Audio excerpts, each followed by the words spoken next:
May 16, the year 2167. The world is a graveyard, with the demon race having finally conquered every last inch of human territory. The human world has completely fallen into ruin. Smoke and fire rise from the remains of cities that once thrived. Si Chen, the SSS-Rank Lightning Assassin, is the last one left standing. He leans against a crumbling pillar, gasping for air as blood drips from his wounds. It all started 7 years ago when several demon kings suddenly descended upon the world. They were forces of nature that no military could stop. Demon King Lanyue led the charge with overwhelming power.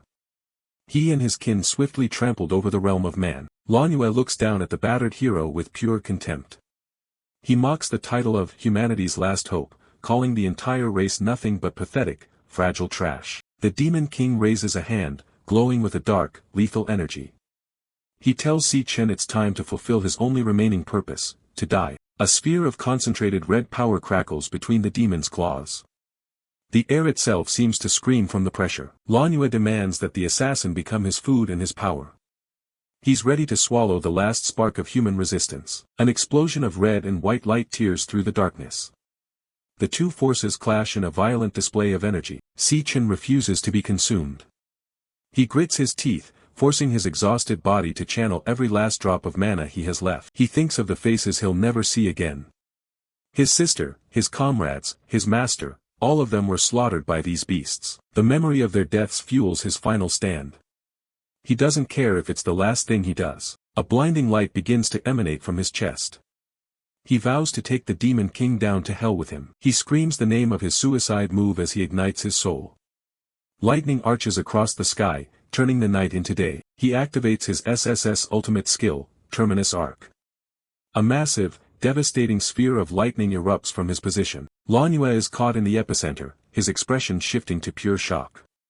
The demon finds himself paralyzed, unable to escape the blinding surge. Si Chen's body begins to fragment, glowing with an intense white heat. He stares forward with a calm, empty expression as he starts to dissolve. Fragments of his life flash before him like shattered glass. He sees his sister, bloodied and broken in the rain. He remembers the silhouette of his master. It's a lonely, fading image in the void of his mind. Then a happier memory appears, his parents and his sister when they were still a family. It's a world that feels like a lifetime ago. With his final breath, he whispers that they'll see each other soon.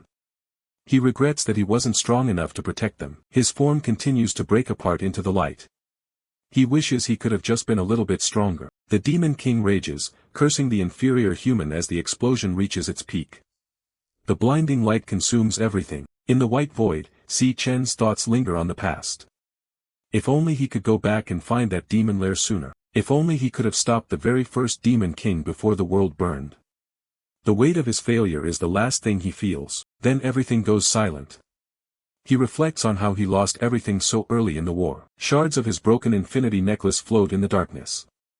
The light of his sacrifice slowly fades away. A single beam of light illuminates a bed in a dark, quiet room. It's a jarring contrast to the battlefield. Si Chen's eyes snap open. He's lying down, a small bandage across the bridge of his nose. He stares blankly at the ceiling, his hands resting on his stomach. He's completely still, as if he's afraid to move. He sits up, his eyes wide with disbelief. He touches his chest, feeling the steady beat of a heart that should have stopped. He looks around the small, sterile room. He's alone, and the sounds of a busy world drift in from the hallway. He slowly walks toward the window, leaning against the frame. He's still wearing a simple collared shirt and bandages on his arms. Outside, students are walking across a sunlit campus. The sign on the building clearly reads, School Infirmary Hospital. He's stunned to see the world intact. All these people are alive, and there's no sign of the demon invasion. He catches his reflection in the mirror, touching the bandage on his nose. It takes him a long time to accept what he's seeing. The realization hits him like a physical blow. He hasn't just survived, he's returned 10 years into the past, back to his university days. Suddenly, a high-pitched digital sound rings in his head. His eyes dart toward the corner of his vision. A system window flickers into existence before him. It announces that the integration for the power of gluttony is complete. A phone on a nearby table displays the date, May 16, 2157. It's exactly 10 years before the day he died. He stands by the bedside, staring at the phone. He's back before it all began, and this time, things will be different. Si Chen is visibly shaken as the realization hits him. He's back 3 years before the descent of Demon Kings changed everything. 3 years from now, in 2160, the first Demon King named Wrath will descend. It will be the beginning of the end for humanity. It was Wrath who opened the gates of hell, allowing the other Demon Kings to follow him into the human world one by one. That moment was the starting point of the apocalypse. Si Chen remembers the total destruction and the reason he lost everything in his previous life. The memory is a dark shadow over his current surroundings. He looks at his hands, open and trembling with a mix of shock and hope. He is finally back in a time where he can make a difference. A fierce determination burns in his eyes. If he can defeat Wrath, the first one to appear, he can prevent the gates from ever opening and change the future for everyone. A digital notification floats in front of him, announcing that the integration for the power of gluttony is now finished. The white lines of the interface hum with energy. Si Chen stares at the floating window, wondering about this power of gluttony interface.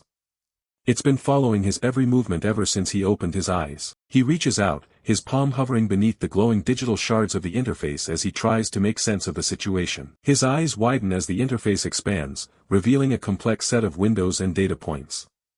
He's startled by the sheer amount of information suddenly presented to him. The system displays his stats, level 1 with all attributes like strength, speed, and spirit balanced at 100.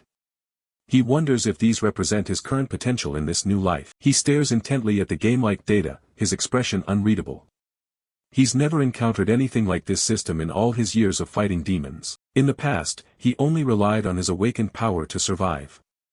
He knows that in this world, only 1 in 10,000 people are lucky enough to become an awakener. The school he's currently attending is the National Awakener University, which only recruits those with the potential to awaken.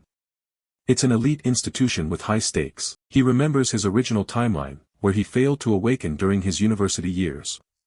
He spent 4 years at the very bottom of the food chain, constantly bullied and beaten. He ponders his situation with a skeptical look, wondering if this strange system is the reason he woke up in the infirmary this time around. Something else catches his attention within the interface as he scans the data. A familiar term flashes before his eyes. It's an archive file for a Lightning Assassin class. The screen lists powerful abilities like Lightning God and Lightning Blade, which use electricity to paralyze and destroy. He recognizes it immediately as his class from his previous life. He wonders if this is more than just a coincidence. A surge of power begins to flow through his body, much more than he should have at this age. He questions if his past strength was somehow inherited along with his memories. He wonders if he has awakened early this time. A second-class card, the Devourer, appears in the glowing interface. Si Chen decides to test the limits of this new power. The interface displays a switching class message as it begins to process his request. He snaps his fingers to finalize the command. The system hums with a sharp, digital sound. Suddenly, a student with glasses bursts into the room, looking surprised. This is Ma Long, a Ranky flower chanter. Ma Long rushes to Si Chen's side, relieved that his buddy is finally awake.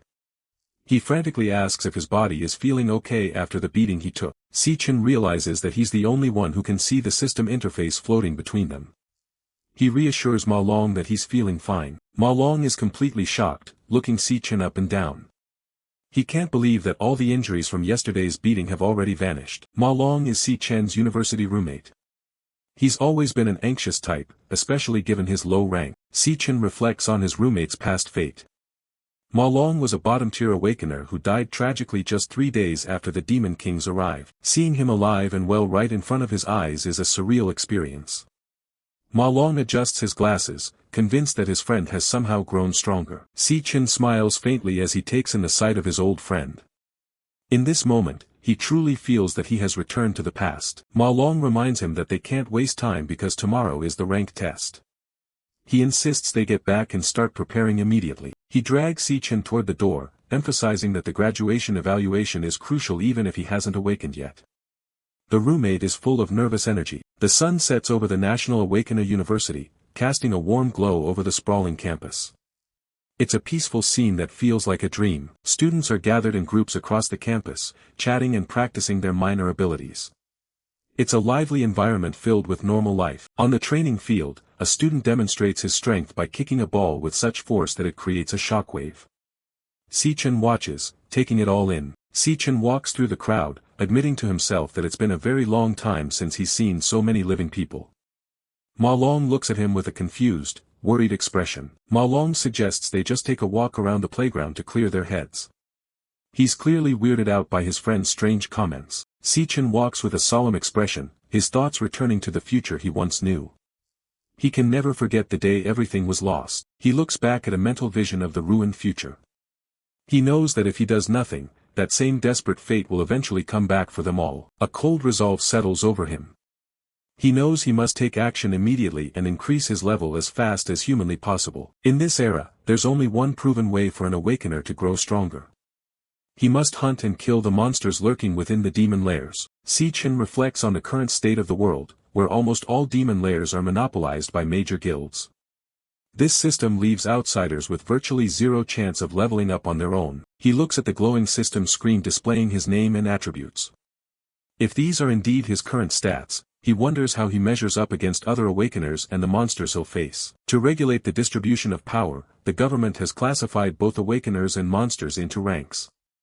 The hierarchy goes from S at the highest down through A, B, C, D, and E at the lowest. He notes that the vast majority of students at the university never progress past E rank. Only the occasional genius or those with substantial guild backing manage to reach D rank. Although he can estimate his strength based on his memories, he wonders what official rank he would be assigned today. The question of his current potential lingers as he walks. Si Chen glances at Ma Long, who is looking at him with a confused and curious expression. He is confident that his own power is already far beyond that of his roommate. Without warning, a soccer ball streaks through the air and strikes Ma Long directly in the face with a sickening thud. The impact is forceful enough to send the boy reeling. Ma Long collapses onto the ground, his glasses shattered and blood spilling from his nose. He groans in pain, clutching his face while the world around him blurs. A group of students watches from the nearby stairs, their laughter ringing across the courtyard. One of them shouts out, mockingly identifying Si Chen and Ma Long. The leader of the group is Gong Cheng, a muscular student with a buzz cut and dog tags hanging from his neck. He leans back with a smug grin, noting that the two of them recovered surprisingly fast. Ma Long looks up at the group in pure terror, the realization of who they've encountered sinking in.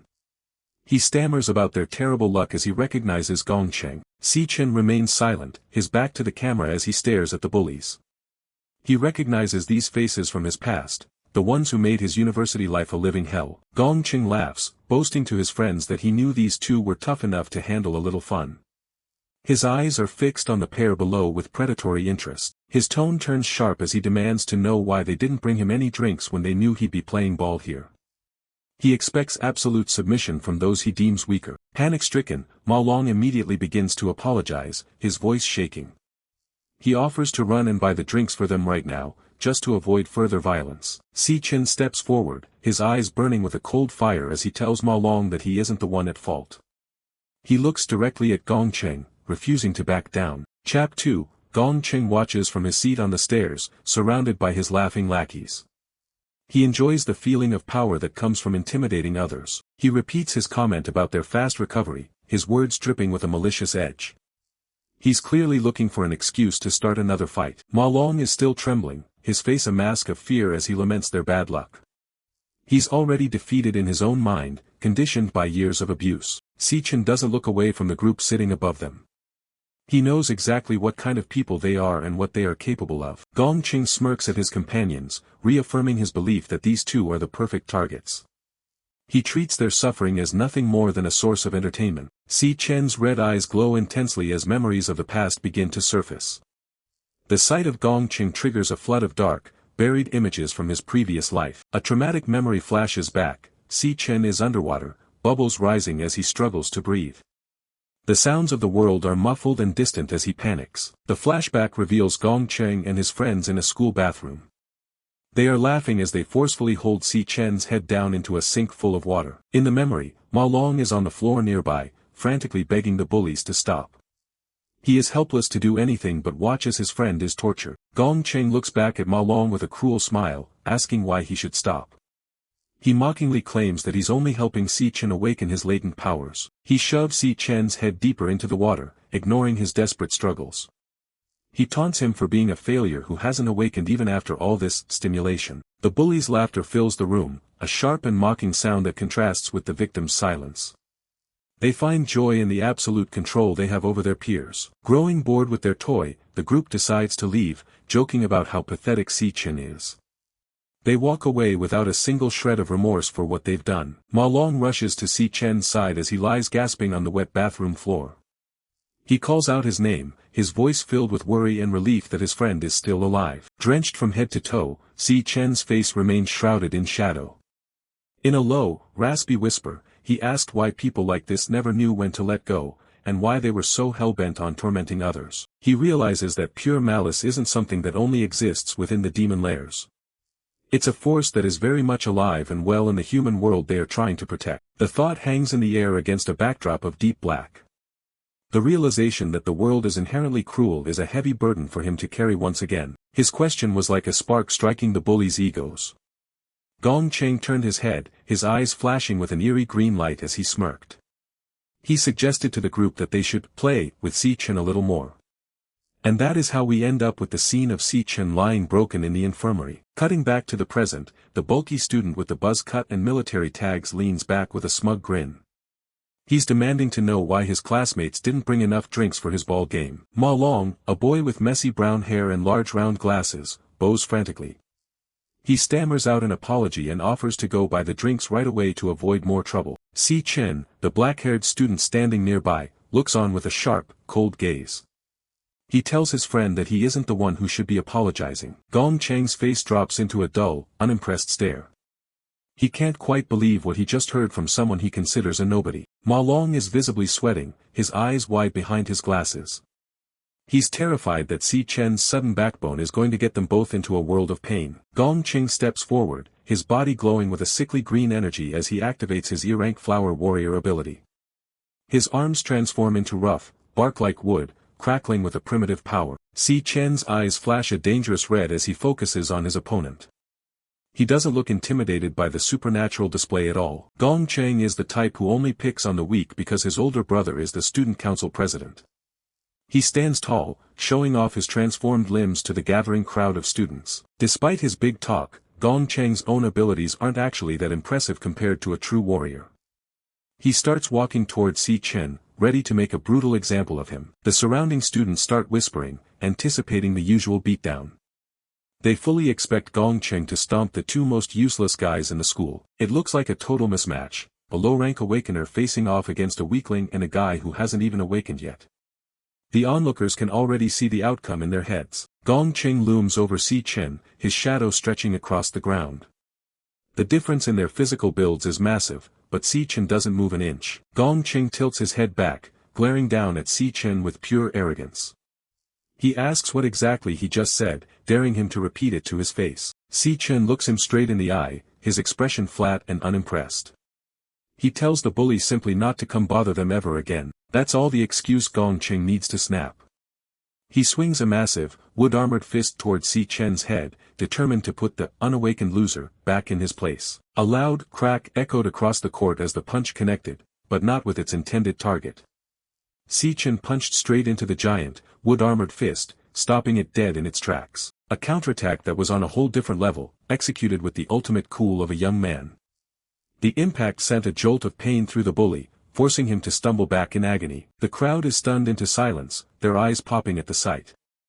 No one can believe that an unawakened nobody just blocked a direct hit from Gong Cheng. Si Chen stands his ground, looking completely unfazed by the exchange. He watches the bully struggle to find his footing, his mind already calculating the next move. Gong Cheng's face twists in rage, unable to accept that he was just pushed back. He can't understand how an unawakened weakling could possibly challenge a ranker like him. Si Chen raises his hand, and a job-switching notification appears in the air. He decides it's the perfect time to test out his new system on this loudmouth. The interface flashes, job switch complete, as Si Chen's stats are updated. He's now a level 1 electric assassin, and bolts of lightning begin to dance across his skin. Ma Long is absolutely losing it, his jaw hanging open as he watches his friend transform. He's never seen anything like this, especially not from someone who was supposedly powerless. Si Chen stands wreathed in crackling yellow electricity, looking every bit like the SSS-Rank killer he used to be. The air around him hums with lethal energy. Gong Cheng refuses to back down and activates his indestructible demon armor.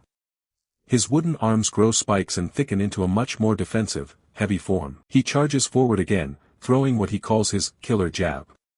The sheer size of the armored fist dwarfs Si Chen as it closes in for a finishing blow. Si Chen doesn't even flinch, leaning into the attack with a blur of motion.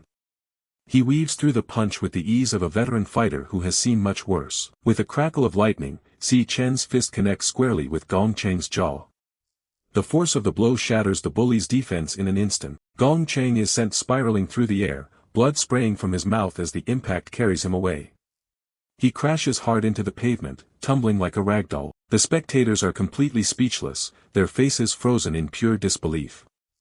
They just saw the school's notorious bully get handled in a single move. Ma Long can only stare in shock, his mind racing to make sense of what just happened.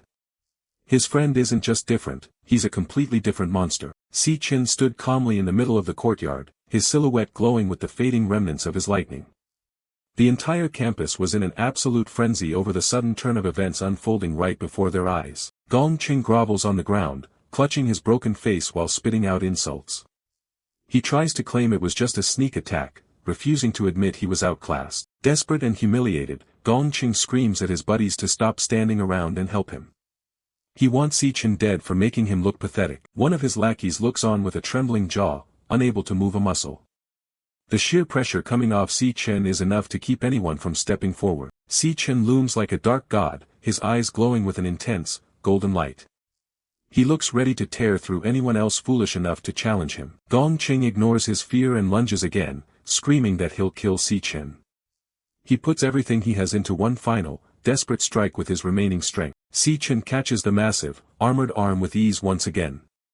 The lightning crackling from his fingers begins to eat away at the wood-like armor like it's nothing. With a sudden surge of power, Si Chen crushes the armored forearm, the sound of breaking wood and bone filling the air.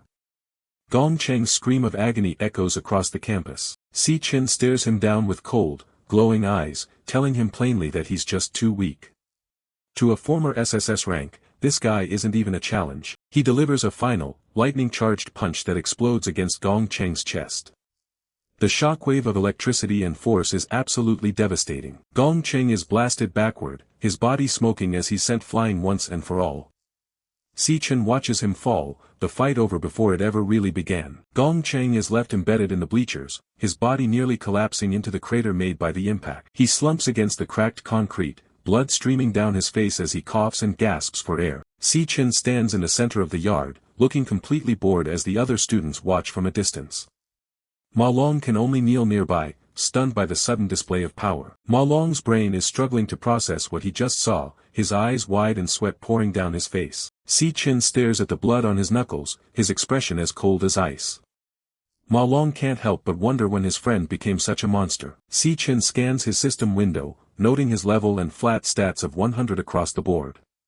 He's starting to piece together how his old abilities have translated to this new life. Crackling yellow lightning begins to dance around Si Chen as he tests his electric assassin state. He realizes he can tap into this power whenever he needs to. Even at level 1, his basic physical stats are enough to handle a low-ranker like Gong Cheng. It's clear that his current grade is far beyond an E, though the system won't confirm it yet. But there's a catch that Si Chen hasn't figured out yet. He narrows his eyes, focusing on a problem that doesn't show up in his status window. He looks back at the beaten Gong Cheng, confused as to why his stats haven't budged after the victory. Lightning sparks in the palm of his hand as he contemplates the lack of progress. Something about the way he's gaining power in this timeline is different. Ma Long and the others are in a state of pure panic, yelling for Si Chen to stop before things get even worse. Si Chen doesn't listen, grabbing a terrified Gong Cheng by the throat while bolts of electricity arc across his arm. His eyes glow with a lethal, yellow light as he wonders if the method for gaining experience is the same as in his past. He raises a fist, the air humming with high-voltage energy as he prepares to deliver another brutal blow. A woman in a sharp blazer and black skirt approaches, her heels clicking against the pavement as she calls out to him. Lanyue, the vice president of the student council, steps in with a playful but firm smile. She tells Si Chen that Gong Cheng has had enough and that it's time to stop. She leans in with a wink, promising that the bully won't be bothering anyone again after a beating like that. Si Chen stands over his victim, his silhouette dark against the setting sun as Lanyue watches him closely. He meets her gaze with a flat stare, wondering why the student council is so quick to step in for a guy like Gong Cheng. As he walks away with Ma Long, Si Chen knows that mere deterrence isn't enough for people who don't know their place. If they aren't completely broken, they'll just keep coming back. Gong Cheng's lackeys cowered in a corner, paralyzed by fear. They didn't even dare to look Si Chen in the eye, whispering to each other about how terrifying his expression was. Ma Long hurries after him, still trying to wrap his head around the fact that the school's biggest loser just became its most dangerous student. Lanyue stays behind, her purple eyes fixed on Si Chen's back with a look of genuine curiosity. Later that night, the campus of the men's dormitory falls into a quiet, uneasy calm. Inside their room, Ma Long is practically vibrating with excitement, shouting about how Si Chen has finally awakened. He tells their other roommates that the school gangs are going to think twice before messing with them now. Xiangzhua, a roommate with an undercut and a bad attitude, listens with a look of pure boredom. He pokes Ma Long in the head, mocking the idea of an awakener needing to do basic cardio in the rain. Across the room, Xiangyu doesn't even look up from his computer, convinced that Ma Long has finally lost his mind. Xiangzhua reminds them that they're all in this bottom-tier dorm for a reason. In his eyes, they are the 4 biggest failures in the entire school. He conjures a small orb of red magic in his hand, his face twisting into a sneer as he tries to assert dominance. He claims that awakening more than one class is impossible, labeling Ma Long and the others as nothing more than useless support types. Xiangzhua boasts that he is the only one in the room with a real combat class, a nucleus mage. He admires his own muscles, convinced that he's been getting stronger and might actually make it into a decent club soon. But on this side, Xiangyu reminded everyone that the final rank test is tomorrow, and that's when their true worth will be put on display. Elsewhere, a massive portal burns with a fierce, yellow flame at the entrance of the E-rank training demon lair. A man in a white lab coat steps through the shimmering gate, his presence commanding respect from the guards. Gong Ting, the student council president, walks out of the training zone with a stoic expression. Lanyue follows close behind, her eyes scanning the area. Gong Ting orders the training session to end for the day, his voice calm and authoritative as the other students bow. He stops and looks over his shoulder, sensing someone waiting in the shadows. He finds Gong Cheng leaned against the wall, his head and arms covered in heavy bandages as he waits for his older brother. Gong Cheng, his face a mess of bandages and medical tape, is absolutely fuming as he shouts at his older brother. He can't stand the humiliation and demands that Gong Ting take care of the guy who did this to him. Gong Ting remains perfectly stoic, his eyes fixed on some distant point while his brother rants about how he was bullied in front of everyone. After a long silence, Gong Ting's yellow eyes narrow as he gives a simple, cold response, promising to handle the situation personally. The sharp blade of a steak knife glides effortlessly through a thick, rare piece of meat, the juice pooling on the white porcelain plate. Gong Ting and Lanyue are seated at a long, candlelit dining table in a room that screams old-school wealth. Lanyue leans back, casually asking what his plan is for dealing with the newcomer who beat his brother. Gong Ting doesn't answer immediately, his gaze shifting to the side as he considers whether this Si Chen is truly as powerful as the reports suggest. Lanyue sits elegantly in an ornate red chair, noting that Gong Ting has already scouted every high-ranking student in the school for his club.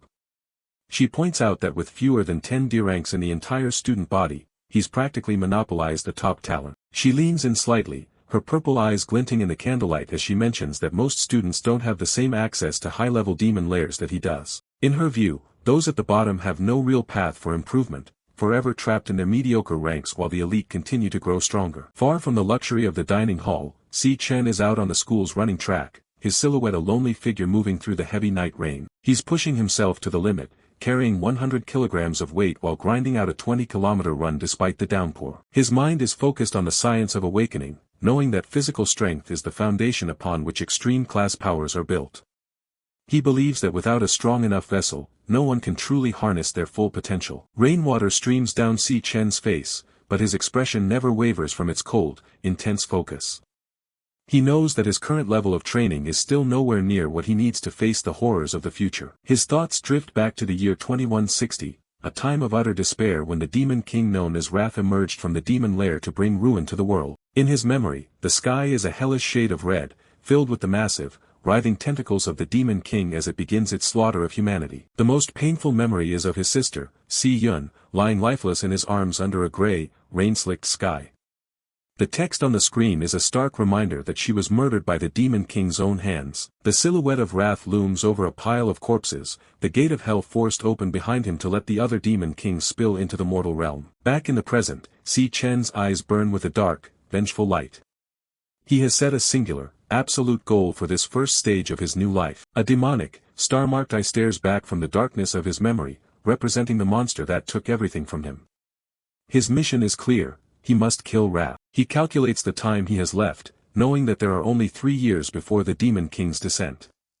He has to grow faster than the monster if he wants to change history. Suddenly, the vibration of a phone breaks his concentration, and he looks down to see a name on the screen that shouldn't be there. The caller ID shows a picture of a smiling Si Chen, her hair in pigtails, with the text, "Incoming call," flashing brightly against the dark rainy background. Si Chen puts in his earpiece, his hand trembling slightly as he answers the call from the sister he thought he'd lost forever. Si Chen's voice is energetic and loud, immediately complaining about how many times he called her today. Si Chen stands motionless in the middle of the track, listening to her voice like it's a miracle. She excitedly tells him about a competition she's entered, hoping that winning the prize money will finally solve their problems with the rent. Si Chen closes his eyes, his internal monologue revealing how many times he prayed to the heavens in his past life for a chance to start over and save her. Si Chen notices the silence and asks if it's raining on his end, her playful voice a sharp contrast to the cold reality of the stormy night. A small, sad smile touches Si Chen's lips as tears begin to mix with the rain on his cheeks. He manages to choke out that it's nothing, trying to keep his voice steady. He admits to himself that he just needed to hear her voice again, the simple sound of her breathing enough to validate everything he's gone through. Si Chen remains oblivious to his turmoil, promising to see him as soon as her competition is over and telling him to wait for her good news. As the call ends, Si Chen looks up at the rainy sky, finally accepting that his life has truly begun again. He turns and starts running again with renewed vigor, shouting to himself that he has 3 more laps to go. The determination in his heart is absolute. He will become stronger than anyone at any cost to protect the sister he has been given back. 8 hours have passed since his return to the past, and Si Chen finally makes it back to the quiet, dark dormitory where his roommates are fast asleep. He stands under a hot shower, the steam filling the small bathroom as he tries to get used to the feel of his younger, less battle-hardened body. After drying off, he wraps himself in a dark robe and begins to contemplate the biggest obstacle in his path to power. He sits on the edge of his bed, well aware that leveling up in this era is controlled by the powerful guilds who monopolize the demon lairs. Lying back on his pillow, he stares at the ceiling, wondering how a low-ranked student like him can even get close to the monsters he needs to hunt for experience. As he drifts into a light sleep, his thoughts turn to the one ability that could bypass all the rules of this world, the power of gluttony. The screen fades to black as a digital interface begins to manifest in the void of his mind, the words "System booting" appearing in red. A loading bar slowly fills up, signaling the activation of a hidden part of his soul that has been dormant until now. The loading is complete, and the consciousness of Si Chen is plunged into a vibrant, red digital space, his body falling through a sea of data and fragments. The Gluttony System interface flashes across the screen in bold white letters, signaling the successful boot-up of the mysterious power. In the background, Si Chen is a tiny, falling figure against the glowing pink gradient of his subconscious mind. As he accelerated through the void, Si Chen's face was filled with shock, his body tensing up in preparation for the unknown transition. The wind from his descent shrieked past him as the digital space began to solidify. He lands with a dynamic crouch, dark energy splashing up from the ground like liquid fire around his legs. The impact sends a shockwave through the thick red mist that blankets the floor of this strange dimension. A colossal, thorn-covered pillar rises from a sea of blood-red water, its jagged peak lost in the swirling purple clouds far above. Si Chen stands at its base, a small black silhouette completely isolated in the middle of this vast, nightmarish landscape. Si Chen looks around in disbelief, his brow furrowed as he tries to piece together how he traveled from his bed to this hellish space. He stands in his dark robe, his red eyes scanning the unfamiliar horizon for any sign of life or an exit. Cutting back to the reality of the dormitory, the roommates wake up to find Si Chen's bed empty once again. Ma Long adjusts his glasses and awkwardly suggests to the others that Si Chen must have headed out for another one of his grueling runs. Si Chen woke up in the middle of a pitch-black void. One moment he was fast asleep in his dormitory, and the next, he found himself plummeting through an endless darkness. He sticks the landing on a vast, blood-red sea. Behind him, a massive, jagged tower of bone and stone pierces the crimson sky. He looks around in total confusion. He was just in his bed a second ago, and now he's standing in a nightmare. The tower looms over him, its surface covered in twisted, demonic carvings. He wonders what kind of place he's stumbled into. Suddenly, something stirs beneath the red waves. A pair of skeletal, pale creatures crawl out of the water, eyes fixed on him. The system identifies them as death hounds. They're only E-rank, but they look hungry enough to rip a man apart in seconds. A screen pops up, the system is switching his class. Yellow lightning begins to spark and coil around his hands. The switch is complete. Si Chen is now a level 1 lightning assassin, and he's not waiting around to see what the hounds do next. The monsters lunge at him from all sides. They're fast, but the lightning surging through his body makes him faster. Si Chen blurs into a streak of electricity. He cuts through the air, leaving nothing but a yellow trail and a dead hound behind him. A fist connects with a hound's skull, shattering it into pieces. A notification confirms he's already picking up loot from the kills. He keeps moving, a whirlwind of strikes and electric shocks. Even with his low level, these monsters can't even touch his clothes. One more strike and the last hound falls. For Si Chen, dealing with E-rank fodder like this is basically child's play. He watches the blood drip from his hands. The smell, the texture, it's too vivid to be a dream. A golden light washes over him as he levels up. He realizes that this place isn't just real, it's a literal goldmine for experience points. His stats jump by 5 points across the board. The feeling of power returning to his body is intoxicating. A grin spreads across his face. He's basically found a secret dungeon that he can farm all by himself. The ground trembles as a massive shadow falls over him. It's an E-rank boss, the Death Forest King. The beast lets out a roar that sends a blast of energy forward. Si Chen doesn't flinch, he's ready to see how far he can push himself. He dodges the attack and delivers a series of lightning-fast counters. Each hit drains the boss's health, and the experience points start rolling in. The boss goes down, and another golden light signals his third level up. He's climbing the ranks faster than anyone in history. The victory screen pops up, showing off his new loot. He's got fangs, crystals, and a whole lot of progress. He checks his status window again. Level 3 in just a few minutes. At this rate, he'll be a monster in no time. He stands over the massive corpse of the boss. Suddenly, a bright red tag appears over the body, devourable. Si Chen stares at the notification, his eyes narrowing. He's never seen a prompt like this before. He wonders if this is a unique part of the system he's awakened. He reaches out his hand, and a strange, pulsing energy begins to glow. His eyes flare with a sinister red light. He thinks back to the legend of the power of gluttony. A violent vortex of dark energy erupts from his palm. It latches onto the boss's corpse and begins to tear it apart from the inside. The entire monster is sucked into the vortex, condensing down into a single point of light in his fist. The process is finished, and a blue hologram card appears in front of him. It's the Death Forest King, condensed into a usable form. He realizes he can actually take the powers of his enemies and turn them into his own classes. His eyes widen as he reads the card's description.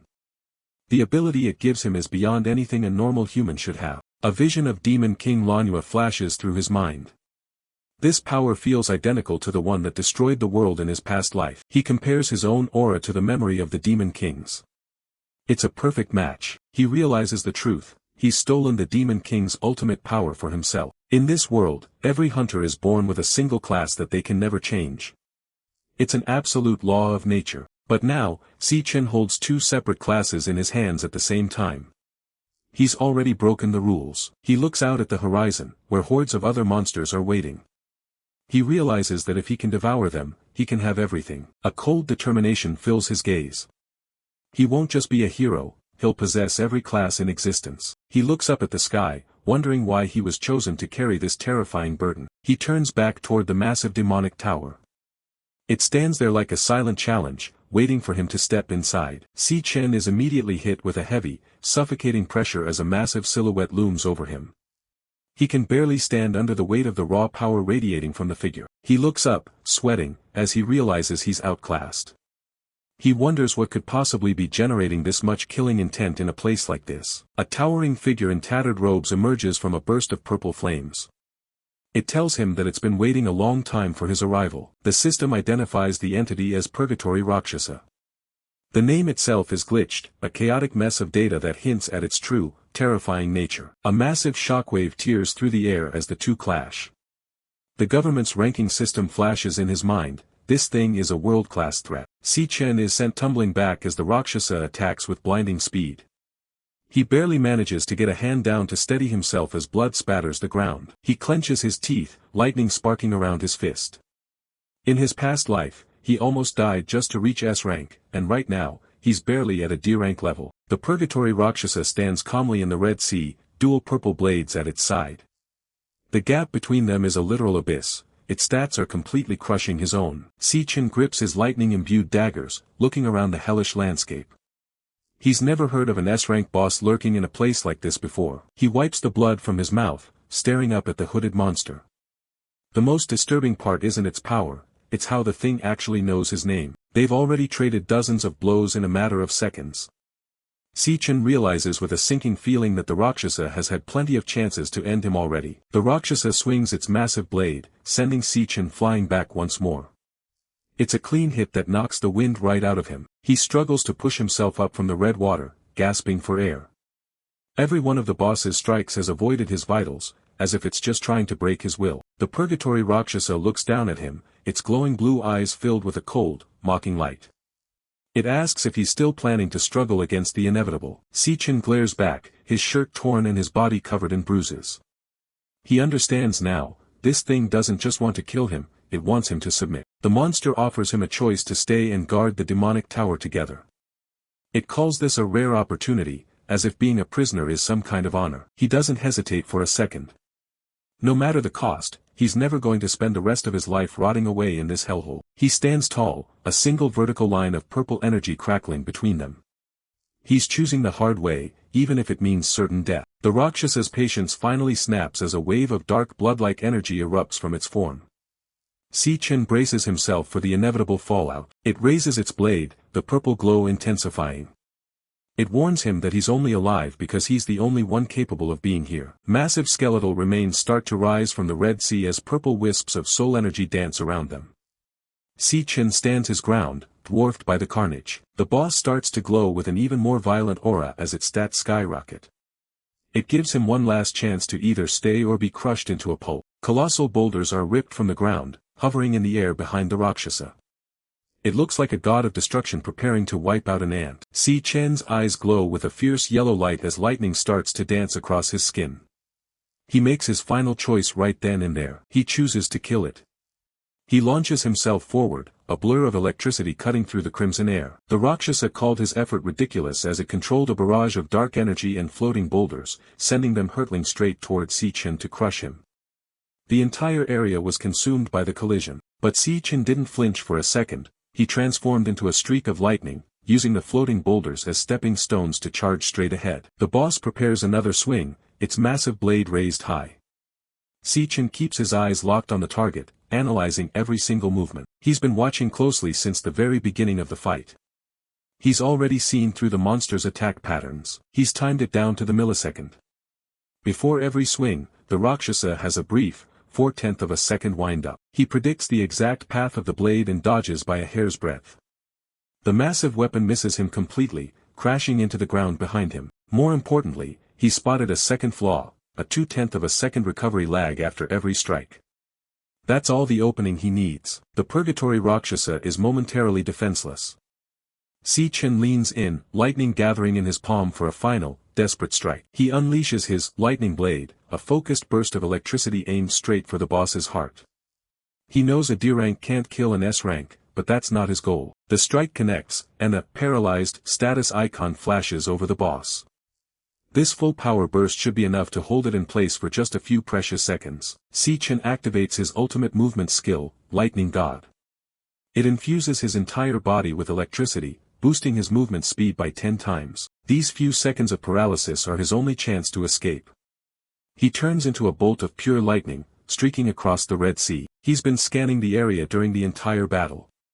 He heads straight for the only light source in this dark dimension. He reaches out a hand, his fingers almost touching the glowing exit portal. This is it, he's finally out of here. But just as he's about to pass through, the light source completely vanishes. He's left suspended in midair, a look of pure shock on his face. The Rakshasa looms behind him as the purple energy flares up again. It tells him that the exit was just an illusion it left behind. The monster's terrifying form towers over him once more, its eyes glowing with newfound interest. It's impressed that he could find the flaws in its attacks so quickly. Purgatory Rakshasa stands tall, its form wreathed in violet soul fire. It looks down at the human, acknowledging that he is the one who can finally bring hope to this void. The boss's voice resonates through the empty space, repeating the conviction that Si Chen is the hope it has been waiting for. Si Chen stares back, a cold sweat breaking on his brow. He recognizes this monstrous appearance. He saw it once before on Demon King Lanyue himself. Rakshasa observes that even under the crushing pressure of despair, the boy can calmly analyze his situation to find a path forward. Chap 5, Si Chen's gaze narrows as the realization hits him fully. The Purgatory Rakshasa's form is identical to one of the shapes the Demon King once took. A blinding explosion of golden light and lightning flashes through his mind, a fragment of a memory from a different era. He remembers the final battle of his previous life, where he faced a nightmarish creature with glowing red eyes and frozen armor. During that war, the enemy switched between several high-rank classes effortlessly, including a massive white ice dragon that filled the sky. Another form emerges in his memory, a hulking, golem-like beast wreathed in fire and smoke that laid waste to everything around it. He recalls a terrifying green entity made of twisted vines and toxic energy that strangled the life out of the battlefield. At the center of it all was a figure of absolute power, glowing so brightly that the world seemed to dissolve into pure energy. He remembers every single one of those many forms with perfect, painful clarity.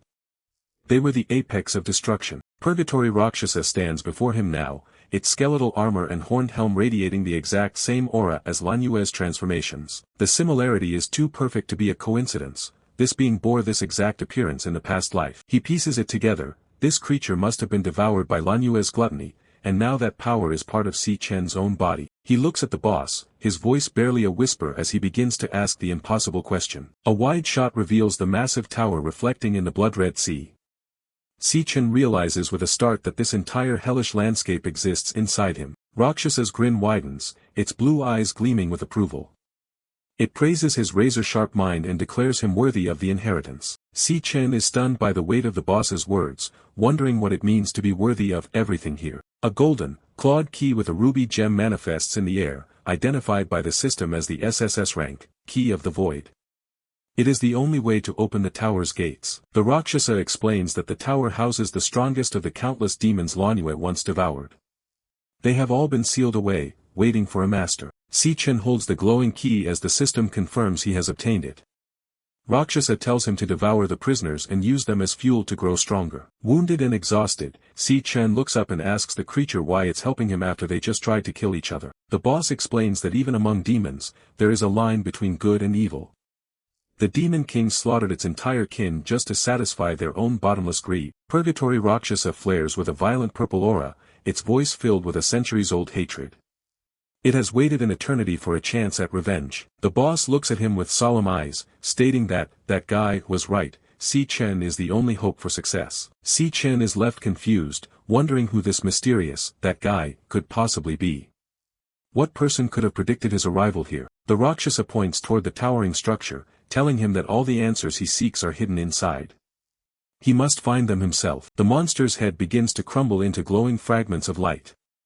It urges him to take its power and use it to make their enemies pay. Si Chen watches in shock as the powerful being begins to dissolve before his very eyes, offering itself up to him. Rakshasa's face is a mask of determination as it fades, commanding him to become unstoppable from this moment forward. It tells him to open the gates and devour everything within the demonic tower, leaving nothing behind. A final warning comes from the glowing eyes of the boss.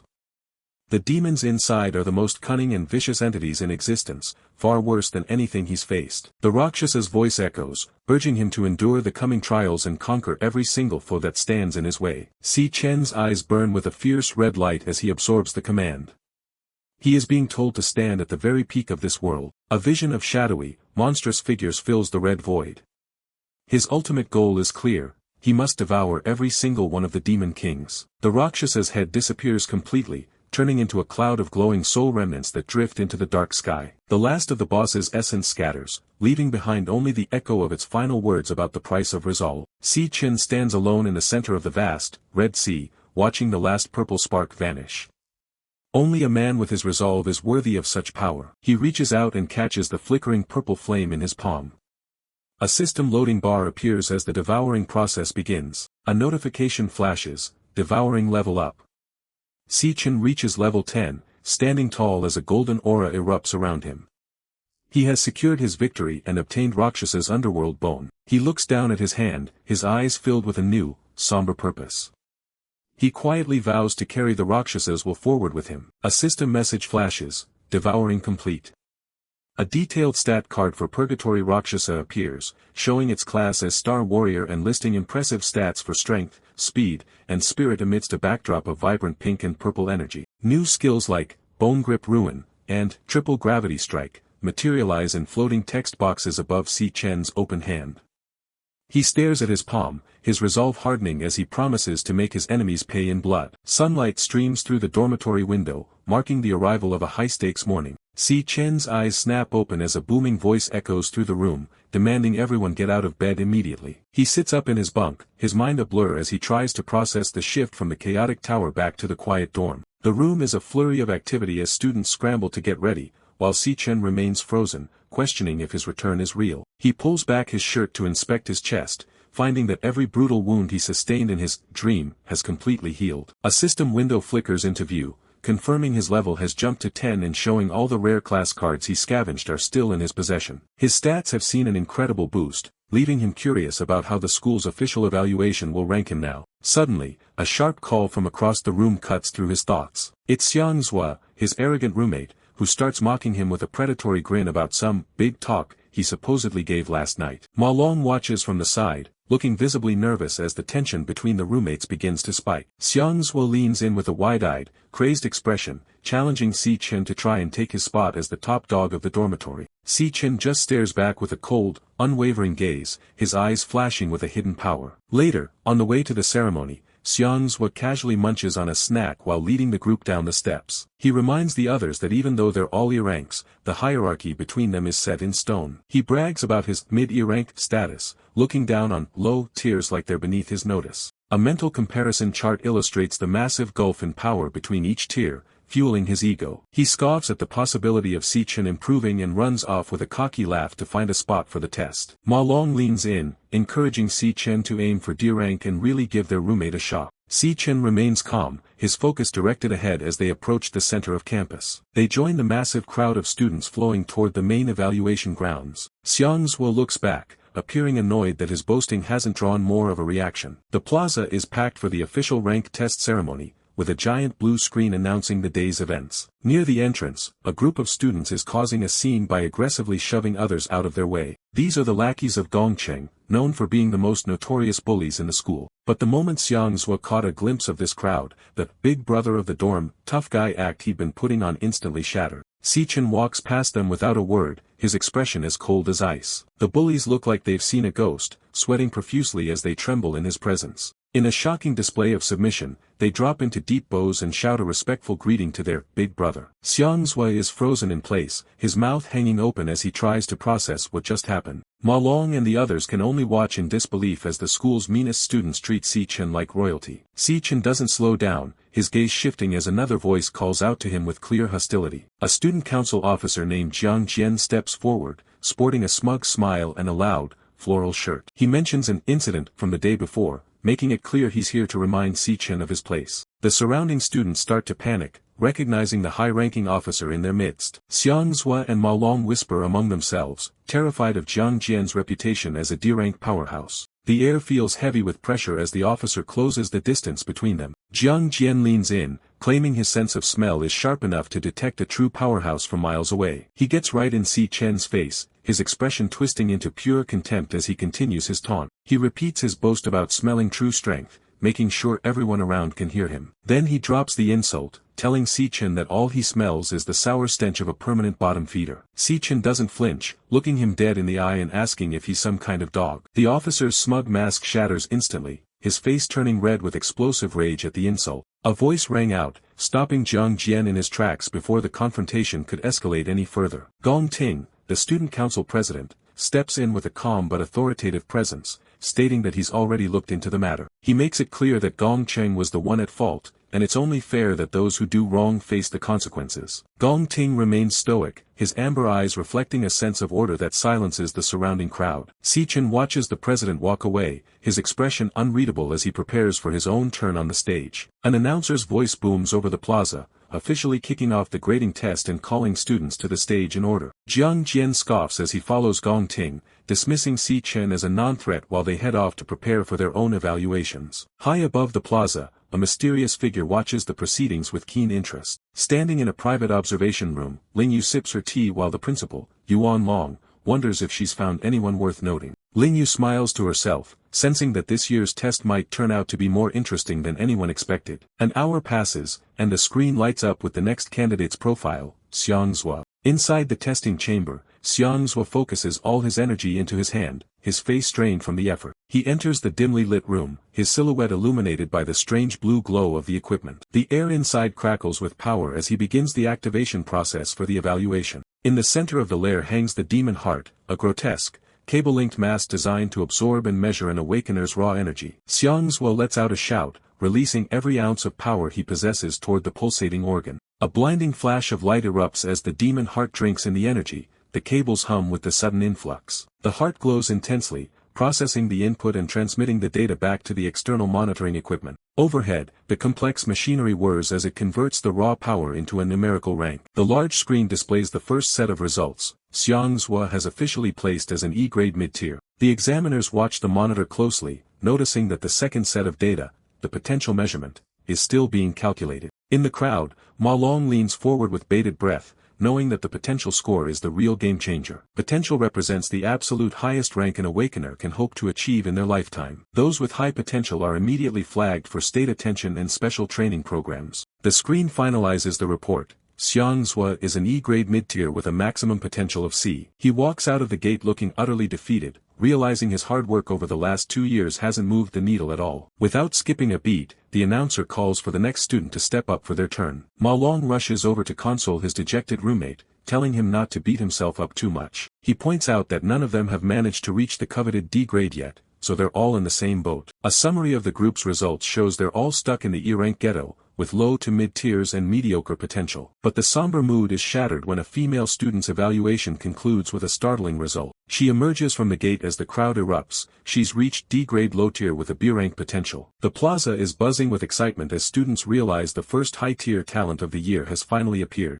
A short time later, Jiang Jian struts out of the testing portal, basking in the spotlight with an arrogant flourish. The roommates watch in envy as his result confirms he's a D-grade low-tier with an impressive A-rank potential. High above, the examiners are stunned by the sheer number of high-potential students showing up in this year's batch. They agree that the upcoming graduation combat assessment is going to be a bloodbath worth watching. A hush falls over the crowd as the next name is called, and a pair of polished boots steps onto the testing stage. Gong Ting steps into the light, adjusting his collar with a calm confidence that matches his elite reputation. The excitement reaches a fever pitch as students whisper about him being the chosen one and the heir to a powerful guild. Si Chen watches from the crowd, his eyes sharp as he observes the man who is currently considered the school's strongest. Everyone is waiting with held breath to see if the genius president can break the school's historical records today. The demon heart, a grotesque biological eye suspended by cables, pulses with a low, rhythmic thrum. Its single eye snaps open, revealing a pale blue iris as it begins to analyze the energy flowing through the system. Gong Ting stands before the heart, his silhouette cast in the cold,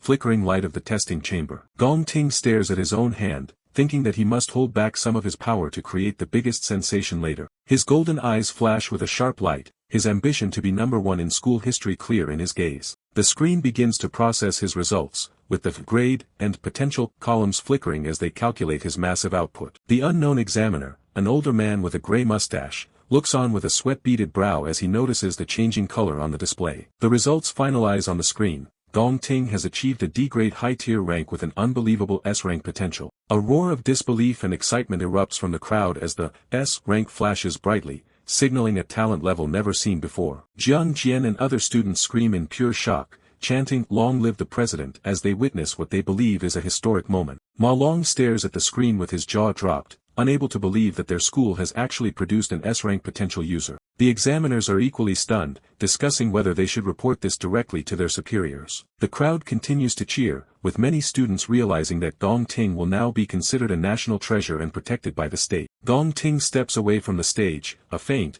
knowing smirk on his face as he hears the news of his Imperial Guild lineage being mentioned. From the high observation deck, Yuan Long and Lingyu look down at the bustling plaza, noting the sheer number of talents appearing this year. Yuan Long, the National Awakener University principal, smiles through his gray beard, asking Lingyu if she'd already known about Gong Ting's potential. Lingyu responds with a cryptic smile, admitting that while she knew about him, she didn't come here just to see the president. She leans closer to the glass, her gaze fixed on someone else who she finds far more intriguing than the genius president. She watches Si Chen, who stands quietly in the crowd, wondering just how much of a sensation his performance will cause. The announcer's voice echoes once more, calling out the final student for the grading test, Si Chen. Jiang Jian leans in with a smug grin, taunting Si Chen before the test.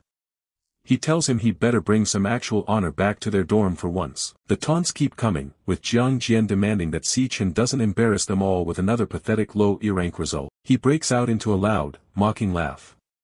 He's already picturing Si Chen becoming the biggest laughingstock in the whole university. Si Chen stands stoically while his roommates, Xiang Zhua, Xiang Yu, and Ma Long, hang their heads.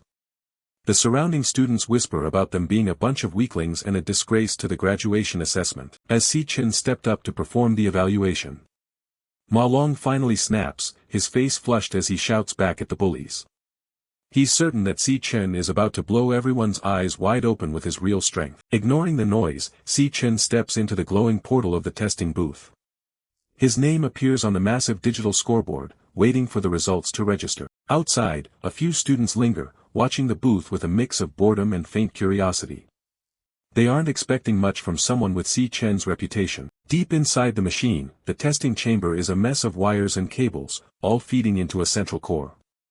It's a dark, technological abyss that few get to see from the inside. The demon heart core pulses with a strange, organic light, its single eye scanning the new occupant of the booth. It looks more like a living creature than a piece of machinery. Si Chen's eyes glow a piercing red as he prepares for the evaluation. In this era, joining a high-rank guild is the only way for an awakener to secure any kind of future. The graduation combat assessment is the only chance for most students to prove their worth to the guilds. It's a brutal competition where only those at the top get recruited. The test is designed to simulate combat against the nightmares they'll eventually face for real. Only the strongest silhouettes will survive the scrutiny of the recruiters. Candidates are allowed to form squads of up to 10 members. The top-placing squad gets the ultimate reward. Every single member is directly recruited by the nation's elite Imperial Guild. For these students, the test isn't just about a rank, it's about life or death for their careers.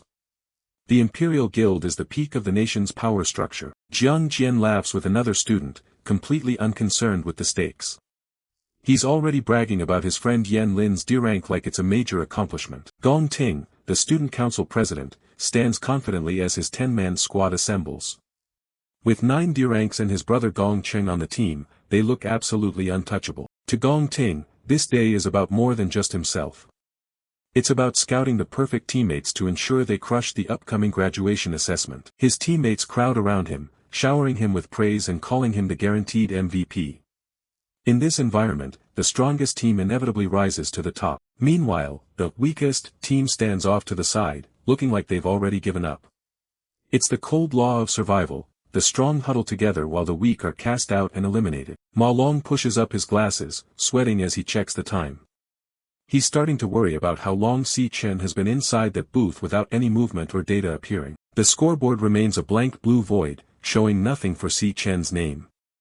The lack of movement is starting to draw confused murmurs from the remaining students. The rest of the crowd starts to disperse, assuming the test is over. They joke that Si Chen's power must be so pathetic the machine can't even register a rank. Jiang Jian urges Gong Ting to forget about the trash left inside and head out for some karaoke. He's convinced there's no point in waiting for someone like Si Chen. Gong Ting closes his eyes and agrees, finally losing interest. He tells Jiang Jian to call the rest of the team together so they can leave. Suddenly, a loud static buzz fills the air as the scoreboard begins to flicker violently. The system seems to be struggling to process a massive influx of data. A bold D slams onto the screen, labeling Si Chen as a high D rank. The unexpected result stops everyone in their tracks. Ma Long and the others stare at the board, their eyes wide and jaws dropped in absolute shock. They weren't expecting this kind of turnaround. Ma Long points at the screen and screams in triumph. He knew Si Chen wasn't just some E-rank weakling, and now the proof is right there for everyone to see. Gong Ting and Jiang Jian whip around, their smug expressions replaced by pure confusion. A high D rank result for a supposed loser shouldn't be possible. Inside the booth, the wires start to spark as the system detects instability in the demon heart. It requests a retest, unable to handle the sudden surge of energy from the candidate. Si Chen watches his level 10 base stats, 150 across the board, pop up on his HUD. Even in his basic, unswitched form, He's already at level 10 and equivalent to a high D rank. He reaches out his hand, initiating the class switching process as blue sparks dance around his fingers. The loading bar on his display quickly fills up. The transformation completes, and Si Chen emerges as the Infernal Death King.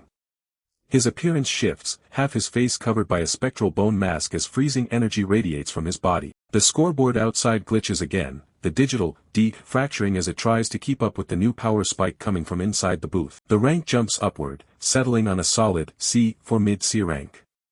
The crowd outside can't believe their eyes as the ranking continues to climb. A collective roar of "what?" erupts from the students. They're witnessing a rank jump that defies everything they know about the testing process. Gong Ting stares at the board with a look of genuine disbelief, his composure finally cracking.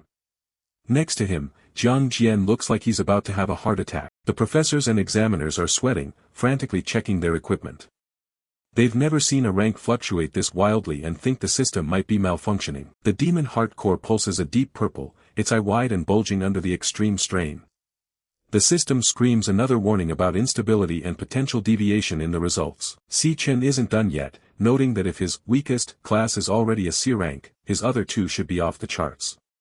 He initiates another switch, his silhouette wreathed in dark, jagged energy. The switch is finalized, revealing the Purgatory Rakshasa class.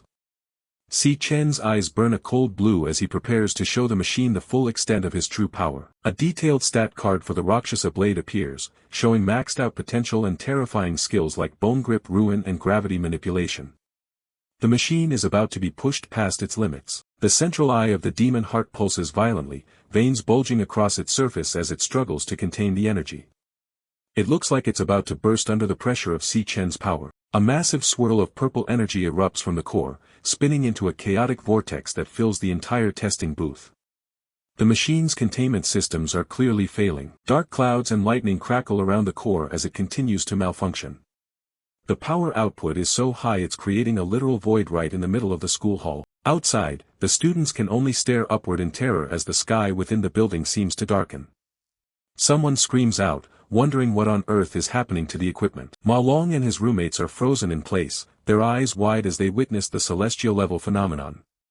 It's a sight none of them ever expected to see during a simple school evaluation. Ma Long shouts in excitement, convinced that their dorm has finally produced a god-tier monster. Meanwhile, the scoreboard behind them begins to glitch and tear as the ranking system fails. The scoreboard flickers through several ranks before a massive, golden S slams into view. The glitching screen can barely hold the image of the rank S potential. The head examiner loses his mind, screaming into his headset about another S-rank potential appearing. The staff behind him look just as terrified by the data. Gong Ting stares at the display, his usual calm completely shattered. He's never seen the machine react like this to a student before. Red warning boxes pop up over the scoreboard as the system tries to calculate the rank. It's clear that the energy level has already bypassed the machine's upper limits. The rank display breaks apart into a mess of pixels as the system error messages become more frequent. The power surge is completely off the charts. A final notification appears, the potential value is undetectable. The machine has officially exceeded its maximum load and can no longer process the test. Jiang Jian let out a horrified scream as the system entered a state of total collapse. His eyes were practically bulging out of his head from the sheer panic. With a deafening roar, the testing booth explodes in a pillar of fire and smoke. The blast sends shockwaves through the hall, throwing everyone back. The examiners scramble through the smoke, shouting for everyone to get back while they try to find Si Chen. They're terrified that the student might have been caught in the explosion. Lightning continued to arc across the space around the destroyed machinery. The head examiner rushed headlong into the wreckage to search for Si Chen, hoping that the student was still alright. The head examiner stares into the center of the machine, his face pale as he realizes what's happened. He can't believe his eyes as he checks the condition of the core. The demon heart has become a shriveled, gray husk, completely drained of life and energy. It looks more like a piece of burnt coal than a high-tech core. While the examiners are preoccupied with the wreckage, Si Chen quietly walks out from the smoke. He looks entirely unharmed, his expression as calm as ever. He glances back, thinking to himself that he might have pushed a bit too hard and accidentally choked the machine to death. But he doesn't seem to regret it one bit. A system message confirms that the devouring is complete. He's obtained the exquisite demon heart, a rank A item that lets him perceive the power ranks of everything within a 100-meter radius. The school hall is still a mess of sparks and debris as the staff try to regain control. Si Chen stands in the middle of it all, hidden by the shadows. He activates the newly acquired item, and his left eye begins to glow with a brilliant teal light. He's ready to test out his new vision on the crowd. Green hexagons appear over the heads of the students, labeling almost everyone as high E rank. Si Chen notes how convenient it is to finally see the true strength of those around him. He scans the room, his glowing eye shifting from person to person. He's looking for anyone who might actually be a threat in the upcoming assessment. His gaze lands on Gong Ting, and a pink hexagon reveals his real strength, mid-C rank. Si Chen scoffs, thinking that even the student council president's hidden power is mediocre at best. The examiners announce that due to the sudden death of the demon heart, all testing must be suspended for the day. They tell the remaining students to return tomorrow when a new device is ready. The staff begins ushering everyone out of the building. They explain that Si Chen's earlier rank jump was likely just a system error caused by the machine's impending failure. Ma Long and the other roommates swarm Si Chen, chibi style, as they celebrate his survival.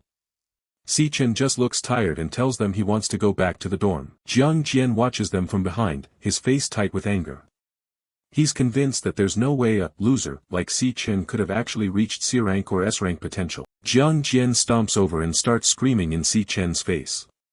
He demands to know where his sense of responsibility is and how he plans to compensate them for the wasted time. Si Chen's hand begins to crackle with electricity as he listens to the shouting. He's clearly losing his patience with the bully's constant nagging. He looks at Jiang Jian with cold, glowing eyes, seriously considering if he should just cripple the guy right then and there. The tension between them is thick enough to cut. Suddenly, Gong Ting's voice cuts through the noise, telling Jiang Jian to stand down. He warns his teammate not to be so disrespectful to someone who is clearly a valuable peer. Jiang Jian is taken aback as Gong Ting walks right past him. The rest of the students watch in silence as the president approaches the loser he was just mocking. Gong Ting smiles warmly and extends his hand toward Si Chen. He invites him to join his squad so they can tackle the graduation combat assessment together. Gong Ting continues his pitch, promising that with Si Chen on the team, the highest score in school history will belong to them. He seems very confident in his choice. The surrounding students are in absolute shock. They can't believe the student council president is personally inviting Si Chen to join his elite team after such a bizarre test. Jiang Jian is fuming, realizing that if Si Chen joins the squad, one of the current members, likely himself, will have to be kicked out. He looks like he's about to explode from the unfairness of it all. Jiang Jian clenches his teeth, knowing that joining Gong Ting's team basically guarantees a first-place finish in the assessment. He can't stand the thought of Si Chen taking that spot from him. Si Chen stares back at Gong Ting with an unreadable expression. He doesn't look particularly impressed by the offer or the prestige that comes with it. Despite his rage, Jiang Jian realizes he has to give face to Gong Ting and can't openly object. He reluctantly backs off, even though he's clearly planning something in the back of his mind. Jiang Jian forces a pained smile, his face twitching as he tries to hide his growing irritation. He welcomes Si Chen to the team with a hollow laugh, though his eyes tell a completely different story. Si Chen doesn't even slow down, throwing a blunt refusal over his shoulder without looking back. Gong Ting and the others watch in silence as he makes it clear he has no intention of joining them. Jiang Jian's expression snaps into one of pure, unadulterated shock. He can't believe a student like Si Chen just walked away from an invitation from the student council president. Gong Ting's eyes narrow, the golden light in them sharpening as he watches Si Chen's retreating figure. He remains perfectly still, absorbing the weight of the public rejection. Jiang Jian erupts, pointing a finger at Si Chen and yelling about the prestige of their #1 ranked team. Si Chen continues to walk away, stating simply that the team's strength has absolutely nothing to do with him. Si Chen's profile is cast in shadow, one eye glowing with a faint, dangerous red light.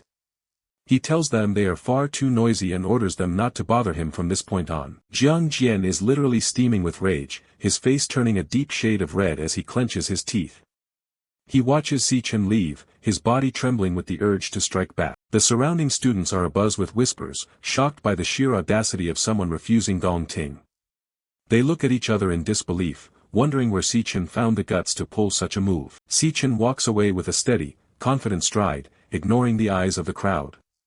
The onlookers assume he must be aiming for the first-place spot entirely on his own, emboldened by his recent test results. Ma Long and his roommates can't help but laugh at the situation, finding the arrogant team's defeat hilarious. They mock the way the elites were acting so high and mighty just moments ago. Gong Ting maintains his composure, telling his team it's okay and that Si Chen clearly has his own way of doing things.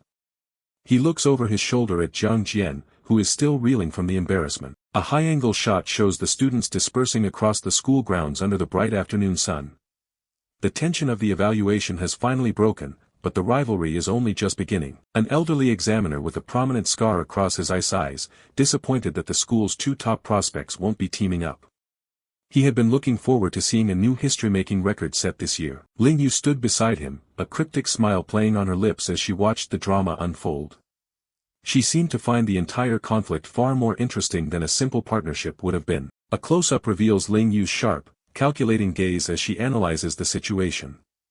She knows that for someone with a background like Gong Ting's, this public refusal is nothing short of a declaration of war. Gong Ting's face is a mask of cool indifference, but his sharp features suggest a mind that is always working. He knows he isn't someone who can be easily dismissed or dealt with. Jiang Jian continues to grumble in the background, insisting that Si Chen only got lucky because of a machine error. He refuses to believe that the loser has actually reached C-grade level strength. Gong Ting's eyes flash with a cold, predatory light as he considers the competition. He is determined to maintain his first-place position, no matter how small the chance of someone surpassing him might be. Jiang Jian leans in close, his face distorted by a wicked grin as he whispers to Gong Ting. He offers to hunt Si Chen down and teach him a lesson on the president's behalf, citing their combat experience in demon lairs. Gong Ting looks at him with a tired, disdainful expression, asking if Jiang Jian truly thinks he is such a petty person. Jiang Jian immediately recoils, stuttering out an apology as he realizes he overstepped. Gong Ting turns his back on the group, stating that he's no longer in the mood for their planned karaoke outing. He walks away, leaving the rest of the team to handle their own arrangements for the day. A close-up of Gong Ting's eye shows a piercing yellow glow as he makes his final stance clear. He declares that whatever Si Chen does from now on is irrelevant and has nothing to do with him. Jiang Jian stands frozen, his mouth slightly agape as he watches his leader walk away. He feels the weight of the rejection, but his mind is already turning toward a different path. The shadow returns to Jiang Jian's face as a wide, sinister smile spreads across his lips. He whispers to himself that he understands, clearly interpreting Gong Ting's words as a green light for his own revenge. 10 minutes later, a white-haired student finds Jiang Jian sitting on a set of stairs outside. He reports that Si Chen has already left the school premises. The white-haired underling confirms that he overheard Si Chen saying he was going home for a bit. He adds that Si Chen didn't even stop to eat before heading out. Jiang Jian crushed an empty soda can under his boot with a satisfying crunch. He laughed to himself, feeling as though the heavens themselves were granting him a once-in-a-lifetime opportunity. Jiang Jian's eyes bulge with a manic intensity as his grin widens further. He's thrilled by the fact that Si Chen is now outside the protection of the school grounds. Si Chen walks calmly with earbuds in, unaware of the eyes on him or perhaps simply indifferent. He reflects that being away from the school makes it much more convenient to deal with pests ruthlessly. He strolls along a chain-link fence, the urban landscape of the city stretching out around him. He seems focused on a goal far beyond the petty squabbles of the academy. A flashback reveals Si Chen's memories of his past life, where a peak guild team was conquering a demon lair in Sainty country. The ground is cracked and the atmosphere is heavy with dark energy. The silhouette of the guild team is shown entering a massive, cavernous demon lair. Inside, they encountered a powerful entity that no one had ever seen before. A giant, swirling pink eye of pure malevolence fills the frame, pulsating with a terrifying power. This is the demon known as Wrath, one of the greatest threats from Si Chen's previous existence. Massive, multi-eyed tentacles erupt from the ground, effortlessly tearing the elite guild team apart. It was a complete annihilation, with the demon eventually descending upon the human world to wreak havoc. Si Chen considers the limited information he currently possesses about Wrath's location and arrival.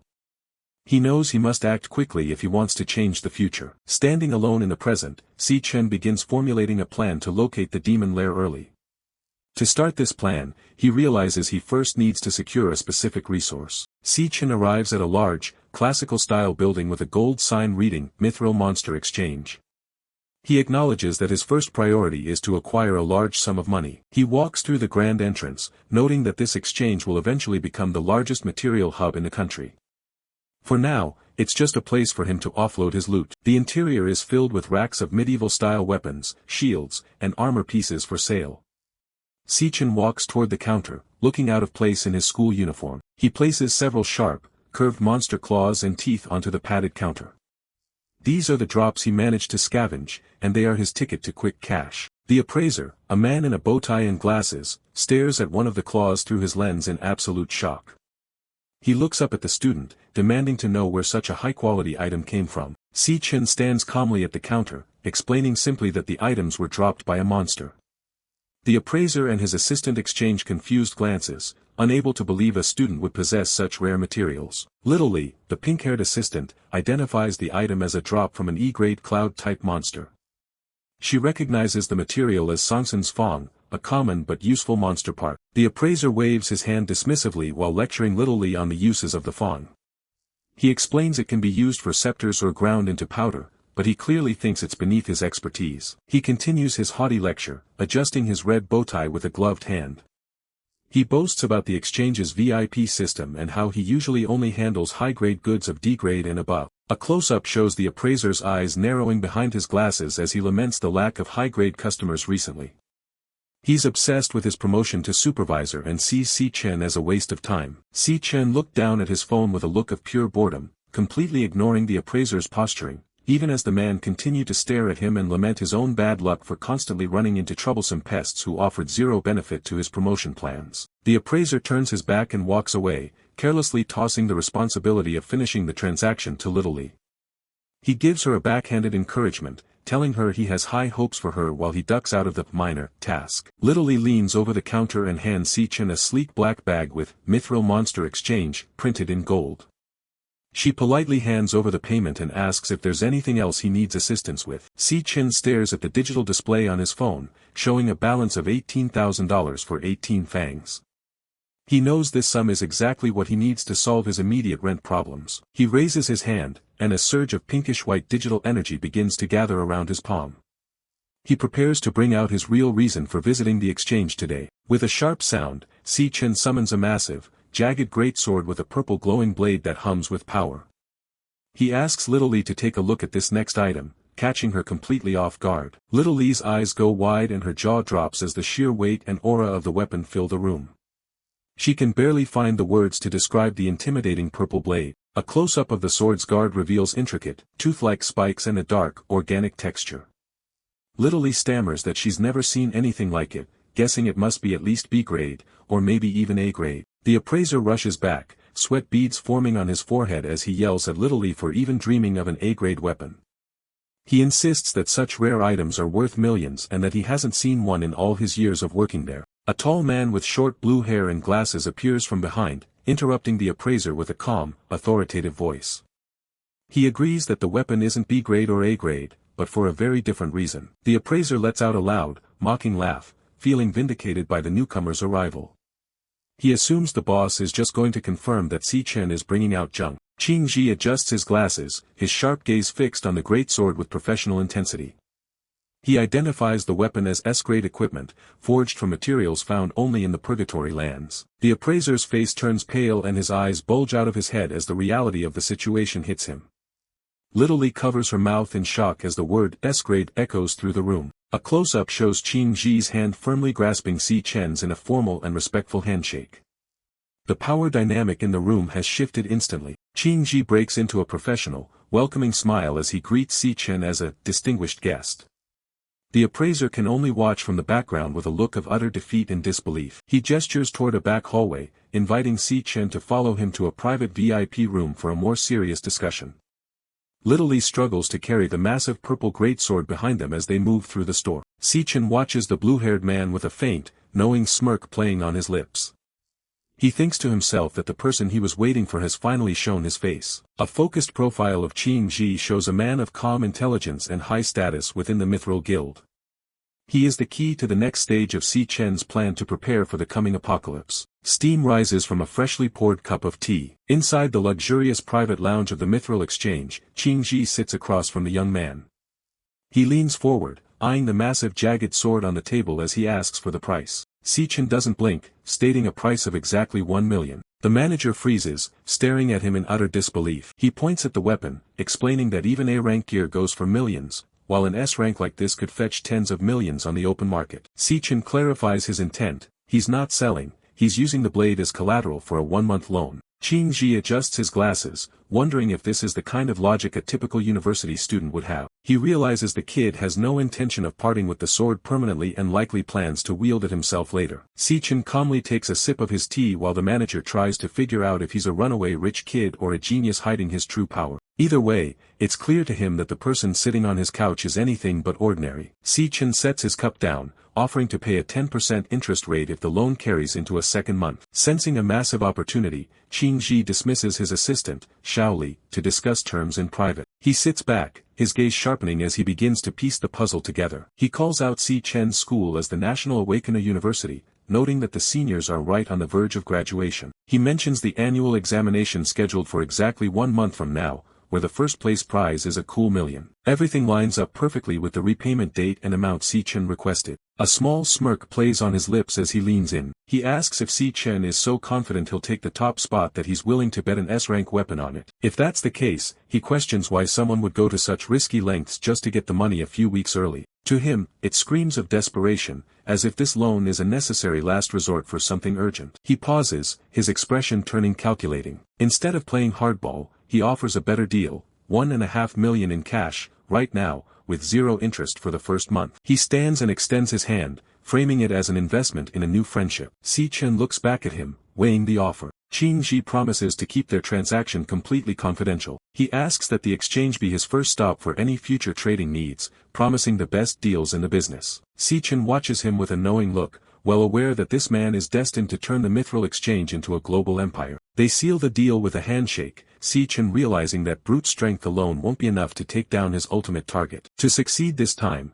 he'll need to start surrounding himself with powerful and trustworthy allies. A glowing magic circle hums to life as the contract is finalized. The transfer goes through instantly, and Si Chen checks his phone to see the 1.5 million hit his account. Before he leaves, the manager asks a practical question.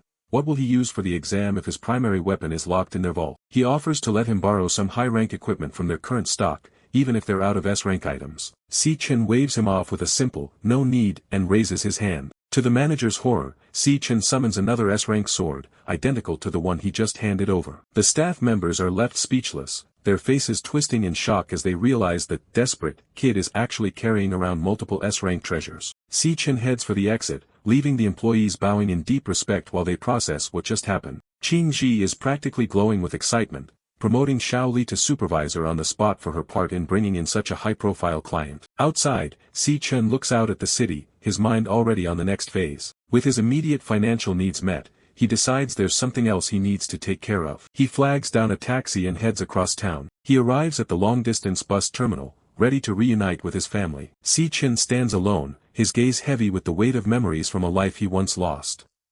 He remembers a time when things weren't this easy and his family was constantly pushed to the brink. In that past life, his graduation meant nothing because he hadn't awakened any powers, leaving him rejected by every guild he applied to. He spent his days racing against the clock as a delivery driver, sweating through odd jobs just to scrape together enough for the monthly rent. Money was a constant source of stress, with his bank account balance often dipping into the low triple digits. He and Si Yun lived out of boxes in a cramped room, barely surviving. While he spiraled into despair over their lack of funds, his sister would always try to stay positive, claiming she had found tutoring work to help out. She was brilliant enough to get an acceptance letter from the International Central Art Institute, a dream come true for any aspiring artist. But instead of celebrating, she stared at the paper with a hollow expression before beginning to tear it into pieces. The scraps of her future fluttered to the floor as she lied, saying the school was too far away and she'd rather stay close to her brother. She was so terrified of becoming a financial burden that she simply threw away her lifelong dream to keep the family afloat. Back in the present, Si Chen checks his phone outside the bus terminal, wondering why his sister is taking so long to arrive. A familiar voice cuts through the crowd, calling out to him from across the pavement. Si Chen comes running toward him, her sneakers slapping against the asphalt as she navigates the traffic. She immediately starts lecturing him for waiting at the entrance instead of the exit. Si Chen stands frozen, his heart racing.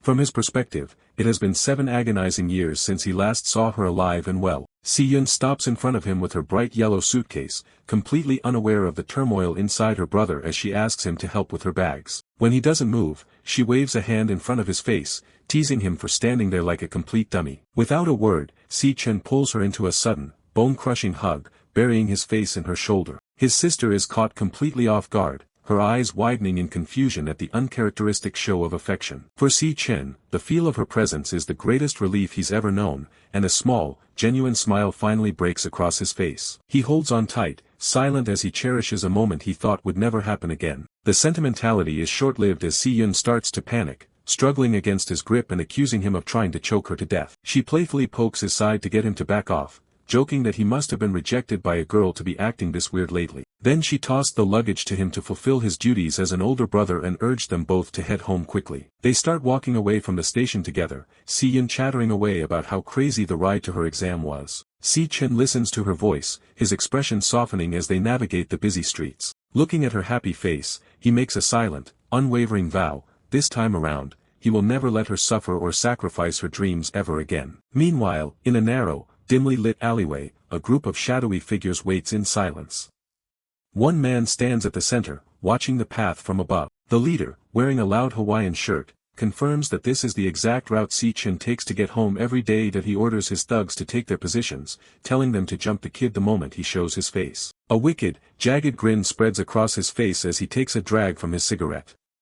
He's determined to make sure Si Chen learns exactly what happens to those who dare to mess with him. A group of thugs is huddling in a dark alley, planning a surprise. One of them looks a bit nervous, worried that things might get a little out of hand. Jiang Jian, the guy in the loud floral shirt, isn't worried at all. He's itching to teach Si Chen a lesson for acting like he's actually worth something. He can't stop thinking about the time Si Chen looked him dead in the eye and told him to stop being so loud and to stay away. That kind of disrespect doesn't go unpunished. The rest of the gang is ready for blood, bats in hand. Their goal is simple: wreck him so badly he won't even be able to make it to his graduation exam in 2 weeks. Jiang Jian flexes his status as a D-rank cloud assassin. He's convinced that some E-rank nobody is about to have the worst night of his life. Meanwhile, Si Chen is just taking a peaceful stroll with his little sister, Si Yun. They look like any other pair of siblings heading home after a long day. Si Yun's been eyeing him over her drink the whole time. She can tell something's different about him and asks if he's just stressing over the upcoming exams. She teases him, calling him a simpleton who usually doesn't let his emotions get the better of him. She even starts quoting his own advice back at him, telling him to pull himself together because life's a long journey with plenty of chances. As they walk, a light song starts playing. Si Chen's just vibing while his sister remains skeptical of his quiet mood. He smiles to himself, impressed by how perceptive she is. She still has no idea he's actually awakened and that their days of being broke are long gone. He promises her he's okay, but she's not buying it.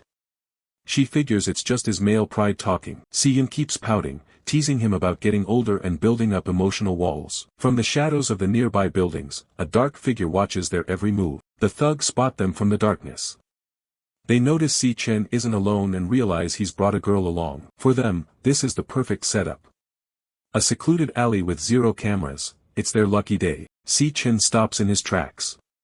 He catches a familiar scent and realizes it's the guys from the student council. He's surprised they have the nerve to actually show up here. He senses them lurking just ahead. The gang steps out, fully intending to surround the two of them. Si Chen doesn't miss a beat. He reaches into his pocket and pops open his earbud case. He gently reaches over and places one of the earbuds into Si Yun's ear. He tells her he's been listening to this song on repeat and wants her to hear it too. She's confused but goes along with it. She closes her eyes, deciding to just enjoy the music and maybe learn a little more about what her brother likes. Si Chen looks on, his expression shifting as he prepares to deal with the unwanted guests. With his sister's world now filled with music, Si Chen's eyes flare with a dangerous blue light. It's time to go to work. The entire gang shows their faces, their ranks hovering above their heads. Jiang Jian leads the charge as a D-rank, supported by a handful of E-ranks. Si Yun is completely oblivious, getting lost in the lyrics as she sways to the beat. The thugs charge in, weapons raised, completely unaware of what they're walking into. A flash of the past hits him, back to the year 2160, when he lost the last member of his family. He spent 7 years trying to get back to this moment. He's finally reunited with his family, and he is absolutely livid that these punks would dare to try and ruin it. Lightning crackles across his face. The thugs keep coming, weapons ready to strike, but they're way out of their league. Si Chen slams the first guy into the ground with enough force to crater the pavement. It's an absolute beatdown from the very first second. One goon goes flying, his weapon spinning uselessly out of his hand as the impact ripples through the alley. Si Yun is still in her own little world, peacefully listening to the music while the chaos unfolds just a few feet away. Si Chen's fist glows with a blinding energy as he prepares his next move. These guys never stood a chance. The other thugs can only watch in absolute terror as their companions are dismantled one by one. One of them lets out a panicked cry. It's a masterclass in violence. Si Chen moves like a ghost, landing heavy blows that sound like thunder against their bones. He sends them flying into the air, tossing them aside like they're nothing but trash. The speed and power he's showing is terrifying. Another punch connects with a sickening thud, the sheer force behind it sending a shockwave through the alleyway. He reaches out and grabs one of the goons by the arm, his grip like a steel vice. There's no escaping this. With a brutal twist, he snaps the guy's arm. The sound of bone breaking echoes through the alley as a sharp crack rings out. The thug lets out a blood-curdling scream of agony, his face twisted in pure pain. But for Si Yun, everything is still perfectly silent. The thug barely has time to scream as his arm is crushed by a single, powerful move. A massive shockwave ripples through the alley. Si Chen is a blur of movement, sending the gang members flying while a song about protecting a fragile star plays in his sister's ears. Jiang Jian watches in total shock, sweat dripping down his face. He can't wrap his head around how a supposed E-rank student is doing this. Si Chen's eyes glow with an intense light as he lunges forward again. The sound of bones cracking fills the narrow space. He lands another brutal punch, sending a thug spiraling backwards. He follows up with a heavy strike that levels another attacker instantly. Desperate and terrified, Jiang Jian pulls out a combat knife. He screams at the top of his lungs, trying to convince himself that as a top cloud-type assassin, he still has a chance. He lunges at Si Chen with the blade, swearing and lashing out in a blind panic. Si Chen delivered a final, decisive strike right to the loudmouth's face. The knife spun through the air, splattered with Jiang Jian's blood. A powerful shockwave erupted, tossing the loudmouth aside like a ragdoll. Not stopping there, Si Chen continued to charge forward with blinding speed, leaving a trail of energy in his wake. He followed up with a vicious uppercut, a single blow that sent his teeth flying and left his mouth a bloody mess. A close-up of the uppercut sends Jiang Jian flipping backward, as his front teeth bid a mass farewell to their owner. This guy really hit the jackpot by drawing the full fury of the god-tier protagonist, all for the crime of daring to lay a hand on the boss's family. A wide shot shows the body tumbling away, kicking up a thick cloud of dust in its wake. His body slammed straight into the wall, looking like a literal explosion had gone off. He tried to open his eyes, only to find Si Chen looming right over him, his eyes burning with a menacing red light. He stands over Jiang Jian, holding the very knife the thug tried to use on him.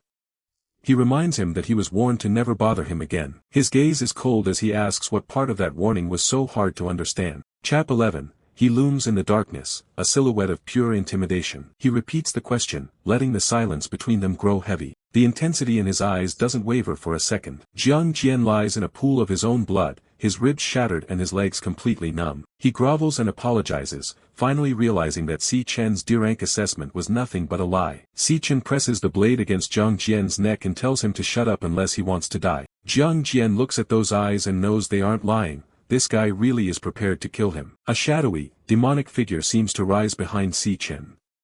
Jiang Jian can't help but wonder what kind of life a student could have led to develop such intense killing intent. Si Chen leans in close, making sure Jiang Jian catches every word he's about to say. He looks over at the scattered bodies in the alley.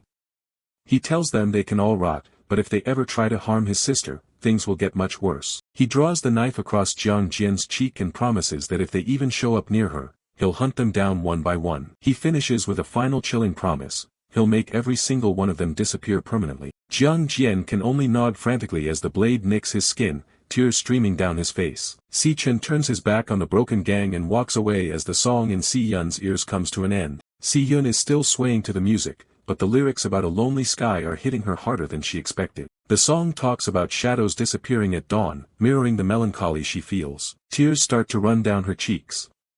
She doesn't understand why a simple song is making her feel so much grief. Suddenly, she thought about how much he had changed in just a few days, as if he were someone who had lived through an entire lifetime of hardships. It hurts her to think he could feel so lonely when she's been by his side this whole time. She calls out to him, her voice breaking as she asks if he's taking a joke too far. Si Chen has returned, his cold expression vanishes in an instant. He turns back to her with a warm smile and holds out a small red box. He calls her Yunny and offers her the gift, his eyes showing none of the killer intent from moments before. She's stunned to find a high-end magic holographic pen inside. It's the latest model, exactly what she's been wanting. Si Yun stares at the high-end pen, her eyes wide with shock at the massive price tag. Si Chen leans back comfortably, a faint smile playing on his lips as he watches her stunned reaction. She clutches the pen, her gaze dropping as a mix of emotions crosses her face. Behind his calm mask, Si Chen reflects on the failures of his previous life, where he couldn't protect her or her aspirations. His hand, hidden behind his back and stained with the blood of the men he just crushed, clenches into a tight fist. He is determined that this life will have a different ending. The scene shifts back to the dark alley, where the broken bodies of the thugs lie scattered on the ground. Despite the violence he just committed, Si Chen's thoughts are purely on his vow to safeguard his sister's future. Si Yun carefully touches the tip of the pen to the open air. A vibrant, glowing holographic fish materializes and begins to swim through the air. The sight fills her with wonder, momentarily wiping away the stress of their difficult lives. Back in their small apartment, Si Chen eats a bowl of noodles with obvious enjoyment. He praises her cooking, declaring that her fried egg noodles are second to none. Si Yun looks down at the expensive pen, her mind returning to their financial reality. She's still worried about how they'll manage the basic costs of living after such a big purchase. Si Chen matter-of-factly informs her that he's already paid the entire year's rent. Si Yun stands in stunned silence, her eyes practically popping out of her head. He laughs awkwardly and rubs his neck, spinning a tale about a successful business venture he started with a friend. Si Yun isn't fooled for a second, her expression turning flat as she tells him he's an awful liar. She folds her arms and stares him down, her suspicion only growing. She finds the whole situation incredibly fishy and dislikes that he's hiding things from her. She studies his face, looking for any hint of what he's really been up to. However, seeing the pure, happy smile on his face makes her soften. She realizes it's been a very long time since she's seen him look this genuinely at peace. She places a gentle hand on his shoulder, the tension between them easing. She tells him that no matter what happens, he needs to make sure he doesn't push himself too hard. Si Chen meets her gaze with a calm, steady gaze and a simple acknowledgement. The setting changes to a massive, dimly lit aquarium where various fish glide through the water. A report notes that Jiang Jian has suffered catastrophic injuries, with over 60% of his bones fractured. A lone figure stands before the towering glass wall, silhouetted against the blue light.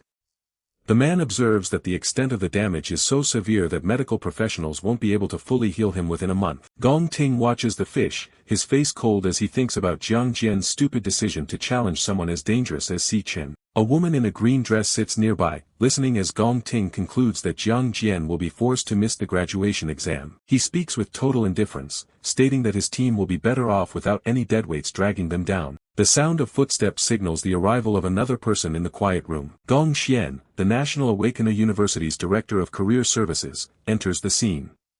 He's already well acquainted with the trouble Si Chen seems to cause. Fish drift through the coral as the director reveals he's confirmed the results of the latest internal ranking assessment. Gong Xian leans closer to the glass, his eyes sharp behind his glasses. He informs Gong Ting that Si Chen is officially a Si rank, making him the only student in the entire school with a higher rank. Gong Ting's expression hardens, a spark of intense rivalry flaring in his eyes at the news. Gong Xian mentions that the Alliance's vice chairman will be attending the graduation examination to personally inspect the students. He warns Gong Ting to make sure no one else takes the spotlight away from him. He turns his gaze toward the woman sitting quietly in the back of the room. He asked Lanyue if she would be willing to fill the vacancy in Gong Ting's squad left by the injured Jiang Jian.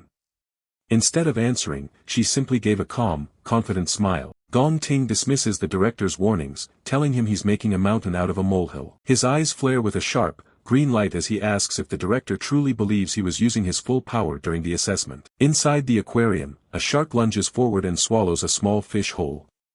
Gong Ting promises that when the combat examination arrives, everyone will finally see who the strongest truly is. He stares ahead, his predatory gaze fixed on some distant goal. The clock strikes 11 p.m. at the men's dormitory. Si Chen is in the middle of a hot shower, steam rising from his skin after completing a grueling 100-kilometer run with weights. He stands under the spray, his mind focused and clear. Now that his immediate financial needs are met, he's ready to move forward with the next phase of his plan after graduation. His target is set on the 1 million yuan prize money offered at the upcoming graduation examination. It's the only way he can fulfill his side of the bargain and repay the debt he owes to the mysterious Qin Ji. He lies back on his bed, exhausted but determined, noting that there's less than a month remaining before the exam begins. He closes his eyes and prepares for sleep, knowing he still needs to gain a few more levels before he's truly ready. A system interface flickers into life in the darkness. The loading bar reaches completion, and a message appears announcing that the Gluttony System has been initiated. Under a blood-red sky, a gargantuan, twisted tower of black stone reaches toward the clouds. A solitary figure stands at its base, dwarfed by the scale of the structure as a powerful wind whistles through the jagged landscape. Si Chen begins his ascent up the weathered stone steps, a tiny figure moving toward the base of the colossal, dark monolith. The scale of the structure is overwhelming, its jagged peak disappearing into the blood-red clouds above. Recalling what happened during the assessment, he confirmed that even his weakest class, Gravehound King, was ranked at mid-tier C rank. However, the system is unable to display the official rank for his strongest class, Abyssal Fiend. A bright red warning box appears, stating that the potential rank value far exceeds the maximum system bounds. While the Abyssal Fiend is at least S rank, Si Chen is aware that he currently lacks the strength to utilize its full potential. He remains uncertain about the true ceiling of this class's power. 2 more class cards sit next to his active ones, but they are completely obscured by shadow and question marks. Their names and ranks remain a total mystery for now. A glowing golden key with a large red gem, identified as the SSS-Rank Time Rift Key, floats above his hand. It is the only tool capable of unlocking the ancient gates of the Tower of Darkness. He releases the key, letting it hang in the air as it begins to resonate with the massive gateway. He is ready to put his abilities to the test. The space between the pillars erupts into a violent, swirling vortex of purple energy that shakes the entire landscape. He stares into the rift, questioning what kind of world awaits him on the other side. The violet light consumes him completely as he is pulled into the heart of the tower with a sharp rush of wind. Si Chen's eyes burn with a brilliant red light as he takes in the sight of his new surroundings.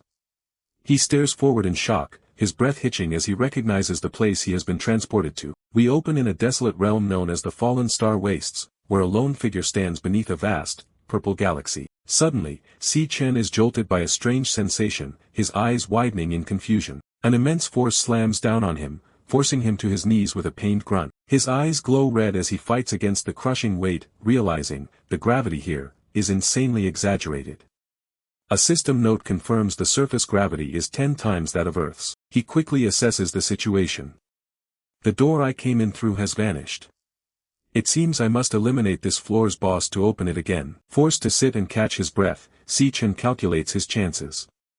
In this environment, I can unleash 30% of my strength at most. I need to adapt to this place as quickly as possible. Just as he thinks this, a colossal, glowing foot descends from the sky, shaking the very ground he sits on. The boss of this floor reveals itself, a B-rank star warrior known as the Phantom Lion. Realizing he's outmatched, Si Chen activates a system command, loading. Switching class. As he pants for breath, golden lightning begins to crackle violently around his hand. A notification declares the process finished. The class switch is complete, designating him as a level 10 lightning assassin. Now overflowing with power, Si Chen's stats have been boosted significantly. He glares at the beast and says, "So, the enemy of this floor, is you." Holding a newly formed lightning dagger, Si Chen prepares to face the pouncing Phantom Lion. The beast lunges with ferocious speed, but Si Chen, enhanced by his new class, narrowly dodges the attack. He grits his teeth, trying to counterattack, but the intense gravity is still a major issue. My body feels so heavy. He pushes through the pressure, thinking, I must end this quickly. He thrusts his dagger at the lion's chest, but the attack misses its vital point, failing to paralyze the beast. His eyes widen in disbelief. I missed. While the lion lands gracefully, Si Chen realizes the flaw in his plan. The high gravity has severely impacted my speed and attack precision. The assassin class has lost all its advantages. The Phantom Lion roars, completely unfazed by the environment. Si Chen watches in frustration, thinking, but this guy is moving with ease. As the monster's cosmic energy flares for another attack, Si Chen understands the massive power gap. Is this the monster strength level inside the Purgatory Magic Tower? It was clear his current class wasn't going to cut it. Realizing his mistake, Si Chen doesn't hesitate. He initiates another class switch, and the system confirms, class switch complete. Surrounded by a new, violent aura of pink and blue energy, his eyes glow with power. He declares, then I'll switch to Purgatory Rakshasa. His level remains 10, but his class is now something far more sinister. The Purgatory Rakshasa class card appears. A demonic, horned star warrior with immense strength and stamina, a stark contrast to the speedy assassin. This class comes with two powerful skills, Myriad Bones to Void, which absorbs power from corpses, and Triphase Gravity Calamity. His stats are completely reallocated, with his strength tripled and his stamina quadrupled. With this new power, Si Chen understands the path to victory. Different classes have different core advantages. Close quarters combat must rely on the warrior class with its high strength and stamina bonus. He leaps high into the air, activating his new ability. Gravity stacking to the max. Increase downward impact force to the limit. He throws a punch, now infused with raw, destructive energy. As his fist plunged downward, the impact force amplified exponentially, surging from 200% to 400%, and finally reaching a staggering 600%. He roars, unleashing the full might of his new class. In this environment that already has high gravity, the power of my punch is amplified by a full 60 times. The Phantom Lion, once so confident, can only look up in sheer terror as the overwhelming force descends upon it. With a roar fueled by all his might, Si Chen screams, "You," as the beast is utterly wiped out, crushed into the earth by a focused beam of gravitational energy. Si Chen's voice echoes across the wasteland, "Don't even think about stopping me." The system confirms the skill that delivered the final blow, Triphase Gravity Calamity in super heavy mode. The immense power takes its toll, leaving Si Chen panting, his hand trembling from the sheer exertion. He lies beside a cavernous crater, the only thing remaining of the Phantom Lion. A notification pops up, confirming he has obtained a Phantom Lion bone. The kill grants him 12,000 experience points, instantly pushing him to the next level.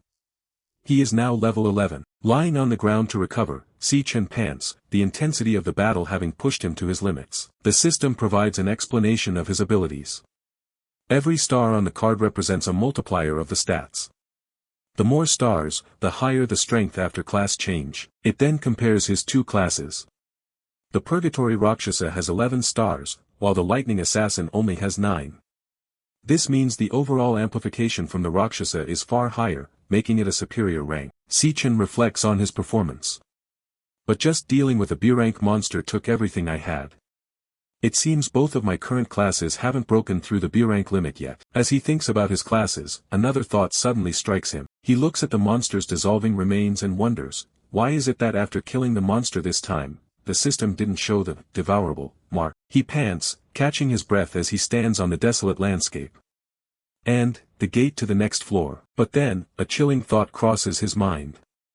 Could it be, just as he thinks it, a rift tears open in the fabric of space before him. The rift widens into a massive, swirling black hole, a gateway to something terrible. From the darkness within the portal, countless pairs of menacing, glowing eyes stare back at him. The horrifying truth dawns on him. Could it be that, the real Lord hasn't appeared yet? A whole pack of phantom lions pours out from the gate. Si Chen finally understands. The one I just killed with all my might, was just a small mob. Before he can even recover from the shock, one of the beasts is already upon him, its claws swiping at his face. He is completely overwhelmed, torn to shreds by the relentless assault of the phantom pack. As he's being ripped apart, he thinks, only at this moment did I understand the true meaning of the Purgatory Rakshasa's words. He remembers the warning given to him, once the door opens, what welcomes you will be endless pain. The memory continues as a lion roars in his face. But you must endure everything. Bloodied and exhausted, his will remains unshaken. It isn't just about enduring anymore. The warning echoes once again, you must conquer everything. With a grunt of pain, Si Chen jolts awake, drenched in sweat. He sits up in his dorm bed, breathing heavily. The brutal fight was all a hyper-realistic nightmare, a training simulation within his own mind. His roommate below is startled by the sudden movement. He clutches his arm, the phantom sensation still fresh. Muscles tearing, skin separating from bone. The pain in my dreams is all incomparably real. His face hardens with resolve. To become stronger, there are no shortcuts. This lonely and arduous road of purgatory has only just begun. The scene shifts. It is May 20th, 2157. We are at the National Awakener University's Grand Auditorium for the Graduation Combat Assessment Team Formation Ceremony. On stage, seated at the main table, Director Gong Xian casually sips his drink, a smug look on his face as his plan unfolds. A nervous buzz fills the auditorium as students whisper amongst themselves. The word has spread that not only are the higher-ups of the Guild Alliance watching live, but the rules for this year's assessment have suddenly been changed. Another student chimes in, no wonder the rules for this year's assessment have changed. Yeah, his friend agrees. In the background, Si Chen sits alone, eyes closed, seemingly unfazed by the chatter. In previous years, there were no minimum requirements for team size or rank, but this time, every team must have at least 5 members. And at least one of them must be high E rank or above. One student speculates, Is this change to improve the entertainment value? Another simply replies, who knows? Director Gong Xian taps his thermos, clearing his throat to get the students' attention. Ahem. He announces, the rank information of all students in this batch has already been sent to everyone's wristbands.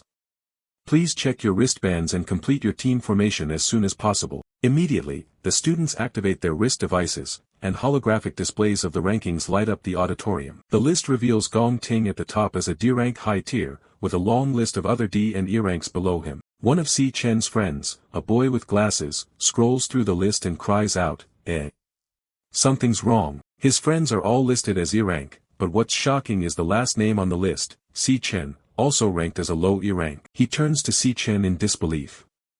Si Chen, you. How can you be only low E rank? Si Chen remains silent, his expression unreadable. The news spreads quickly through the crowd. Huh?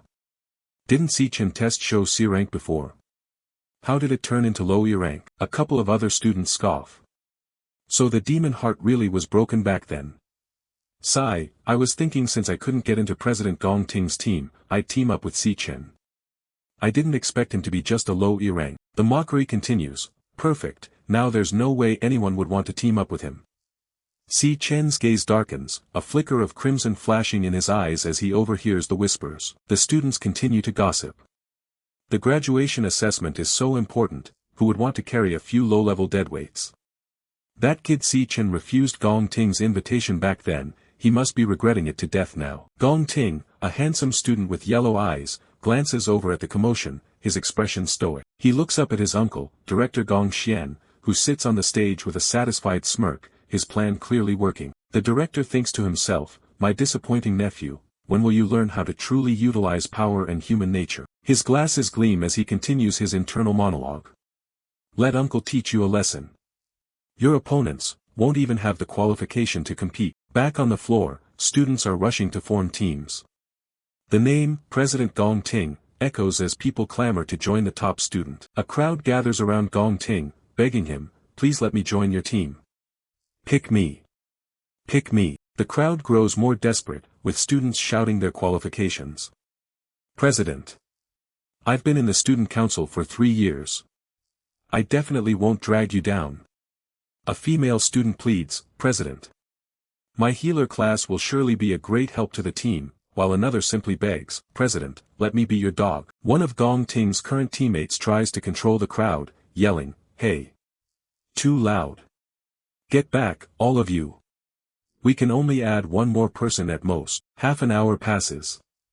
All across the auditorium, teams are finalized as students sync their wristbands, signified by a glowing, team-formed notification. Groups of students congratulate each other, wishing their new teammates luck on the assessment. In the midst of all the activity, Si Chen stands alone in a corner, isolated from the rest. One of Si Chen's dorm mates sighs in defeat, complaining, we asked around several times, no one wants to join us. The mood is grim as the students realize their predicament. We only have 4 people so far. Don't tell me we won't even be able to participate in the graduation assessment. Another teammate can't believe the results. This is too strange. How could Si Chen's performance result be the lowest rank? Si Chen looks on with cold eyes, understanding the trap laid for them. Registration requires at least 5 people, and at least 1 high E rank. It feels like they are deliberately targeting our dorm. He knows exactly what's at stake. The graduation combat assessment is everyone's only chance to show their worth. Only by getting a high score with your team can you have good employment prospects. An explanation of the rules appears. In the final assessment, the number of monsters in the Devil's Cave will be determined by the number of team members. The infographic continues, illustrating that more team members simply mean more monsters to fight. It's not that the more people you have, the easier it is to get a high score. For Si Chen's group, the situation is dire. So even if they can't squeeze into a strong team like Gong Ting's, no one is willing to group up with low-ranked people. The truth of their situation is displayed for all to see. The three lowest E ranks in the entire school, Ma Long, Xiang Yu, and Si Chen, are all in their dorm. If this continues, they're doomed. Suddenly, a voice cuts through the tension, calling out, "Hey, Xiang Zhua." The fourth roommate looks up, surprised. Another team tries to recruit him. "We're only missing one person, come join our team."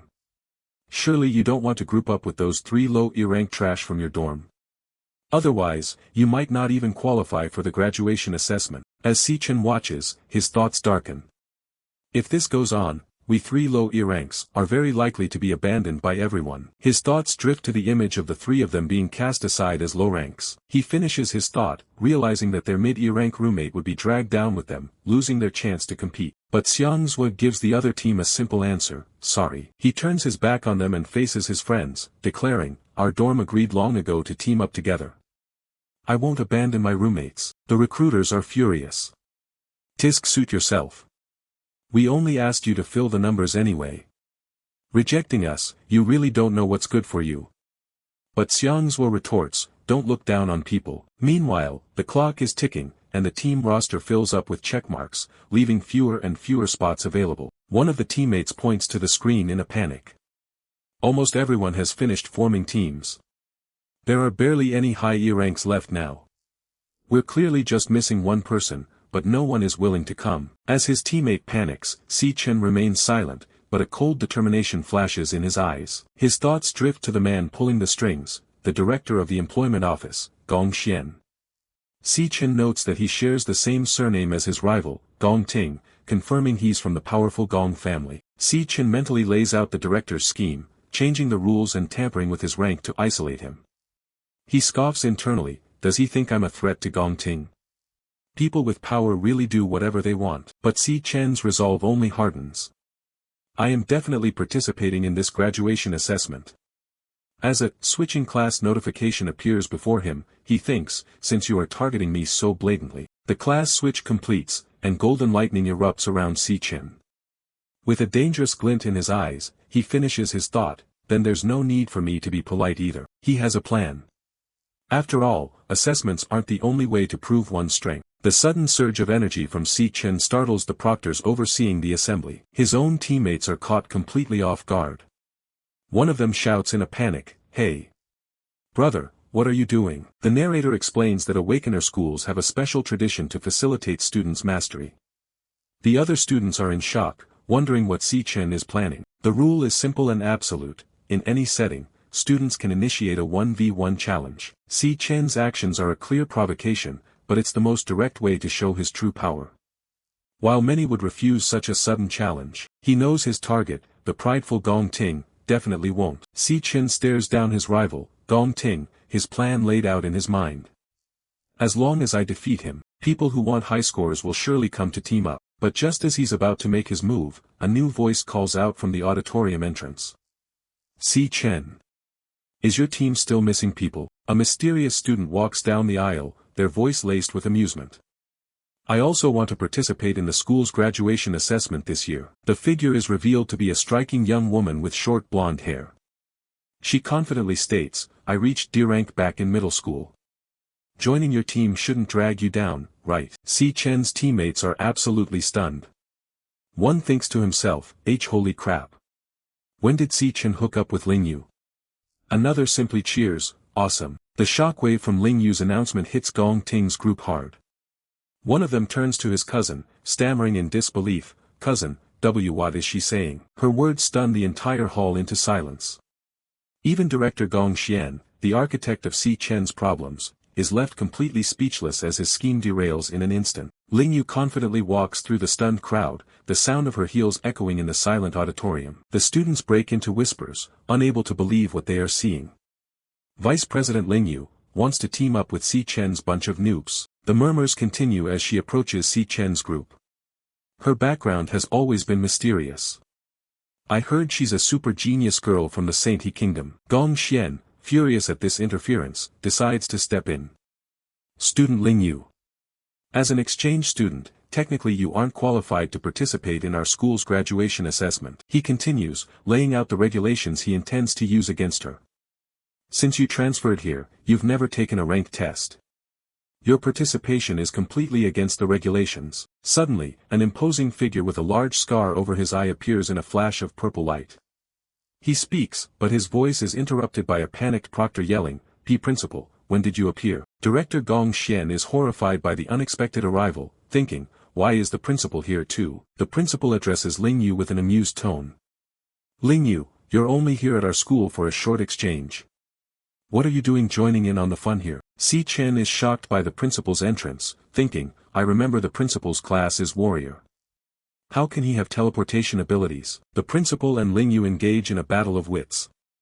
He claims her participation would be unfair, but she retorts with a sly smile, oh my what a pity then. Si Chen watches the two powerhouses interact, a bead of sweat forming as his own power senses flare. He tries to use his ability to gauge their strength, but comes to a shocking conclusion. I can't detect the ranks of those two. Director Gong Xian, seeing a chance to get back in control, eagerly agrees with the principal's initial stance. The principal is right.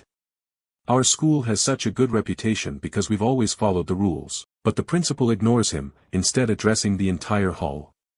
He reminds them that the university's purpose is to cultivate superclass awakeners and give them a stage to shine. His voice booms as he speaks of the graduation assessment, calling it a decades-old tradition and one of the most important turning points in a student's life. The principal's gaze becomes sharp as he delivers his final point directly to Gong Xian. If a student loses this opportunity due to some special factors, how can the school afford that responsibility? Gong Xian breaks out in a cold sweat, the principal's veiled threat hitting its mark. Is this old thing hinting at me? Did he realize I secretly tampered with things? The director looks from the principal to Lanyue, and then to Si Chen, finally understanding the situation. Is it for that kid? Realizing he's been caught, Gong Xian decides to retreat. Humph, forget it. No need to but heads with the old thing. He consoles himself with the thought that he has already done enough damage. Gong Ting, uncle can only help you this far. The high-ranked students have all formed their teams, leaving Si Chen dragging 3 trash teammates to compete. This time you should be able to win easily. Gong Xian immediately changes his tune, bowing to the principal. Oh. Principal, you are right. It was our employment office's lack of consideration. One of the proctors takes the stage to make the official announcement. I announce, teams with fewer than 5 members, or teams without a high E-rank member, can also submit their registration. The gates of the graduation combat assessment are forever open to everyone. With the rules changed, Si Chen's team is officially formed as their bracelets light up in unison. His roommates erupt in celebration.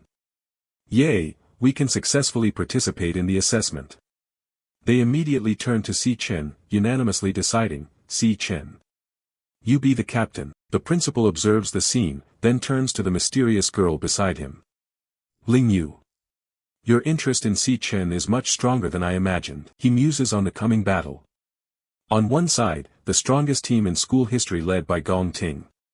On the other, Si Chen and his 3 lowest-ranked roommates. A smile spreads across the principal's face. It makes me curious. What devil's cave will they choose, and how many points will they score in the end? The proctor announces the next phase.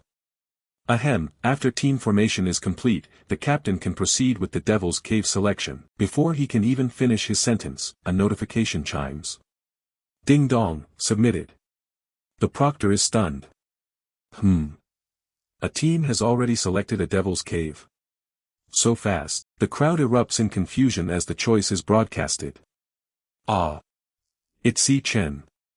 Si Chen's team has already selected a Devil's Cave. One of the students screams in utter disbelief at the screen. Holy shit. What they chose is actually. Even Si Chen's own teammates are sent into a panic, grabbing him and yelling, Si Chen. Are you crazy? Retract it. Retract it, my ancestor Si Chen, oh god. As his teammates scream, do you know what you chose? Si Chen simply stares forward, his red eyes glowing with an unshakable and terrifying confidence. The graduation battle examination marks the first time that students form teams in order to enter a real dungeon. Students earn credit by defeating mobs and monster lords inside the dungeon. For dungeon completion, a maximum score of 10 points can be earned. Slaying all monsters within the dungeon earns 10 points, while each surviving monster deducts 1 point. Defeating the dungeon's boss earns 20 points for the boss slayer category, with no penalty for failure. And for completion time, finishing all tasks within 1 hour earns another 20 points. Every 5 minutes over the time limit deducts 1 point. Different dungeon ranks represent varying degrees of difficulty, with corresponding score multipliers. An F-rank dungeon has a score bonus of 1.5 times, for a maximum of 75 points. An E-rank dungeon has a 2 times bonus, allowing for a maximum score of 100. Therefore, choosing an F-rank dungeon will yield a maximum score of 75 points, but choosing an E-rank dungeon will yield a maximum score of 100 points. Achieving 100% completion, slaying the boss, and finishing within the time limit in an E-rank dungeon results in a perfect 100-point score. All members of the team with the highest score will receive an offer from the prestigious Imperial Guild. Furthermore, the class MVP, selected through team voting and instructor evaluation, will be directly appointed to a management position within the Imperial Guild and receive a prize of 1 million yuan. The students buzz with excitement and strategy. One mentions, the highest score ever recorded in the graduation examination was 90 points. It was set by a genius former student, who is now the leader of Imperial Guild. Another student adds, The E-rank dungeon is pretty tough. You'll need to have at least 3 D ranks on your team to stand a chance. All eyes are on one particular group as a student remarks, Gong Ting's team just might be able to challenge the school's all-time high record score. Suddenly, a chime echoes through the hall. Diaing, submitted. A student with glasses looks up in shock, exclaiming, huh. A team already picked out their dungeon. That was fast. He stares at his screen in disbelief, his eyes widening. Holy crap. It was Si Chen's team. His jaw drops as he sees the selection. He actually chose that one. A D-rank dungeon. The screen confirms it. Si Chen has selected a D-rank dungeon, now awaiting team confirmation. The news sends a wave of shock through the classroom. And no one's ever beat a D-rank dungeon before. Did that dude fuck up and press the wrong button? One of Si Chen's teammates rushes over to him, pointing frantically at the screen. Si Chen, have you lost your mind? Do you have any idea what you've just picked? Elsewhere, another teammate completely melts down, clutching his head in despair. You psycho. You psycho. How did I wind up on the same team with a psycho like you? The notification appears on his wrist device. The captain has selected D-rank dungeon. Do you agree to join? He thinks to himself in a panic, is it too late to quit the team? A curly-haired student confronts Si Chen, his voice trembling with fear. Dude, have you fully thought this through? This is a D-rank dungeon we're talking about. A D-ranking means, Si Chen doesn't even flinch. He simply replies, I've thought this through. Just then, another submission alert rings out, and to everyone's surprise, a second team locks in a D-rank dungeon. The screen shows a portrait of Gong Ting. A confirmation message appears, selected D-rank dungeon. All team members have confirmed. The rivalry has officially begun. A confirmation message appears. Diaing, all team members have accepted. Team Gong Ting has submitted successfully. The other students are in an uproar. Holy shit. Another D-rank. Another team chose the D-rank dungeon. Oh my god, but Gong Ting's team is completely unfazed. Leaning back in his chair, he smirks and says, this year's going to be entertaining. A blonde girl on his team scoffs at Si Chen's group. Hey, what's with that team trying to act all tough? They're not even thinking about their own abilities. She continues, looking over at Si Chen's team huddled in the distance. They know they're gonna be dead last anyway, so they're just doing this for attention. She laughs mockingly. It's a D-rank dungeon. There's no way his teammates will even agree to join. They should just switch teams already while they still have the chance to quit. Pfft. The team that was just barely put together is already gonna fall apart.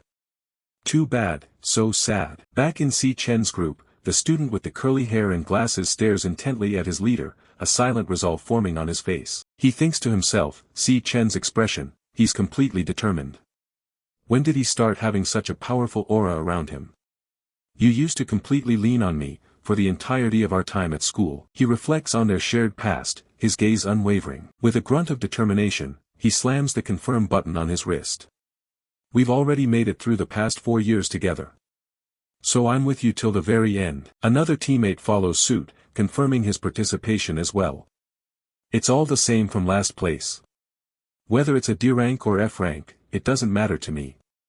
It is what it is, so we might as well go into the D rank dungeon and see what it's all about. Seeing this, the third teammate grits his teeth, sweating nervously as he shouts, "Hey! You guys!" He leaps up, his previous fear turning into indignant rage. "Are you serious? I'm clearly the top dog in this dorm, so how the hell am I the last one?" He smashes the confirm button with newfound resolve. "I'm joining too. Let's do this, we're all freaking graduating soon anyways. So let's go balls to the wall." With the final confirmation, the system announces their submission. DIing, all team members have accepted. Team Si Chen has submitted successfully. Si Chen looks at his 3 teammates, all of whom have chosen to trust him despite the odds. A small smile plays on his lips as he says, "Everyone." He bows his head slightly, his tone sincere. "I'm sorry. I chose the D-rank dungeon in order to get MVP. On the other side, Gong Ting clearly overheard what Si Chen said, "But now, I'm forcing you all to go down this path with me." A confident grin spreads across his face as he rallies them. "So let's aim for the top score together." From across the hall, a voice cuts through the air, sharp and challenging. "The MVP is mine." It's Gong Ting, staring directly at Si Chen. Si Chen turns, his expression unreadable, as his teammate looks on in surprise. Gong Ting's eyes glow with golden light, his aura flaring as he makes his declaration.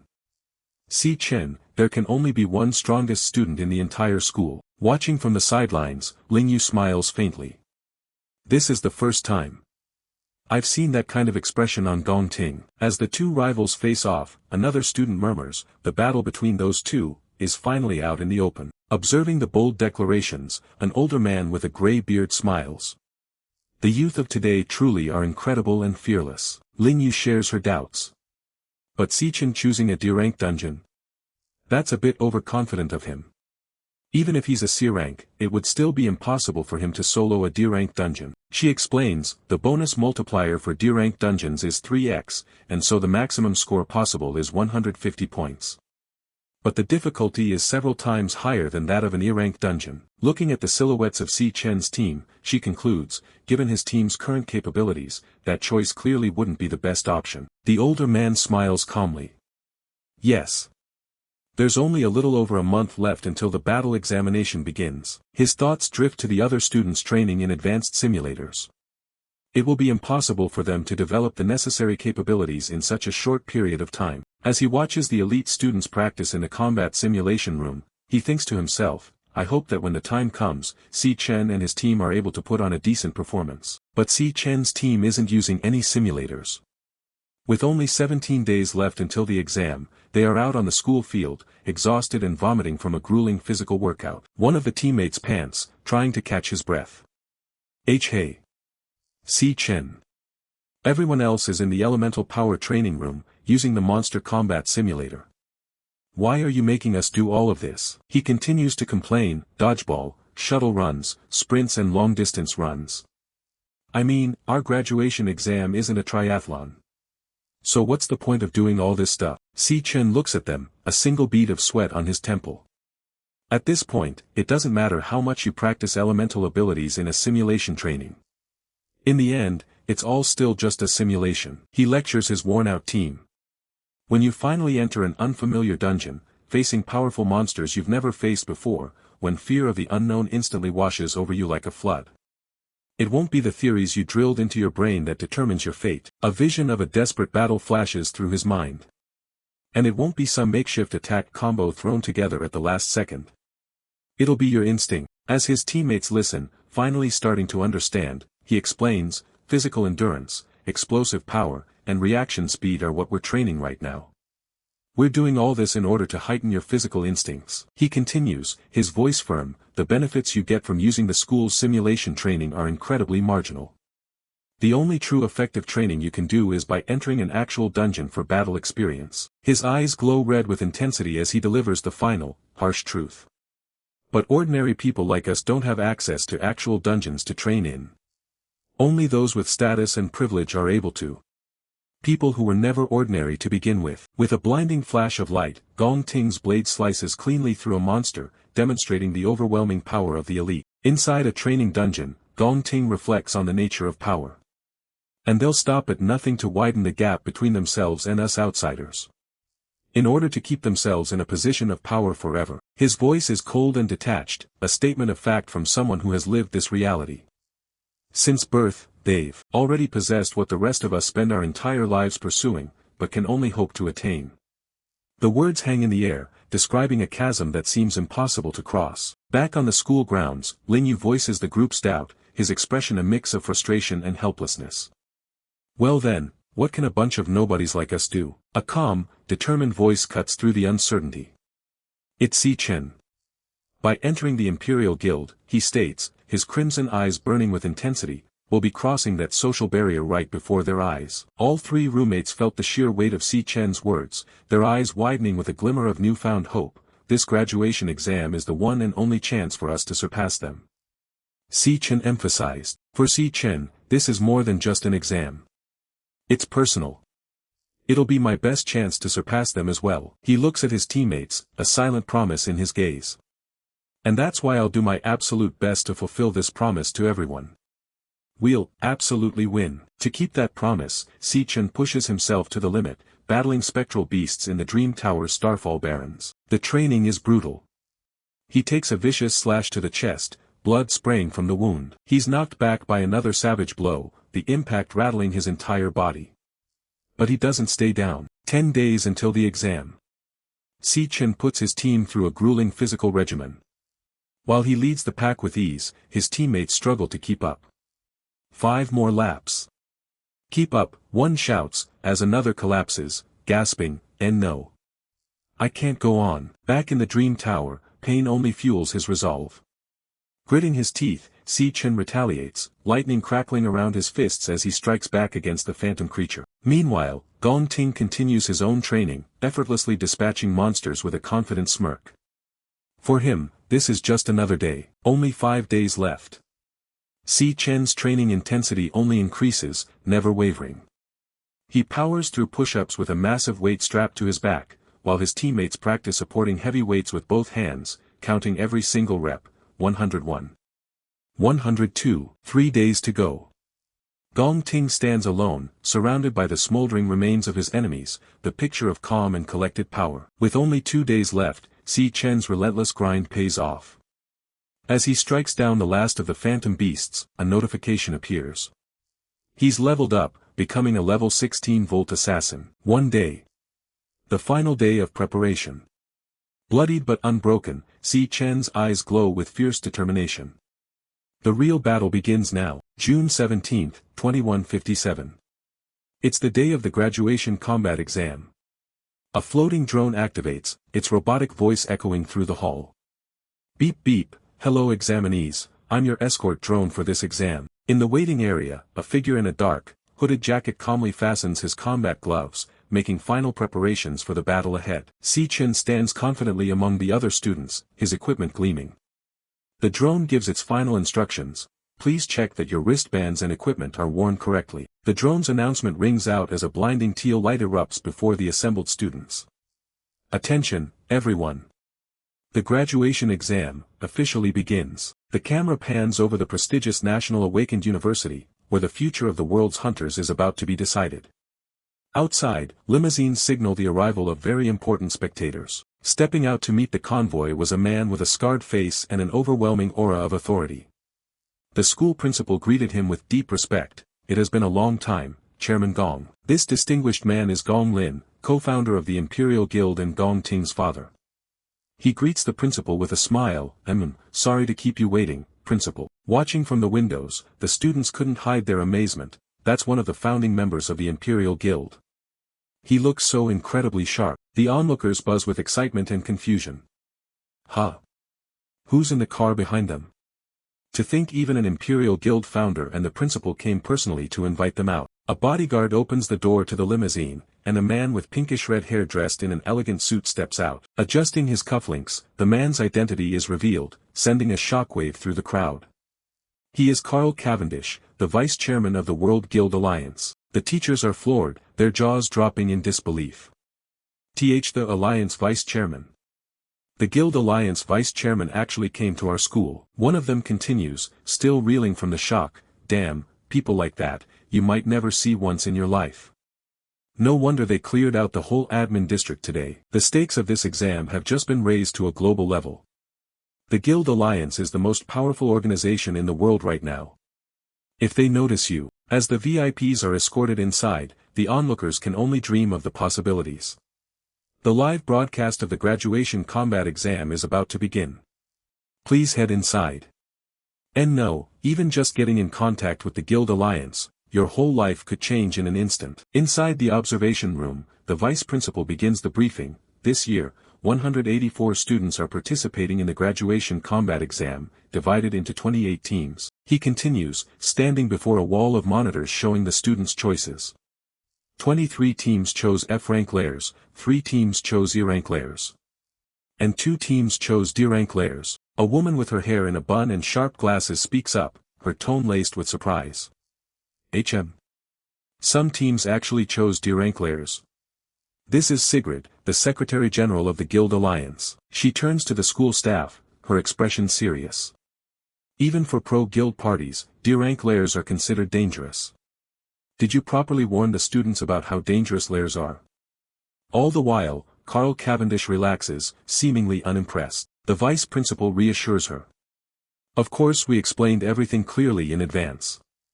Since they rarely get real combat, the vast majority of students are lowly rank E. They can barely handle normal mobs in F-rank layers. To illustrate his point, a scene from an F-rank layer plays out, showing a student taking on a Thornjaw Salamander, a basic F-rank Volt warrior. But they struggle quite a bit against the layer lords. The students are shown giving their all just to face a large Thornjaw Salamander, proving that a lord's strength far surpasses regular mobs of the same rank. Students have to give everything they've got to defeat an F-rank layer lord, but E-rank layers are on a completely different level. Inside one such layer, a team of students looks terrified. Every mob in an E-rank layer is as strong as an F-rank layer lord. The reason for their fear becomes clear as hordes of stag beetle spiders, E-rank flora assassins, crawl towards them. One student sweats profusely, his face pale with terror. How is an E-rank layer this hard? This is way beyond what we expected. The vice principal concludes, so for most students, clearing an E-rank layer is basically a mission impossible. Sigrid presses further, concerned for the student's well-being. If a student runs into danger, what safety measures are there? The vice principal's expression is firm and reassuring. Rest assured, Secretary General. Students are our most valuable resource. He explains the precautions. Outside each layer, armed Imperial Guild personnel are standing by. If an extreme danger is detected, they'll intervene immediately. Plus, the examinee's wristbands already have a teleport function.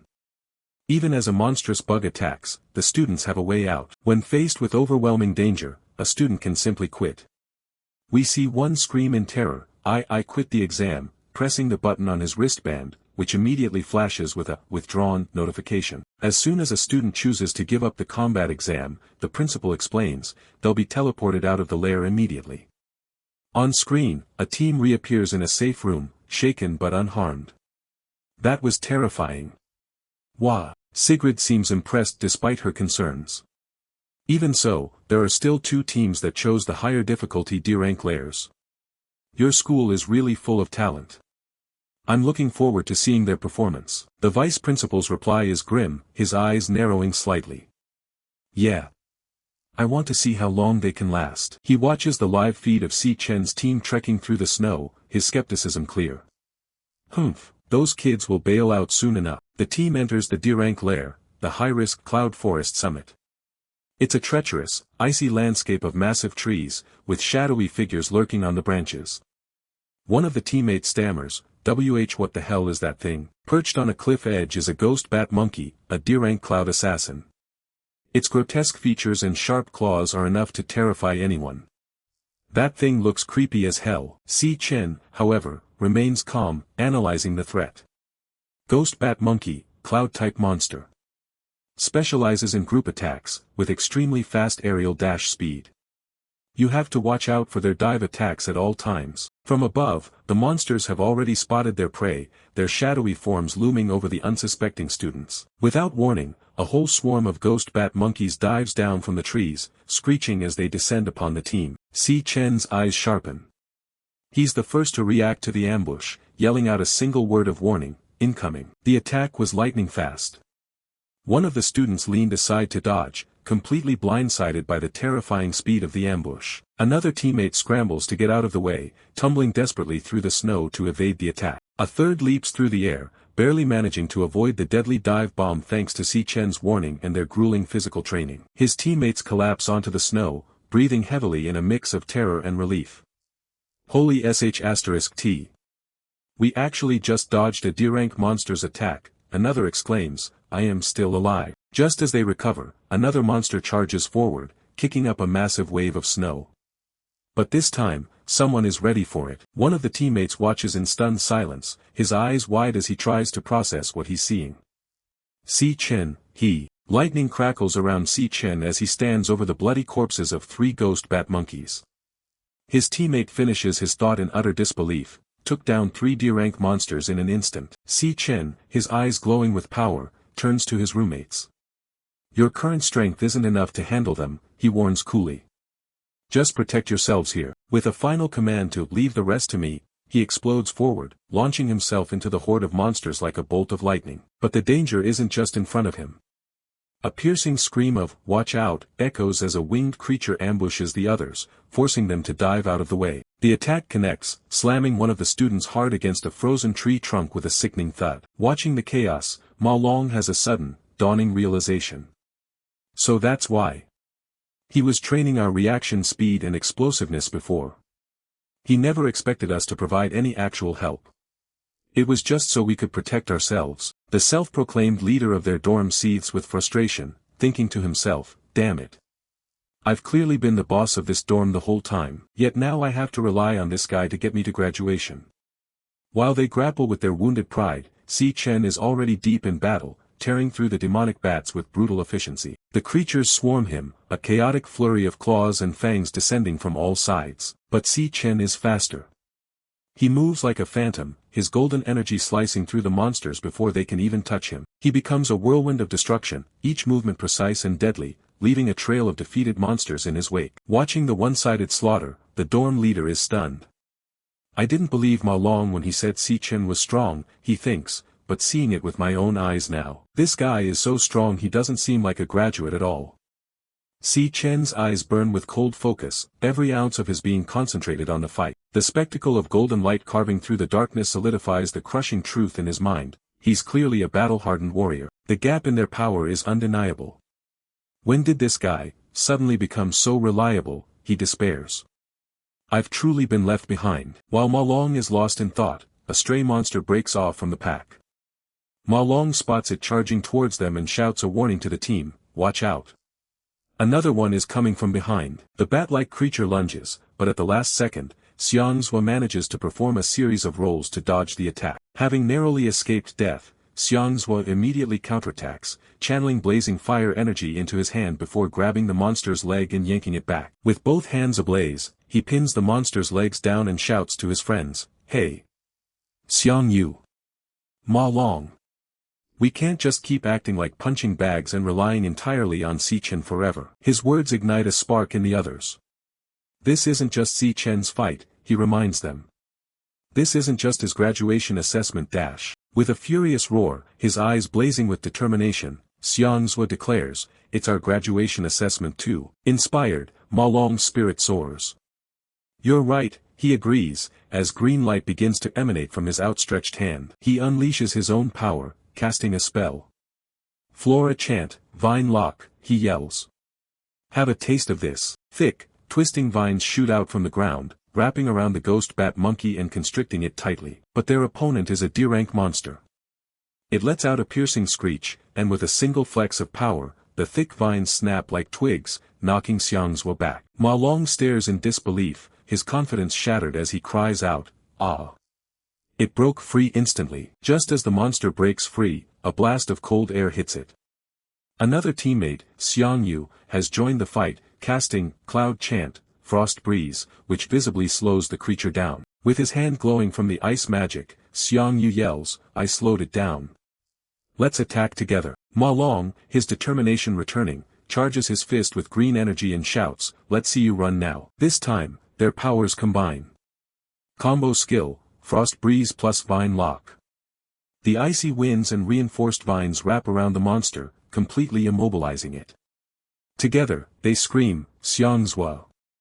Now, hearing the call, Xiangzhua, already prepared, yells, "Got it," as he forms a swirling ball of fire in his hand. He leaps into the air and unleashes his ultimate move with a cry of, "Taste this." It's the signature skill of a nuclear mage, Burst Flame Bullet. The attack hits the frozen monster head-on with a massive explosion of fire and force. The ghost bat monkey lets out a final, agonizing howl as it's engulfed in flames. But incredibly, it's still standing. Xiangzhua can't believe it. Shit. It's this tanky. He unleashes a rapid barrage of smaller fireballs. The monster is battered by a relentless series of explosions, pushing it back. The combined hold is starting to fail. Ma Long strains, sweat pouring down his face, as he yells, "I can't hold it back anymore." Xiangyu is also fading fast, his face contorted in pain. I am at my limit," he gasps. Seeing his chance is about to disappear, Xiangzhua makes a decision. "FCK it, I'm going all out."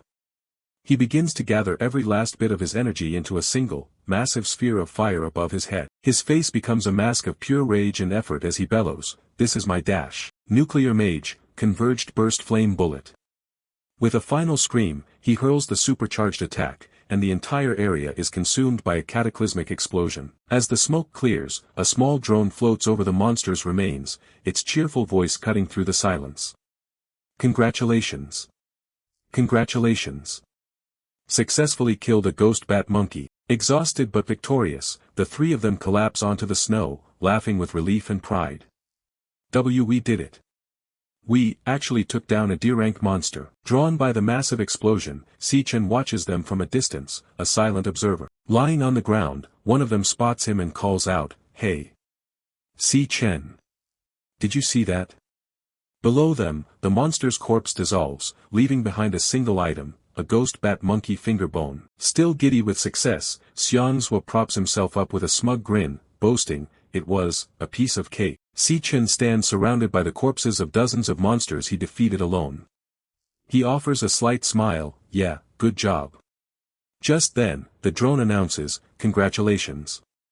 All mobs within this devil's cave have been killed." Meanwhile, in a dark observation room, an examiner stares at his monitor, his face pale with shock. How is this possible? These trash students with zero combat experience. He watches the live feed in utter disbelief, stammering to himself, actually killed a D-rank monster above their level. Behind the frantic examiner, other, more imposing figures watch the same screens in silence, their expressions unreadable. One of them, a relaxed young man with pinkish hair named Carl Cavendish, finally breaks the silence. He muses. This young man is performing quite excellently. His eyes are fixed on the screen showing Si Chen's face. He continues, and a small, knowing smile plays on his lips as he finishes his thought, a statement that hangs heavy in the air. He looks a lot like an old acquaintance. Carl Cavendish leans against the wall, a slight smile playing on his lips. He finally remembers where he heard that name before, it was Si Chen. Gong Lin stares at the monitors with intense focus. His face couldn't look more displeased with the way things are playing out. Gong Xian observes from the side, his expression filled with anxiety. He realizes that if Carl continues to focus only on Si Chen during the exam, the Gong family's plans will be completely ruined. "Look, everyone!" Gong Xian shouted, pointing excitedly at one of the main displays. He drew everyone's attention to a team that was making record-breaking time. The screen shows Gong Ting's team already halfway through their D-rank dungeon. Their combat efficiency is staggering, leaving a trail of defeated monsters in their wake. A female examiner adjusts her glasses, impressed by what she's seeing. Their coordination is so flawless it's as if they're a professional guild raid team rather than just students. Carl Cavendish finds the whole display quite interesting. He notes that this year's graduating class is proving to be much more impressive than previous ones. Gong Xian smiles with smug satisfaction, having successfully drawn every eye to the Gong Ting team's battle. He knows that the real show hasn't even begun yet. Inside the Gloomvine Grotto, the team faces off against a swarm of noxious toadstools. These D-rank monsters are known for their toxic spores and aggressive nature. The team's flower chanter strikes a pose and unleashes her, withering him. The sound waves ripple through the air, instantly debuffing the monster's strength, stamina, and speed. Gather, M. The Star Mage received the command and immediately clapped his hands together. A surge of energy began to coalesce, pulling the weakened toadstools into a tight cluster. He followed up with Astral Fusion, dragging a swarm of monsters and pinning them to a single spot amidst pink and purple light. The team's coordination was perfectly timed to maximize the damage. In a flash of steel, the team leader draws his sword. He moves with a grace and speed that far exceeds his peers. Gong Ting unleashes his Searing Fracture skill, sending a wave of fire and force through the monster group. The impact is devastating, clearing the remaining enemies in a single blow. As a C-rank flame soldier, Gong Ting stands tall, his eyes glowing with power. He looks every bit the prodigy the Gong family claims him to be. The team laughs as they stand over the charred remains of their enemies. They note that these monsters are exactly like the ones they fought during their specialized training. One of the members smirks, realizing just how much easier life is when you have the right connections. It's clear to them that the exam was rigged in the Gong family's favor from the start. At this rate, we'll become champions in no time, one of them shouts confidently. They turn their sights toward the boss room, eager to finish their record-breaking run. Far away from the cheers, Si Chen's group battles the freezing winds of the Cloudwood summit. The air is thick with snow as they trudge up the steep mountainside. Si Chen leads the way, his gaze steady despite the blinding blizzard. He remains completely unbothered by the harsh conditions, his mind focused on the goal ahead. The group has reached the peak of the Cloudwood summit, a notorious high-risk area within the D-rank dungeon. The atmosphere here is noticeably more heavy and dangerous. The teammates can't believe they actually made it to the top. They look out over the snowy expanse, catching their breath after the grueling climb. Their relief is cut short when they spot the Frostwraith ape nearby. The D-rank Cloud Soldier is busy tearing into a fresh kill, its massive fangs stained with blood. Is that the Monster Lord? The Glass's teammate stammers, his face pale with fear. The sheer size and ferocity of the beast are enough to make anyone second-guess their choices. The Frostwraith ape looks up from its meal, its glowing red eyes locking onto the newcomers. It snarls, blood dripping from its mouth as it prepares to defend its territory. Holy she, it's looking at us, the Glass's teammate screams, his eyes wide behind his spectacles. He panics as the monster stands to its full, intimidating height. The ape roars and charges with surprising speed, its heavy footsteps shaking the ground. While his teammates scramble away in terror, Si Chen remains perfectly still, waiting for the right moment. Just as the beast reaches him, Si Chen delivers a powerful kick straight to its jaw. Lightning crackles around his leg, the impact sending a spray of blood and broken teeth into the air. The force of the blow sends the massive ape flying backward. It crashes into the snow, the sound of the impact echoing across the summit. Si Chen doesn't give it a chance to recover. He leaps into the air, lightning arcing across his body as he prepares his next move. He brings his foot down with crushing force, catching the monster right in the face. The shockwave from the strike shatters the ground beneath them. With a final, lightning-fast flourish, he slices the beast apart. It all happens so quickly that the ape is dead before its body even hits the ground again. The Glass's teammate is frozen in shock, unable to believe what he just witnessed. He can't wrap his head around how Si Chen killed a Lord-level monster so easily. A system message appears, confirming the kill and the gain of 200 experience points. They've also acquired one Frostwraith ape fur, a standard loot drop. Si Chen stands over the remains of the monster, his expression unreadable. His teammates slowly approach, still shaken by the sudden burst of violence. He finds it strange that killing a lord of a D-rank dungeon would provide such low experience and poor loot. His red eyes narrow as he begins to suspect something is off. Si Chen scans the area, his instincts telling him that the fight isn't over. He doesn't let his guard down even as his teammates celebrate the victory. "Hey, you guys, check this out," one of the teammates shouts from across the clearing. They've found something hidden within a hollowed-out tree trunk. Inside the hollow is a massive cluster of shimmering mid-tier mana crystals. The sheer volume of wealth stashed here is enough to make anyone's head spin. The group is over the moon, already dreaming of how they'll spend the money from selling the crystals. They laugh and cheer, thinking they've just hit the ultimate jackpot. "Hold on," Si Chen warns, his voice sharp and cold. He senses a sudden shift in the mana around them, and it isn't coming from the crystals. But it was already too late, his teammate's hand had already touched the crystal, triggering a deadly trap. The real threat has finally revealed itself. The team doesn't even have time to react as a sudden, freezing gale sweeps across the summit. The blizzard is so thick it practically swallows them whole. Si Chen stares into the whiteout, his red eyes narrowing as the temperature drops to impossible levels. He looks completely unfazed, even as the ice begins to form around him. With a deafening roar of magic, the Arctic nova erupts. In an instant, the entire summit is transformed into a forest of jagged, glowing ice shards. Everything falls silent as the blizzard clears, leaving the entire team frozen solid. They stand like statues in the middle of the frozen wasteland, their progress brought to a dead stop. Back in the observation room, the screen showing Team Si Chen suddenly cuts to static. A bright red, no signal, warning blinks across the center of the display. Gong Xian pulls at his mustache, a smug look crossing his face. He remarks that they fell right into the trap, noting that high-level monsters can be surprisingly intelligent. He turns to Carl Cavendish, suggesting that the students' lives are now in clear danger. He believes it's time for the guild rescue team to step in and end the exam before someone gets killed. The massive wall of monitors shows dozens of other teams in action, but all eyes are on the blacked-out screen at the center. The atmosphere in the room has shifted from excitement to concern. The principal remains unbothered, pointing out that their wristbands are still reporting stable vital signs. He adds that there's no indication in their neural data that they've lost the will to fight. He insists that the choice to withdraw should be left entirely in the hands of the examinees themselves. He believes they've earned the right to decide their own fate. Back on the mountain, the Glass's teammate lets out a violent sneeze, his breath coming out in clouds of frost.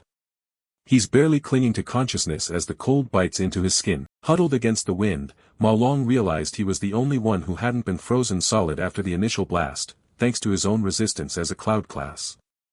If it hadn't been for that, he would have been frozen stiff along with the others. He isn't alone on the summit, however. A dark, towering shadow looms over his hunched form, its presence heavy with the smell of old ice and death. The Bone King of Frozen Remains reveals itself, a terrifying skeletal figure draped in tattered robes and a jagged, icy crown. A bright blue core of mana glows within its ribcage. Ma Long looked up, his eyes wide with horror. He whispered to himself, wondering if this monster was the true lord of the dungeon. The creature's eerie laughter echoes through the snow, a dry, rattling sound that seems to come from everywhere at once. It looms over its prey like a silent sentinel of death. It stands as a grim reminder of why this dungeon is ranked so high. The Bone King's presence alone is enough to drain the last bits of warmth from the air. The teammate's mind races, remembering a description from the monster compendium about a sinister cloud mage that loves to toy with its victims.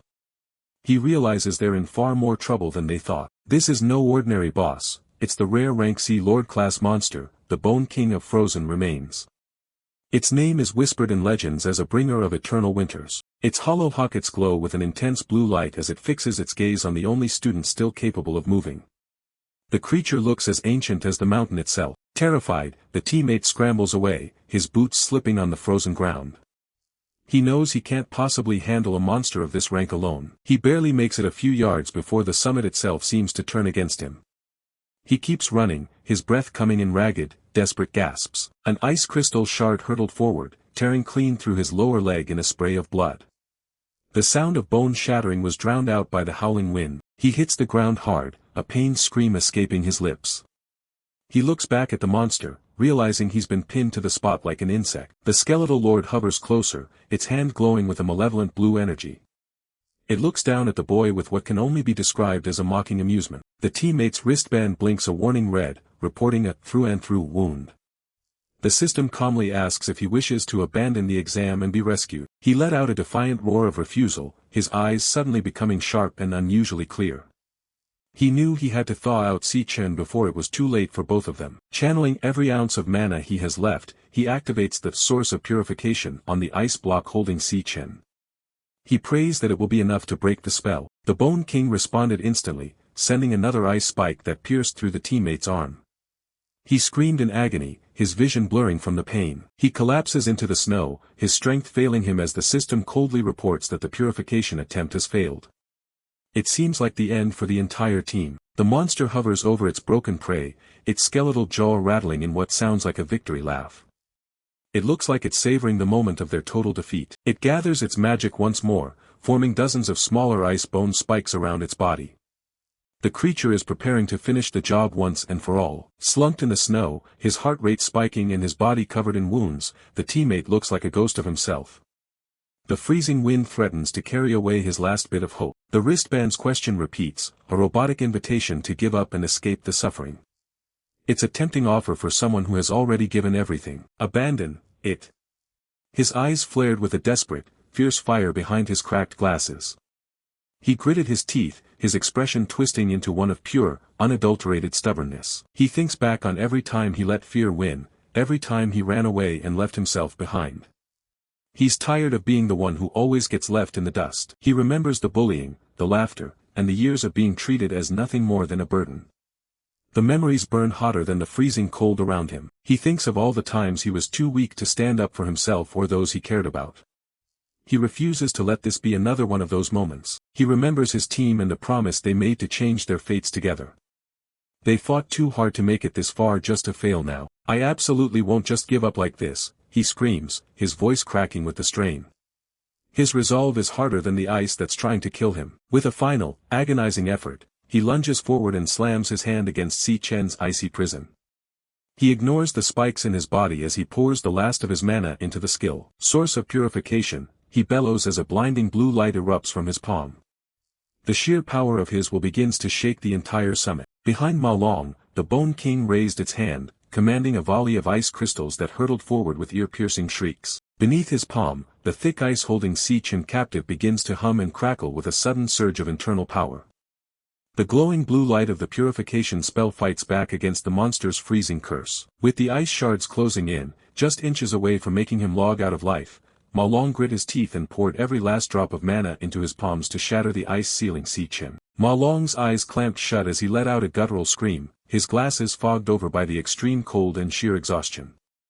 He was determined to push past everything to break the weakling jinx, giving his all for his ideals and his friends in this very moment. Deep within the darkness of the broken ice, Si Chen's eyes snap open, burning with a fierce and predatory golden light. The air around him seems to vibrate with a sudden, overwhelming pressure. A massive shockwave of blue mana and ice debris erupts from the center, blowing back the surrounding snow as Si Chen fully awakens. The sheer force of his awakening clears a wide circle on the mountain peak. The Bone King's skeletal jaw hangs open, its glowing blue sockets flickering with what can only be described as shock. It clearly did not expect its prey to break free so violently. Moving with blinding speed, Si Chen catches his falling teammate, his silhouette wreathed in a strange, golden-hued energy. He stabilizes the injured boy before the frost can claim him. The teammate manages a weak smile, looking up at his leader through the haze of his exhaustion and relief. He whispers that Si Chen managed to break the control all on his own. Si Chen looks down with calm, red eyes, his voice steady as he asks if the other boy's injuries are life-threatening. The teammate reassures him, noting that the bleeding has stopped for now. Shivering and clutching his side, the teammate warns him about the monster, a rank C cloud-type lord known as the Bone King of Frozen remains. He stresses that they cannot let it freeze them again. Si Chen listens in silence, his expression hard and serious as he turns his gaze toward the skeletal monarch. A low hum of power begins to emanate from his body once more. Infuriated by the interruption, the Bone King conjures a massive sphere of jagged ice above its head, the devastating Ice Burst Bomb. The spell crackles with an intense, freezing mana. The colossal orb of frozen energy looms over the summit like a small, pale moon, casting a deep and chilling shadow over the two survivors. Si Chen looks up, seemingly unbothered by the scale of the attack. The monster's skull splits into a wide, maniacal grin as it lets out a rattling laugh. It prepares to unleash the full, crushing weight of its magic to end the exam then and for all. Terror returns to the teammate's face. He shouts that the attack is too large and fast for them to possibly evade in their current state. He braces himself for the inevitable impact. With a flick of the Bone King's wrist, the Ice Burst Bomb hurtles toward the ground, accelerating with terrifying speed. It leaves a trail of frost in its wake as it screams through the air. A blinding flash of white light consumes the entire peak as the explosive spell impacts the center of the mountain. The sound of the explosion is deafening, shaking the very foundations of the dungeon. The Bone King floats calmly in the aftermath, its tattered robes fluttering in the freezing wind as it stares down at the smoke-filled crater. It waits for the dust to settle, certain of its victory. Suddenly, the creature's glowing blue sockets flare. It senses a presence within the wreckage that should have been extinguished. It leans forward, its skeletal hand trembling slightly. Si Chen stands perfectly still in the center of the blast zone, his body encased in a shimmering blue aura. He appears completely unharmed, having absorbed the elemental essence of the attack. A partial skeletal mask has formed over his face, and his status screen reveals he has attained a frost body. He is now a cloud warrior, immune to the very cold that once trapped him. The Bone King shrieks in a mix of fury and confusion, its mouth agape as it witnesses its own elemental mastery being turned against it. The air around Si Chen begins to boil with conflicting energies. From the sidelines, the teammate watches in utter disbelief, confused by the strange, icy power emanating from a teammate he thought was a Volt assassin. He can't wrap his head around what he's seeing. He wonders aloud if Si Chen is one of the legendary, dual-class awakened, a 1 in 10,000 individual capable of holding two distinct roles at once. The realization leaves him speechless. Si Chen looks over his shoulder, the bone-white mask giving him an increasingly demonic appearance amidst the swirling snow. His red and blue eyes pierce through the haze of the battle. He apologizes for his miscalculation, admitting he shouldn't have put the three of them in such a dangerous position. A class switching in progress loading bar appears before him. His clenched fist begins to glow with a dark, purplish fire as he declares that the monster's reign ends here. The icy blue aura of the frost body is quickly being replaced by a more sinister heat. A system notification confirms that the class switch is finished. The environment itself seems to recoil from the sudden spike in dark, necrotic mana emanating from the protagonist. Si Chen stands fully transformed into the Purgatory Rakshasa, wielding a massive scythe that pulses with pink and purple energy. He has reached level 17, and his intent to kill is palpable as he stares down the Bone King. Si Chen stands amidst swirling energy, apologizing to his team for the danger his misjudgment caused. A class change loading bar appears before him as he prepares to escalate his power. His eyes glow with a sharp blue light. He declares that the struggle ends now. The system confirms the process is complete, the class change is finished. Si Chen emerges in his abyssal fiend form, clutching a massive, glowing energy blade. He promises to finish the fight in an instant. The glasses-wearing teammate can only stare, his jaw dropping in absolute disbelief at the transformation. Normally, an awakener is limited to a single class throughout their entire life. There's only a 1 in 10 million chance that someone can awaken a second. These rare individuals are known as dual-classers. Once discovered, these talents are immediately hunted and recruited by every major guild in the world. The teammate screams in shock, realizing that Si Chen isn't just strong, he's something else entirely. 1 class, Lightning Assassin. Si Chen's eyes burn with golden energy. 2 classes, Abyssal Fiend. His form shifts as blue energy pulses around him. But the truth is even more impossible, he has 3. He grips his giant blade as strength and stamina stats skyrocket. Each one of his classes is terrifyingly powerful on its own. Now, he's hitting his maximum limits. His eyes glow bright as his stats max out, prepared for a final strike. A massive blast of blue energy erupts from his position. Si Chen launches himself into the air, a streak of light aiming straight for the massive boss. His teammate watches, frozen in awe of the raw power on display. The Bone King's skull rattles as Si Chen's blade descends with overwhelming force. The skill, Triple Calamity, Overload Mode, is activated, tearing through the air. Si Chen becomes a dark silhouette against a blinding flash of pink and white light. Everything else vanishes. The skeletal lord is obliterated, its massive crown falling into the snow. The giant sword dissipates as Si Chen kneels in the center of the impact crater. He's finished. Experience points flood in, pushing Si Chen to level 17. He secures a victory and loots the frostbone skewers. The glasses-wearing teammate approaches the skull, stammering about how Si Chen just one-shot the SSS-Rank Lord like it was nothing. Si Chen looks back casually, asking if the guy still has enough energy to defrost the rest of their squad. Realization hits him like a truck, he'd completely forgotten about Xiangzhua and Xiangyu. He scrambles toward the ice blocks. With his teammates busy, Si Chen stands over the remains. The system prompt for Devour flickers into existence. He reaches out a hand, his red eyes glowing as a strange light begins to hum from his palm. Wisps of spectral energy are sucked into him as the devouring process loads. A final crackle of lightning surges around his fist as he clenches it tight. The process is a success.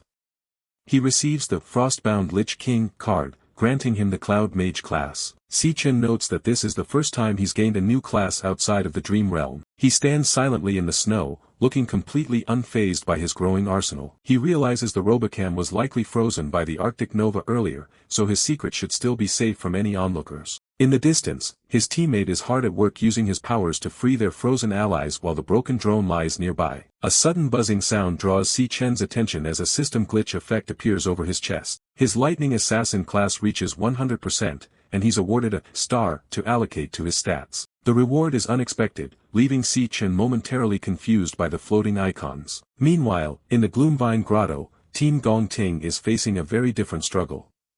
Someone takes a heavy hit. They're up against a giant man-eater, a D-rank flower mage boss that's proving to be more than they expected. One of the team members struggles to maintain his magical chains, shouting that he can't hold the monster back much longer. An archer teammate fires off a lightning arrow, gritting his teeth as he complains about how tanky the creature is. The archer on Gong Ting's team fires a bolt of lightning at the massive plant monster, but it barely leaves a scratch on its thick hide. The flower mage lashes out with a giant vine, slamming into the ground with enough force to send the team scattering. One teammate is pinned down, gasping that they never faced anything this powerful during their training sessions. He looks up in desperation, declaring that Gong Ting is the only one who can save them now. The massive beast looms over the cavern as Gong Ting stands his ground, gathering a massive amount of energy. Magic circles manifest around him, his stats surging as stamina, strength, and elemental power hit their peak. His eyes glow a menacing red.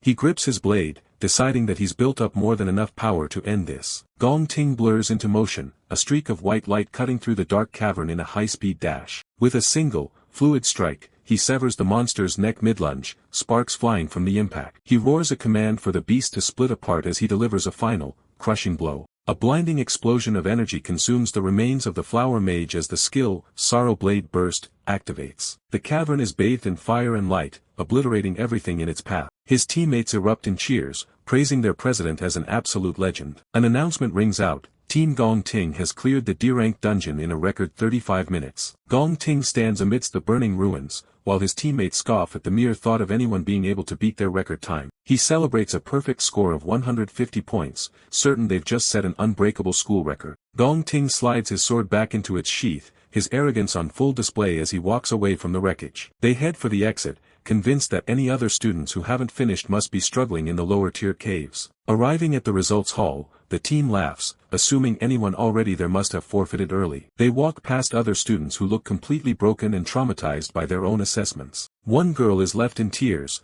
unable to shake the horror of the monsters she encountered. Gong Ting's lackeys strode into the waiting area with their heads held high, completely ignoring the misery of those around them. They smirked, basking in the thrill of sitting at the top of the leaderboard. Suddenly, they spotted Si Chen's group huddled together under blankets and assumed they had chickened out and fled. Si Chen looks on with a cold, piercing gaze, completely unimpressed by the spectacle. Gong Cheng stepped forward to mock them, asking why they couldn't even finish the assessment after acting so tough. Gong Ting calls out to his brother, telling him to back off and come back to the group. Gong Ting knew that letting this younger brother keep his mouth shut was the only way to save face, especially now that he'd spotted a group of high-profile guests entering the hall. A man in a gray suit begins to clap, his eyes fixed on the gathered students. Carl Cavendish steps forward, praising the truly outstanding performance he witnessed today. The crowd parts as the high-ranking officials walk down the center of the hall, their presence commanding silence. The students whisper in awe, recognizing the man at the pinnacle of world power walking among them. Gong Cheng's excitement builds as the officials walk directly toward their group, expecting praise. Carl doesn't even spare a glance at the two brothers as he continues past them. He stops right in front of Si Chen, his eyes locking onto the young man. The vice chairman announces the real record, a D-rank cave cleared in a staggering 21 minutes. He smiles at Si Chen,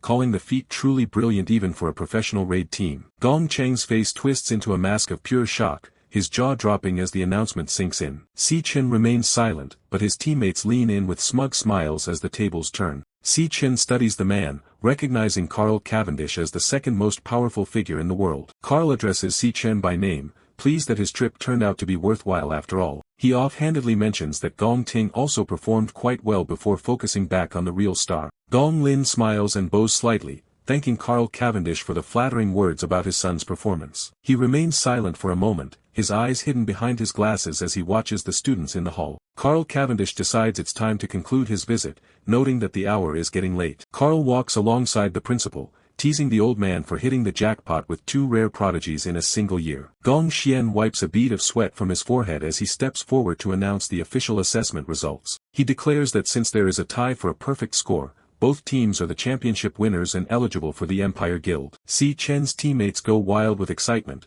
jumping and cheering at the realization that they've actually made it. Gong Ting's team celebrates their guaranteed future at the top, though Gong Ting himself remains brooding and silent in the foreground. Gong Xian adds that the captains will receive management positions and split the $1 million MVP prize money equally. A tense visual silence falls over the hall as the two rivals lock eyes from across the room. Si Chen suddenly realized that with the Gong family's shitty decision, the prize money would be split in half.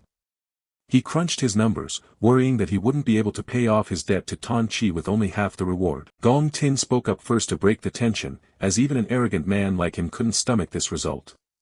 He stepped forward and declared that there could only be one true champion. He stares intensely at Si Chen, demanding a one-on-one tiebreaker match to settle the score once and for all. Gong Xian and the other students look on in absolute shock at the sudden, bold challenge. The high-ranking officials, including Carl Cavendish and the principal, stop in their tracks to watch the drama unfold. Gong Xian tries to intervene, arguing that the assessment is officially over and the tie is a perfect result. Over here, Si Chen spoke up, cutting through Gong Xian's whispering with a direct question about the winner's reward. He looks back with a flat, unreadable expression, asking if the winner of the duel gets to keep the entire million. Gong Xian is left speechless by Si Chen's blunt and immediate focus on the money. Gong Ting smirks, telling Si Chen that if he has the skill to beat him, then he can take every cent of the prize. Carl Cavendish looks on with a fascinated smile, finding the escalation of the rivalry to be highly entertaining. The two students stand alone in the center of the hall, the rest of the world fading into the background as they prepare to fight. Si Chen accepts the terms, staring down Gong Ting and asking exactly how they are going to settle this. Inside a luxurious office, Qing Ji sits back on a plush green sofa.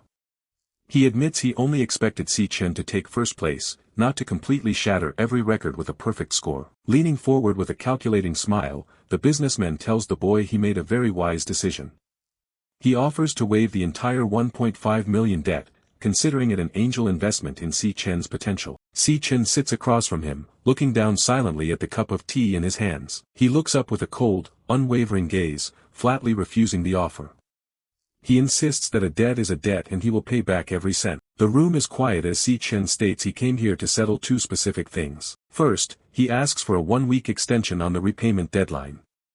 He explains that because the graduation assessment ended in a tie, he's short 500,000 credits. He reveals his plan to face Gong Ting in a one-on-one tiebreaker match a week from now.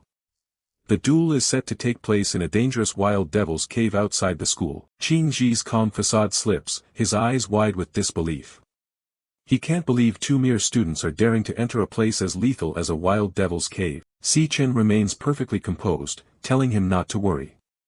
Once he wins the match in a week, he'll have the rest of the money ready. He even offers to hand over all the materials he harvests from the cave as interest for the week's extension. Qing Ji is deeply impressed, noting the boy shows no fear and cares only about his business interests. He finds Si Chen's lack of hesitation truly extraordinary. Si Chen sets his glass down firmly. He mentions there is one more thing, something even more important than the debt. His expression sharpens, his red eyes fixed on the man across from him. Qing Ji watches him carefully, waiting for the demand. Si Chen speaks with a cold authority that doesn't match his age. A bead of sweat rolls down Qing Ji's face as the weight of the boy's request sinks in. Si Chen continues his proposition, giving the businessman no room to argue. Qing Ji stands up suddenly, his eyes wide with shock. He's left completely speechless by the audacity of what he's just heard. The scene shifts to the afternoon of June 17th at Qingshui Middle School. Si Yin walks out of the school gates, stretching her arms and cheering with relief. Final exams are finally over, and summer vacation has officially begun. She checks her phone as she walks, a small, hopeful smile appearing on her face. A realization hits her, and her expression softens as she stops in her tracks. Her phone's wallpaper shows a happy photo of her and Si Chen together. She remembers that today is the day of her brother's graduation assessment. She thinks back to 4 years ago. A younger Si Chen was beaming with joy, holding up an admission letter for the National Awakener University. A much younger Si Yun looked up at him with sparkling eyes, thrilled that her brother was finally going to be an awakener, just like their parents. Si Chen held her tight, promising to join a top guild and make enough money to give her a better life. He was so full of hope back then, determined to uncover the truth about their parents' disappearance. Si Yin cheered him on with everything she had, fully believing her brother was the absolute best. But the memory turns bitter. Not too long ago, she saw him sitting in the shadows at the table, crushed by the fact that he still hadn't awakened. Seeing him so broken, she tried to reassure him that everything would be okay. Si Chen forced a smile for her, trying to hide the pain of being the only one in his class who failed to awaken. Back in the present, she looks at the date on her phone. She knows how hard he worked, and she hates that he had to suffer through that loneliness while everyone else moved on. She sighs, her heart aching for the brother who always tried so hard just for her sake. Suddenly, a girl runs up and startles her out of her thoughts. The classmate excitedly asks if she's heard that the National Awakener University produced 2 incredible geniuses this year. She rambles on about how both of them led their teams to perfect scores and were personally praised by the vice chairman of the Guild Alliance. The friend then asks if Si Yun's brother goes to that school. Si Yun can only give an awkward, sweat-dropped response, clearly not realizing her brother is one of those geniuses. A pink-haired student named Jean Duo Xin suddenly leans in with a charming smile, greeting Si Yun. Jean Duo Xin, the school idol, casually mentions he's booked a private penthouse room for a celebratory dinner tonight. He asks if she's free at 8 p.m., flashing a confident grin. Si Yun's friend is completely shocked, gasping and wondering how she could possibly know the most popular boy in school. Si Yun just stands there in silence, looking deeply uncomfortable. Without saying a word, Si Yun suddenly bolts, running away as fast as she can. Jean Duo Xin is left leaning against the wall, watching her leave with a confused expression. Si Yun is walking so fast she doesn't even notice Jean Duo Xin calling out to her from behind. She's lost in thought, remembering how her brother's classmates were making the news for their perfect scores while her brother supposedly couldn't even manage to awaken. Her heart breaks thinking about him failing, picturing him as a small, crying boy in her mind as she runs home with tears in her eyes. She wipes her face and resolves to hurry home, wanting to cook a massive feast to cheer Si Chen up after such a hard day. The sun sets on June 17th, and lights begin to flicker on in their rented apartment building as night falls. Inside, the table is covered with an incredible sukiyaki hotpot, steaming and filled with premium ingredients. Si Chen is stunned by the sight, asking his sister how on earth she found the time to prepare all of this food. They sit down together, and Si Chen's face lights up at the smell of the meal. Si Yun watches him silently, her expression a mix of pity and concern. In the background, the evening news begins with a report on the successful graduation combat assessment at Dongxin National Awakener University. Si Chen starts eating happily as the news anchor mentions that Vice Chairman Carl Cavendish was there in person to interact with the students. Si Yun watches him, convinced he's just putting on a brave face to avoid worrying her after failing his assessment. The broadcast continues, reporting a highly rare, dual champion outcome and the discovery of twin geniuses. On the TV, Carl Cavendish is seen praising the assessment to the media, specifically singling out one team leader for praise. The reporter's voice echoes through the room as she says the name, student Si Chen. The shock hits Si Yun like a physical blow, and her bowl and chopsticks slip from her hands in slow motion. Si Yun's eyes are wide with shock, sweat beads forming on her brow as she repeats the name in her head. Meanwhile, in a dimly lit room, a thick black whip lies coiled on the floor next to splatters of blood. A cold voice says the stage was set for a specific person. Gong Lin stands before a massive aquarium, whip in hand. He turns toward a wounded man, saying he even invited an audience to witness the failure. Gong Lin's face is cold and filled with disappointment as he scolds the person before him for botching the performance. Gong Ting is standing there, shirtless and covered in red scratches, his breath coming in ragged gasps as his father yells that he lost to some no-name brat. Leaning in close, Gong Lin tells his son that from now on, he won't be making any of his own decisions. Gong Ting hangs his head, sweating and frustrated, as his father looms over him and mentions a combat tiebreaker in a week. Gong Lin's eyes are sharp behind his glasses as he declares that first place can only belong to the Gong family, by any means necessary. Back on the TV, the news continues to report on the rare, twin prodigies that have emerged. Carl Cavendish is back on screen, repeating his high praise for the student who led their team to a perfect score. Si Yun stood frozen, her eyes glued to the TV as the name Si Chen echoed in her ears. Suddenly, she stands up so fast that her chair almost flies back, making a loud swoosh. She stares at the TV with an expression of pure, unadulterated shock. A perfect score. Her brother, the vice chairman on the screen, says the performance was impressive and hopes the country continues to produce such talent. Si Yun points a trembling finger at the TV and looks at her brother, asking if that Si Chen they just mentioned is actually him. Si Chen looks up calmly, his mouth full of rice, and just gives a casual, yeah. What about it, as if it's nothing special. The shock finally breaks Si Yun, and her spoon hits the floor with a loud smash. Outside, a massive bolt of lightning cracks across the sky, echoing the explosion of news inside the apartment. Si Yun is speechless, her eyes bulging.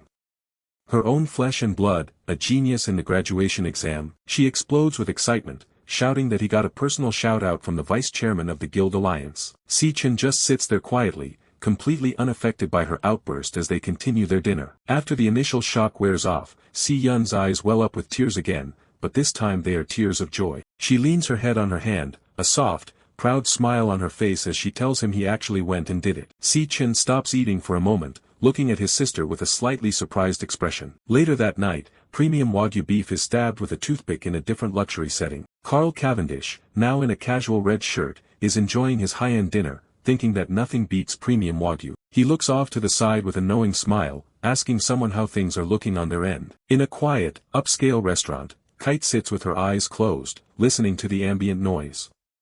She wears a beige trench coat over a high-collared sweater. Across the table, she meets with Carl Cavendish, sliding a sleek tablet across the table to him.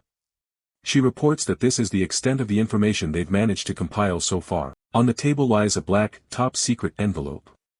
Inside, documents labeled "The Glutton" reveal that the subject hasn't left even a single footprint over the past year. The file contains cryptic notes about "The Glutton," suggesting that the entity may have already figured out that they are watching. Carl Cavendish leans back, looking at the file with a neutral expression. He acknowledges her hard work and tells her to eat her meal first. Kite doesn't touch her food yet, instead leaning in to mention that there is one more thing she needs to report. She reveals that she's had her eye on someone suspicious lately, someone who recently crossed paths with Carl. Carl raises an eyebrow, his interest piqued. Kite explains that the speed at which this individual's abilities are increasing is completely off the charts, far beyond what should be possible. Meanwhile, deep within the mental realm of Dread Spire, a massive, twisted tower pulses with an eerie red glow against the dark sky. Si Chen stands in the desolate white wasteland of the tower's first floor. He's been grinding here for 2 weeks, reaching level 17 and nearly wiping out every monster on the level. His status window displays his growth, showing massive boosts to his strength and speed. He has now fully adapted to the punishing 10x gravity environment. A system notification announces a class proficiency increase.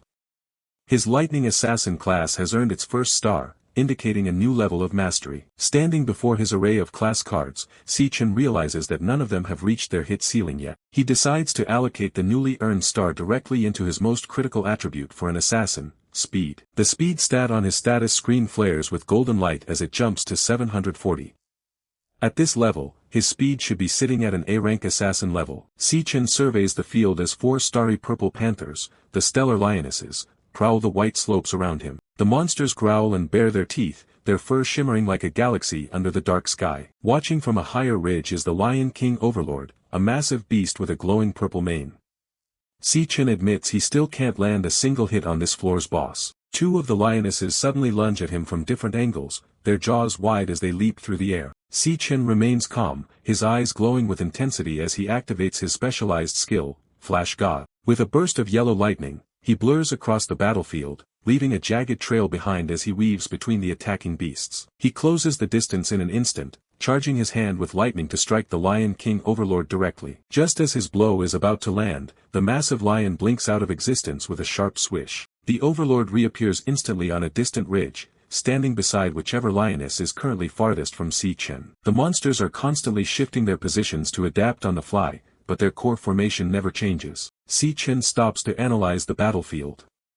2 lionesses are always assigned to keep him busy at close range while 2 others wait on standby. Through it all, the Lion King Overlord maintains the maximum possible distance, refusing to engage him directly and watching from afar. Si Chen narrows his eyes, frustrated by the Overlord's strategy of letting everyone else do the dirty work. He stares at the majestic purple beast, wondering what kind of class or ability it truly possesses to be so elusive. Another lioness charges at him from the side, its form a blur of starry purple energy and bared teeth. Si Chen doesn't look away, instead thrusting his lightning-charged hand out to meet the beast's lunging attack. His fist connects with the monster's face with a heavy thud, sending a shockwave of electricity through its body. But his slash still sliced through nothing but empty space. He realized they were using that same old trick again to toy with him. Just as Si Chen was about to launch his counterattack, the lioness vanished into a dark portal, disappearing from his sight in a split second. She instantly pops back up right beside the Lion King Overlord on the high ground, safe from his reach. The moment Si Chen stops moving, another lioness charges in to bait him into swinging his lightning blade again. Electricity crackles violently around Si Chen's body as he gathers more power, his hair standing on end from the intensity. He launches into a series of lightning-fast slashes, his trails weaving a complex web of purple and yellow energy across the white terrain. From an overhead view, the battlefield is a mess of portals and moving shadows. Si Chen notes that their coordination is so iron-tight it's almost beautiful. The high-speed chase continues across the cratered landscape, with the panther-like monsters constantly teleporting to stay out of reach. One of the lionesses swipes a claw at Si Chen's head, but he parries the attack with his own lightning-infused fist. He lashes out with a powerful lightning blade, but his target once again vanishes into thin air before the blow can connect. The panther-like monsters continue to reposition themselves across the snowy slopes, keeping a strategic distance from their target. Their forms flicker with starry energy as they move. Si Chen prepares for another strike, his eyes fixed on the nearest beast as it lunges through the air. He readies himself to attack again, refusing to let the pack overwhelm him. With a sudden burst of speed, Si Chen charges forward, his movement leaving a jagged trail of golden light. He aims a decisive blow at the monster, only for it to vanish once more into a dark portal. The cycle continues as the panthers leap and teleport in an endless loop, slowly grinding Si Chen's stamina down. He stands alone on the white field, surrounded by shadows that refuse to stay still. Si Chen pants heavily, sweat dripping down his face as he realizes the futility of his current approach. His brow is furrowed in concentration, his eyes glowing with a sharp, yellow light as he stares down his elusive foes. The Lion King Overlord watches from the ridge, its massive purple form radiating an aura of calm superiority. Si Chen grows frustrated, feeling as though the beast is literally playing with him. A realization strikes Si Chen as he pauses to reconsider his tactics. He wonders why he is even trying to beat these monsters at their own high-speed game. As a panther lunges toward him with a sharp swish, Si Chen leaps high into the air, narrowly avoiding its glowing claws. He decides it's time to change his strategy completely. In mid-air, a system notification appears before him as he initiates a class change. Brilliant blue energy erupts from his body, swirling around him as the interface begins loading. Si Chen decides that if the monsters won't meet him head-on, then he will simply force the engagement. His form begins to shift as ice shards crystallize in the air around him. He vows to pull out his mage class and tear them all apart from long range. His eyes turn a piercing icy blue as the transformation nears completion. The system confirms that the class switch is complete. The golden interface fades, replaced by a chilling aura that freezes the moisture in the surrounding air. Si Chen stands fully transformed into the Frostbone King, his body adorned with sharp, icy armor and skeletal antlers. Large, jagged icicles float around him, ready to be launched at his targets. The Frostbone King class card displays its impressive stats, specializing in elemental power and luck. It lists powerful skills like Frostspike and Frostbomb, signaling a major shift in the battle's dynamic. Si Chen initiates a class switch, suspended in a burst of blinding blue light as a loading bar appears above him. He's not just adapting, he's completely resetting the board. Shards of ice begin to crystallize in the air around him. If the enemy won't meet him head-on, he's more than happy to change the rules of the game and strike from a distance. His eyes turn a cold, glowing blue as the transformation finishes. He's pulling out his mage class to start tearing the pack apart from long range, where they can't even touch him. The switch is complete, and he stands as the Frostbone King, a level 17 cloud mage clad in jagged ice armor. The sheer cold radiating from him turns the air into a mist of frost. The system displays his new stat card, showing off high speed and mental stats. This form is built for tactical destruction, utilizing specialized Frostspike and Frostblast skills. He hovers high above the arena, unleashing a barrage of razor-sharp ice blades. A massive boom echoes through the chamber as the attack tears through the air toward its targets. The ice shards rain down on the lions below like deadly needles. They scramble to dodge the sudden hailstorm, but there's absolutely nowhere left to hide on the open floor. Explosions of frost erupt across the ground, sending freezing shockwaves through the entire battlefield. The impact is so violent it creates a localized blizzard that blinds the remaining beasts. Si Chen watches from above with a calm, analytical gaze. He knows the secret to winning. Mages might be fragile up close, but at this range, they own the entire battlefield. The Lion King Lord roars in pain as the ice storm clips its hide.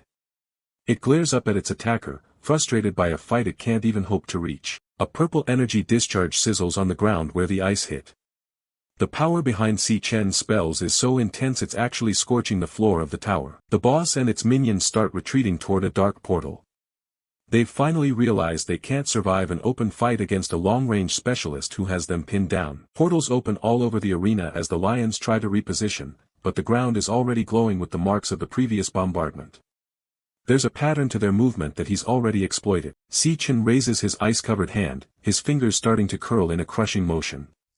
He's been hurting them this whole time, forcing the entire pack right into his kill zone. The Lion King freezes up, its eyes wide with shock as it realizes it's walked straight into a trap.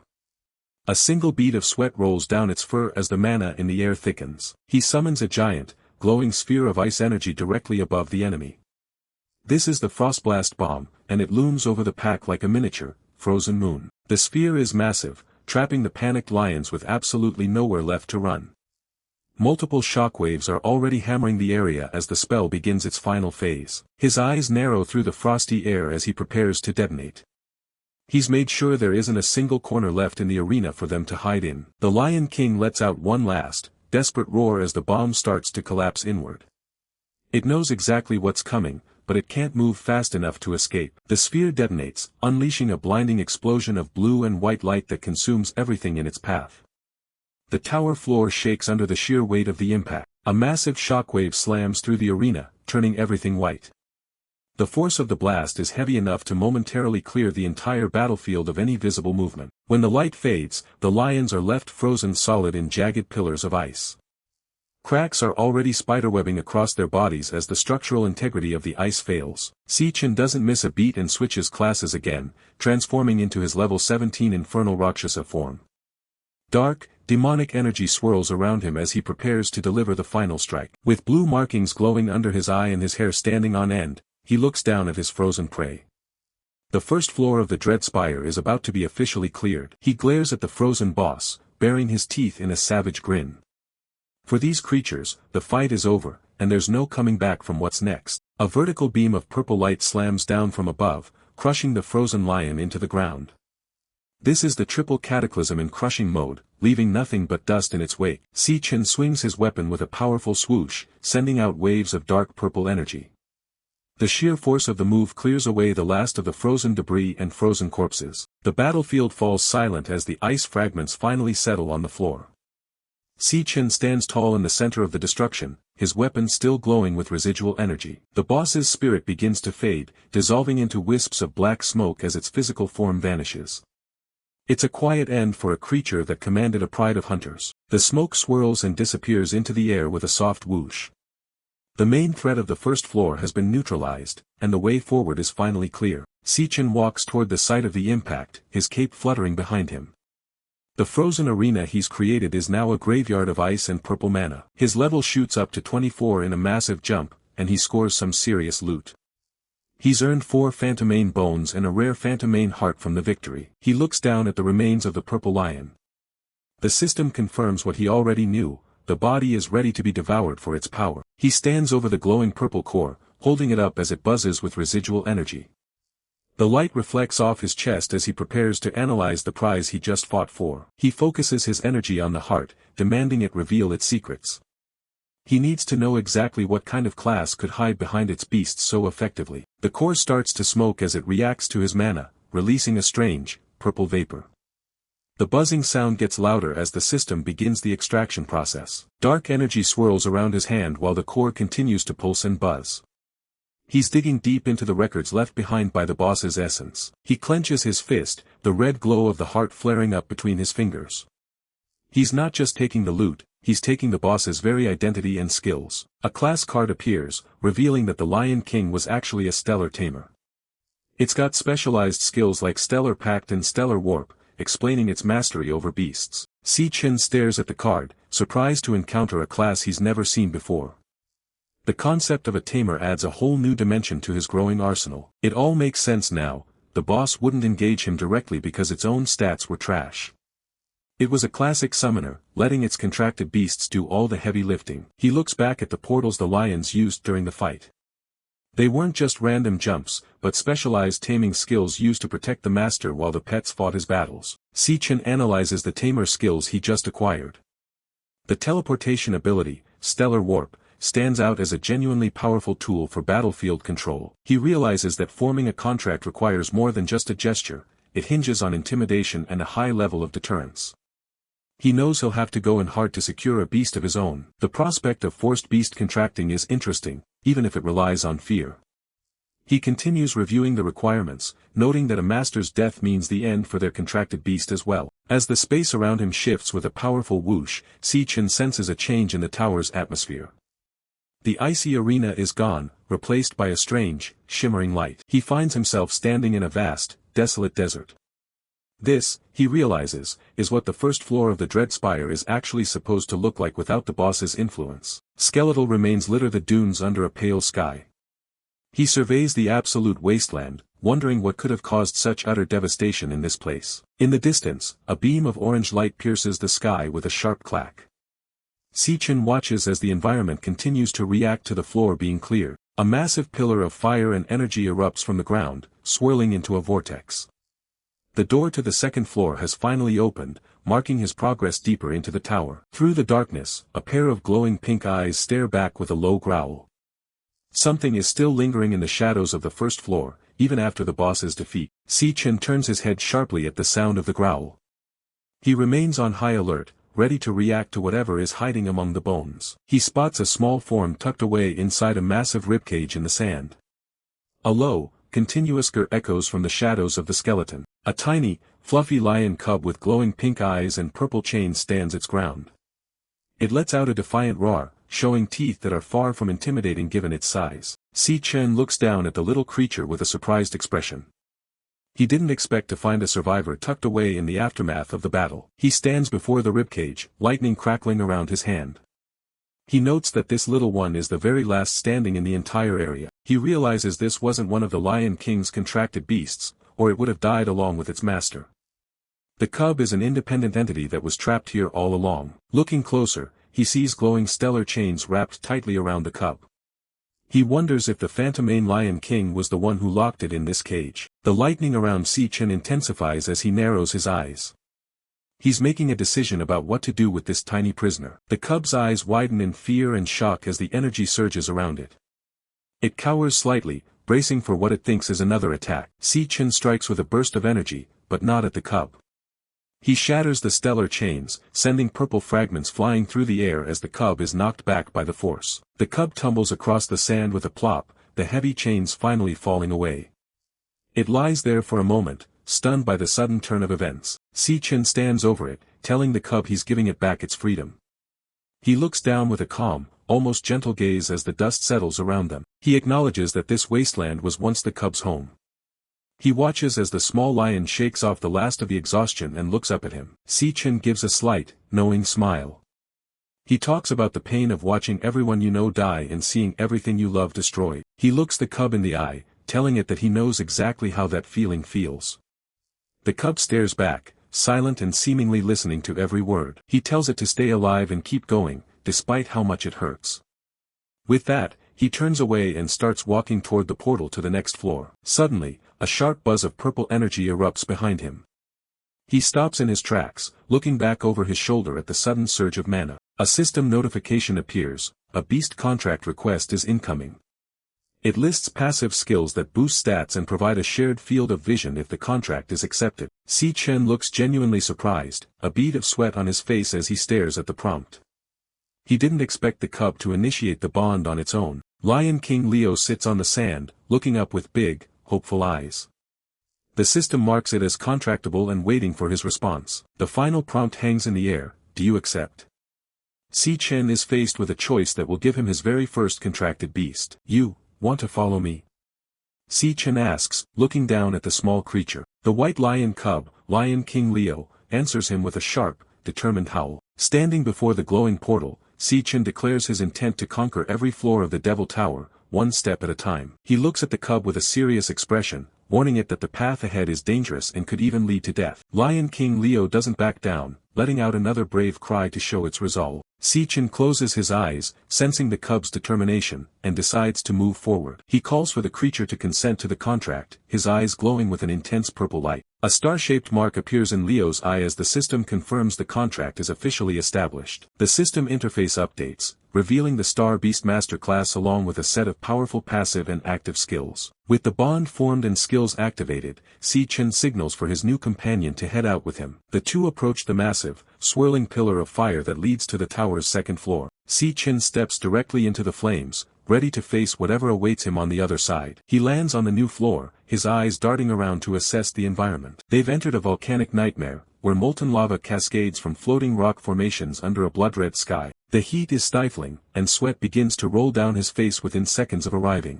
Leo peers over the edge of the jagged cliff, staring down at the churning sea of fire below. Si Chen wonders what kind of monstrosities lurk on this floor, but his thoughts are cut short by a sudden movement. A blinding, white flash suddenly erupts, consuming his entire field of vision. In a split second, he senses an overwhelming, lethal force closing in on him. A massive strike blasts through his chest, leaving a gaping hole in his spectral form. Blood splatters across his face as the simulation records a fatal hit. Si Chen bolts upright in his bed, gasping for air as he returns to the real world. He realizes he was killed instantly without ever catching a single glimpse of the monster. Drenched in sweat, he wonders just what kind of terrifying power dominates the second floor. His sister's voice breaks the silence, calling him from outside to come and eat breakfast. On the table, she's laid out a steaming bowl of pork ramen and a colorful side of fresh fruit. Si Chen sits down, amazed by the absolute feast his sister has prepared for him. Si Yun stuffs a piece of toast into her mouth, reminding him to do the dishes and the laundry while she's out. She's in a hurry to leave for her summer job, ignoring her brother's concerned look. Si Chen asks why she's working,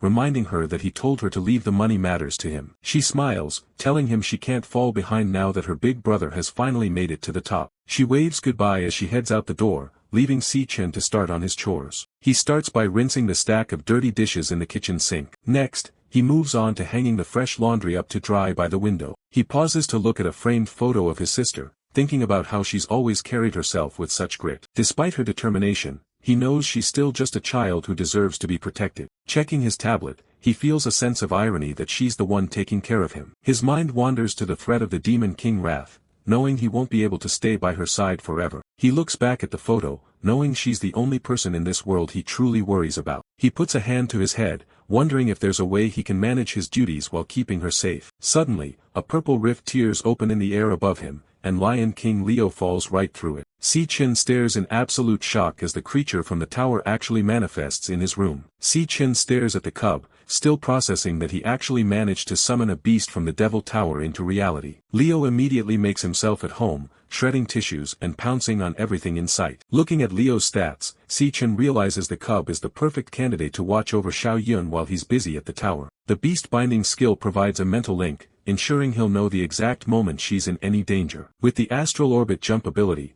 he can warp to the beast's location or summon it back to his side instantly. He remembers how Xiao Yun has always been a softie for animals, constantly stopping to pet every stray she found. Si Chen smirks, confident that she'll have no problem accepting a small lion as her new companion. A sudden, metallic crash from the other room breaks his concentration. He peeks through the doorway, his eyes widening at the mess unfolding in the kitchen. Leo is happily chewing through the ceramic plates, leaving a trail of broken shards across the floor. Outside, the sun begins its descent, casting long, orange shadows over the quiet streets. A security camera sparks and fails, leaving a secluded alleyway completely unmonitored. A wounded man gasps for air, his clothes torn and blood dripping onto the pavement as he retreats. A massive, swirling mass of black and red shadows looms over him, blocking any hope of escape. A shadowy claw pierces right through the man's shoulder, pinning him against the wall. He looks up in pure terror, his voice failing as the monstrous figure looms closer. A predatory red eye locks onto him, gleaming with a cold,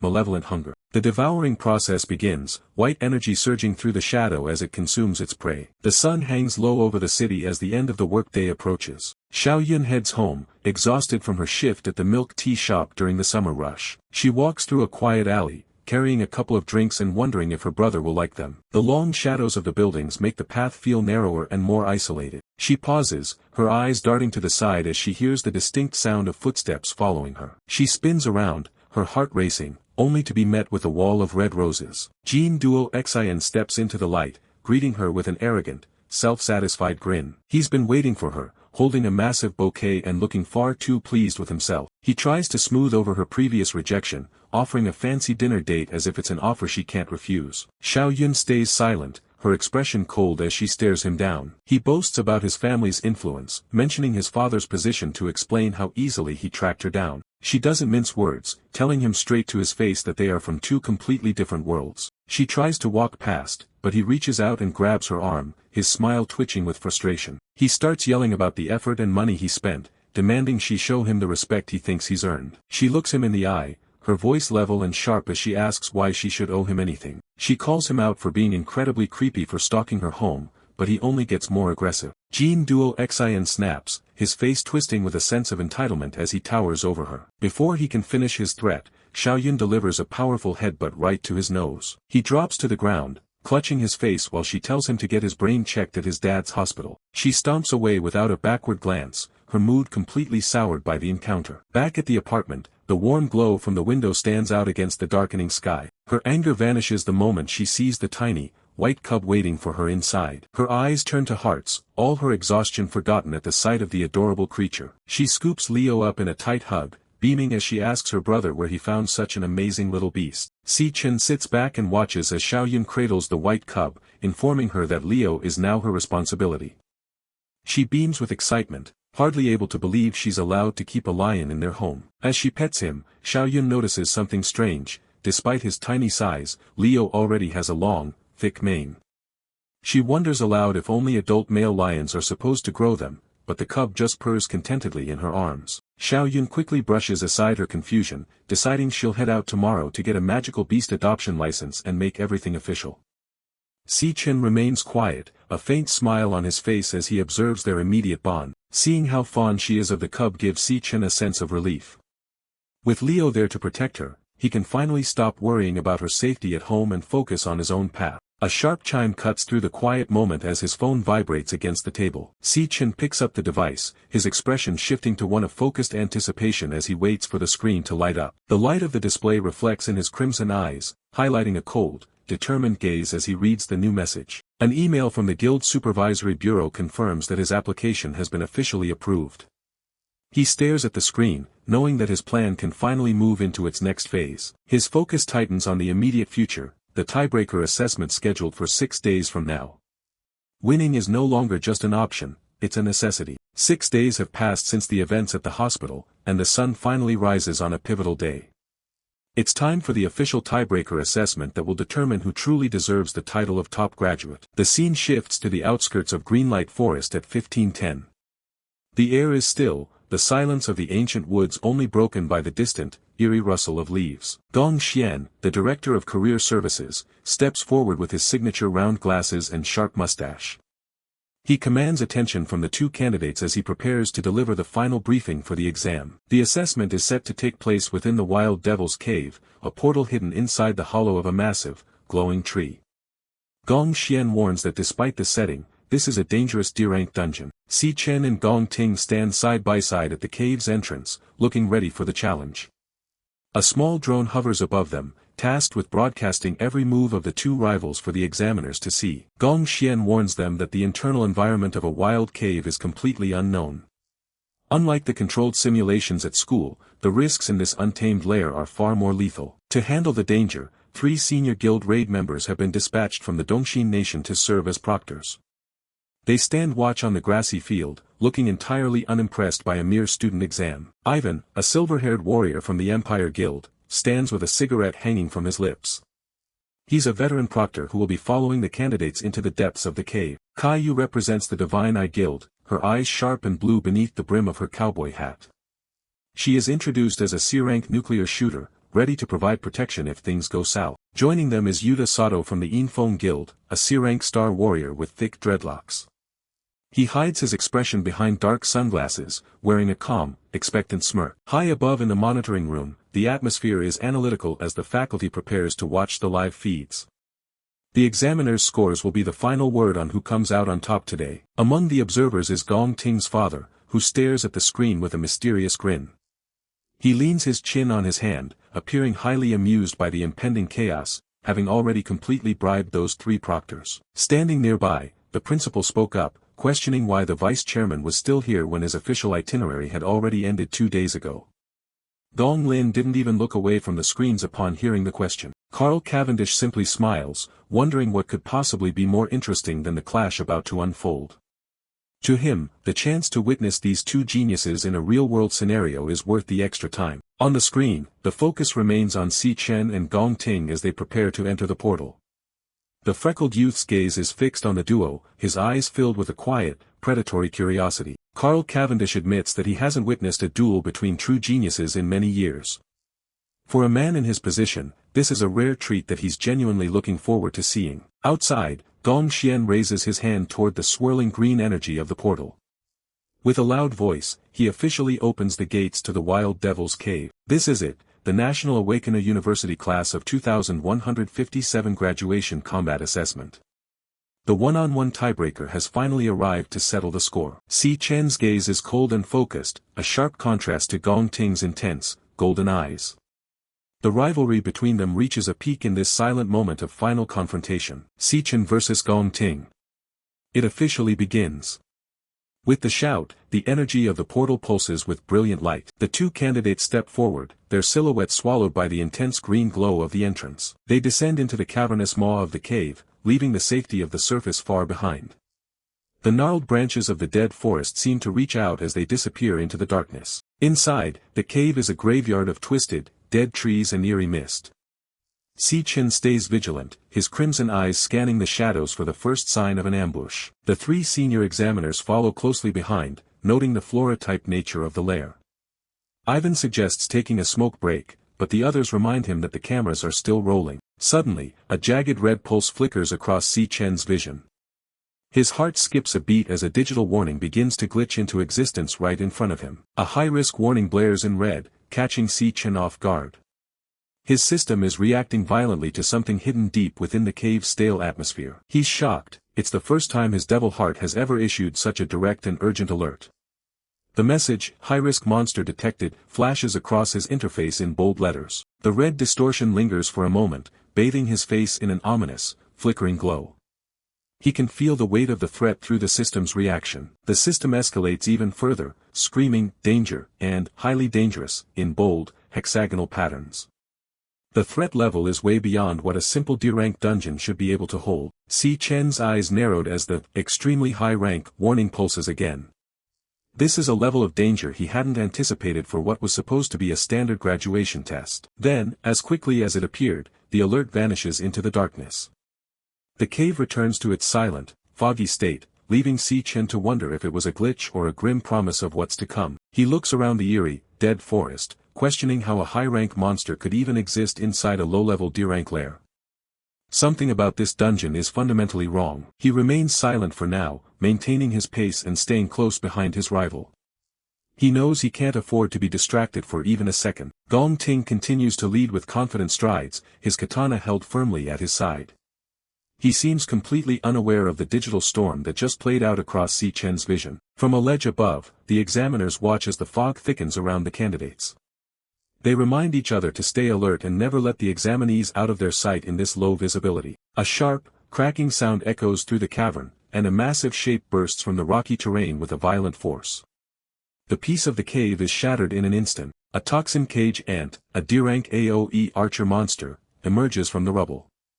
Its mandibles click with a predatory rhythm as it prepares to strike the intruders. Gong Ting's hand instantly goes to his hilt, his grip tightening with a practiced ease. He doesn't show a single hint of hesitation as he faces down the insectoid threat. In one fluid motion, he draws his katana and lunges forward.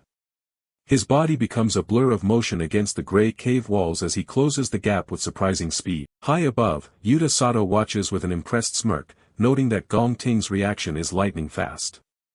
He warns the others that wild monsters are far more vicious than the ones kept in school lairs. The ant retaliates by firing a corrosive poison shot, launching a volley of glowing green acid orbs toward the intruder. The air sizzles as the toxic projectiles streak through the cavern. Gong Ting charges straight ahead with incredibly fluid movements, easily slicing away these attacks. He leaves a trail of light in his wake as he prepares to unleash a decisive counterattack. His body is a blur of lethal precision as he slices cleanly through the toxin cage ant. The monster has its tail severed by his blade before it can even register his presence in the fog. Its tail hits the cave floor with a wet thud, its glowing green venom sac leaking out and soaking the gnarled roots. The speed and efficiency of this finishing blow are truly perfect. Gong Ting brings his katana around in a wide arc, the metal glowing with an intense, golden heat. He focuses his energy for a finishing blow that leaves no room for any counterattack. The glowing blade pierces straight through the core of the largest ant, vaporizing its internal organs in an instant. Green fluid spray across the cavern as the creature is completely neutralized. He activates his core warrior skill, blazing blade penetration, creating a massive explosion of golden light. The impact sends a violent shockwave through the tunnel, clearing out any remaining threats. Up on the observation ledge, the three veteran proctors watch the display with analytical eyes. The sheer power and technique shown by a student are clearly exceeding even their high expectations. Caillou, the Si-Rank nuclear shooter, taps her wristwatch to log her score. She awards Gong Ting a perfect 10 for his on-the-spot response, impressed by how quickly he neutralized the ambush. Ivan exhales a plume of smoke, his gaze fixed on the battlefield below. He awards another 10 for battle logic, noting how the candidate immediately prioritized destroying the monster's ranged venom organ. Yuta Sato adds his own perfect score for finishing intensity, watching the carnage with a wide, toothy grin. He's never seen a high schooler display such cold, clinical decisiveness against a wild D-rank monster. Gong Ting sheathes his blade with a crisp, mechanical click, standing amidst the carnage without a single hair out of place.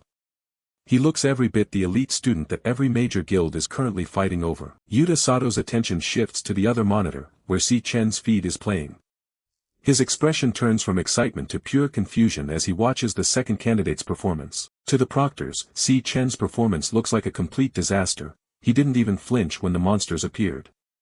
He just keeps wandering aimlessly through the gnarled trees, seemingly lost in the cave. Gong Ting glances back, his brow furrowed in a silent, judgmental question. He can't understand what his rival is doing, or why he's letting himself fall so far behind in the scoring. Back in the high-tech monitoring room, the officials watch the screens in silence. The contrast between Gong Ting's flashy combat and Si Chen's slow walk creates a heavy, awkward tension in the room. Carl leans back in his seat, a playful smirk dancing on his lips. He turns to the distinguished elder beside him, asking what he thinks Si Chen is actually looking for in that darkness. The principal doesn't seem worried in the slightest by this silence. The old man watches the screen with a knowing, steady gaze, his years of experience telling him that this isn't just aimless wandering. On the screen, Si Chen's boot crunches down on a thick, pulsating root. He's finally reached the heart of the cavern where the fog is thickest and the heavy air feels almost suffocating. The principal predicts that the boy isn't lost, he's looking for a way to grab a massive, game-ending high score in a single, devastating shot. The old man sees the strategy hidden in the silence. Si Chen's eyes suddenly glow with a fierce, golden light as he clenches his fist.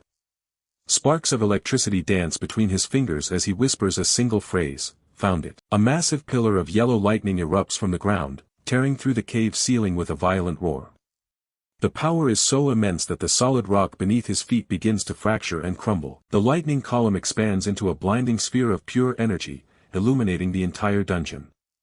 Si Chen stands at the very epicenter, looking like a god of thunder amidst the surrounding chaos. Scores of monsters are caught in the blast, their forms reduced to shadows before being completely vaporized. The sheer scale of the destruction is far beyond anything a D-rank exam was designed for. The proctors are nearly knocked off their feet by the sheer intensity of the shockwave. Caillou and Yuta Sato stare in horror as they realize Si Chen didn't just find a monster, he found the entire nest. Gong Ting watches the distant light show with wide, trembling eyes. He realizes the terrifying truth. While he was hunting individual monsters, Si Chen was planning to wipe out the whole dungeon in one move. Si Chen's silhouette blurs as he kicks off the ground, leaving a trail of crackling yellow sparks behind him. His movement is so fast it defies the eyes of even the senior proctors watching the feed. The system notification flashes the name of the legendary skill, Volt Assassin. He descends upon the remaining swarms like a golden bolt of lightning from the heavens. He weaves through the air, his body trailing razor-sharp beams of electricity that cut through everything in their path.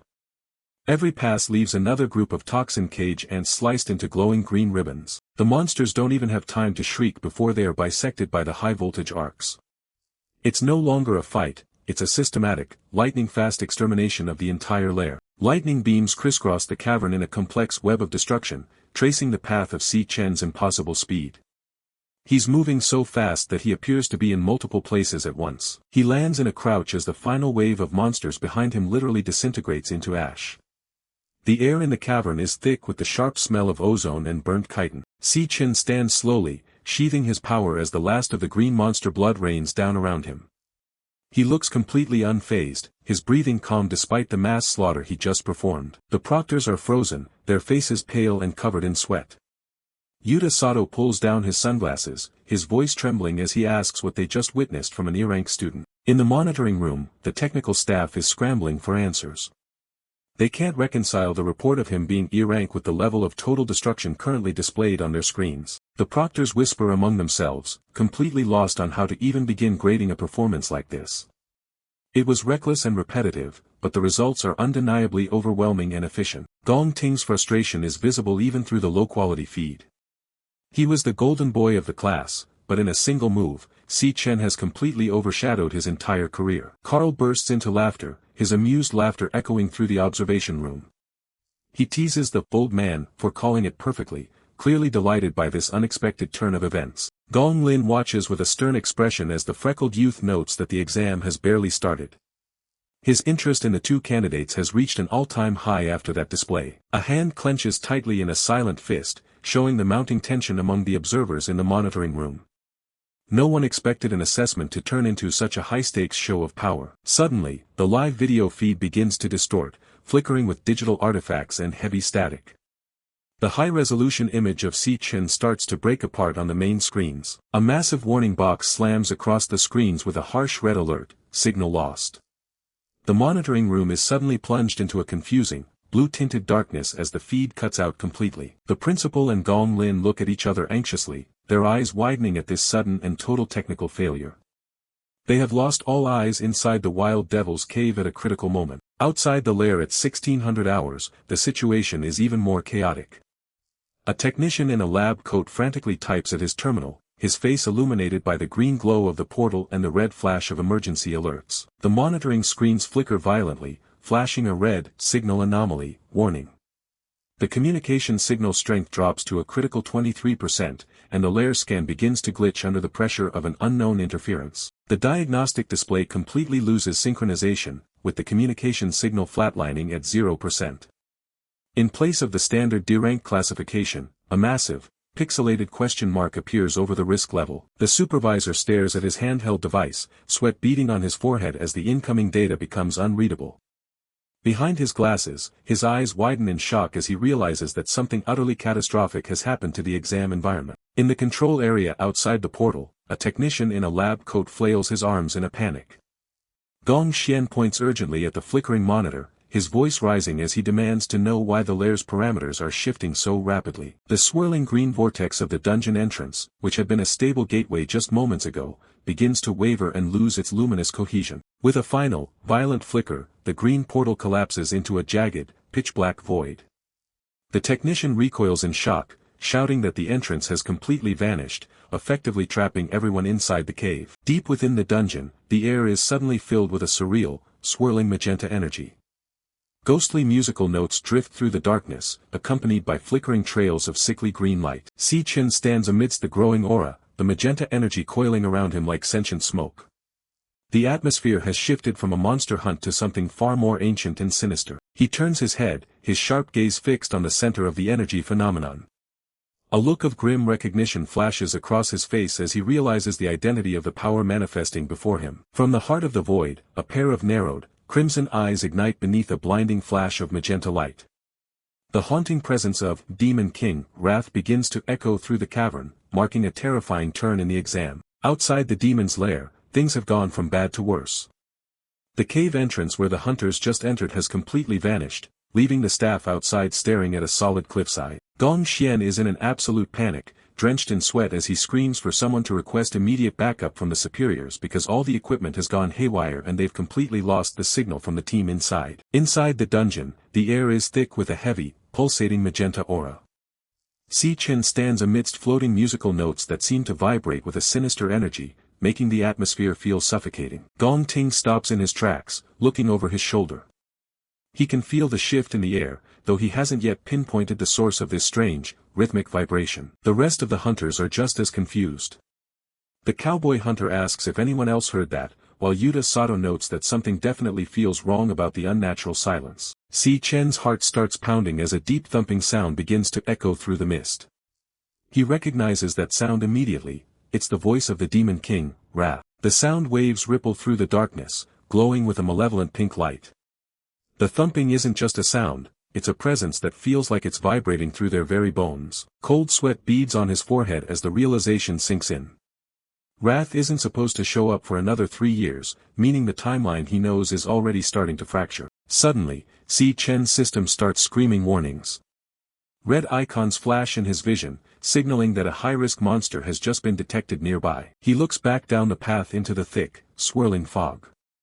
Something massive is moving through the trees and webs, its steps heavy and deliberate as it approaches the group. High-pitched, mocking laughter echoes through the cavern, followed by the sound of skittering footsteps. The predator is closing in, moving through the mist with chilling confidence. Yuta Sato and the cowboy hunter tense up, staring into the impenetrable mist.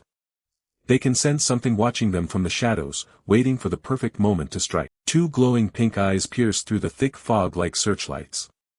A massive shadow looms behind the veil, towering over the hunters as it slowly steps out of the gloom. A mantis monster finally reveals itself, its green chitinous body covered in sharp spikes.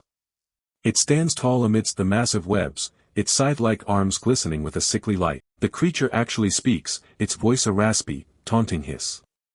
It mocks the humans, telling them they've walked straight into its trap and taken the bait. Yuta Sato's jaw drops as he hears the monster use human language. This level of intelligence is a clear sign that they're dealing with a threat far beyond a typical beast. The group realizes they're in way over their heads. This is at least a C-rank high-tier beast, and there's no reason for something this powerful to exist in a D-rank dungeon. Yuta Sato doesn't wait for it to move first. He leaps forward with a battle cry, swinging his massive pink glowing axe with every ounce of strength he has. He shouts for the others to get back as he brings the heavy blade down in a wide arc. It looks like a powerful hit, but the monster's speed is on a completely different level. In a flash of green and red, the mantis strikes back. Yuta Sato doesn't even have time to react before his arm is severed, blood spraying as his axe falls uselessly to the ground. The cowboy hunter and white coat hunter can only watch in paralyzed horror. The sheer brutality and speed of the attack leave them unable to even draw their weapons. The mantis isn't finished yet.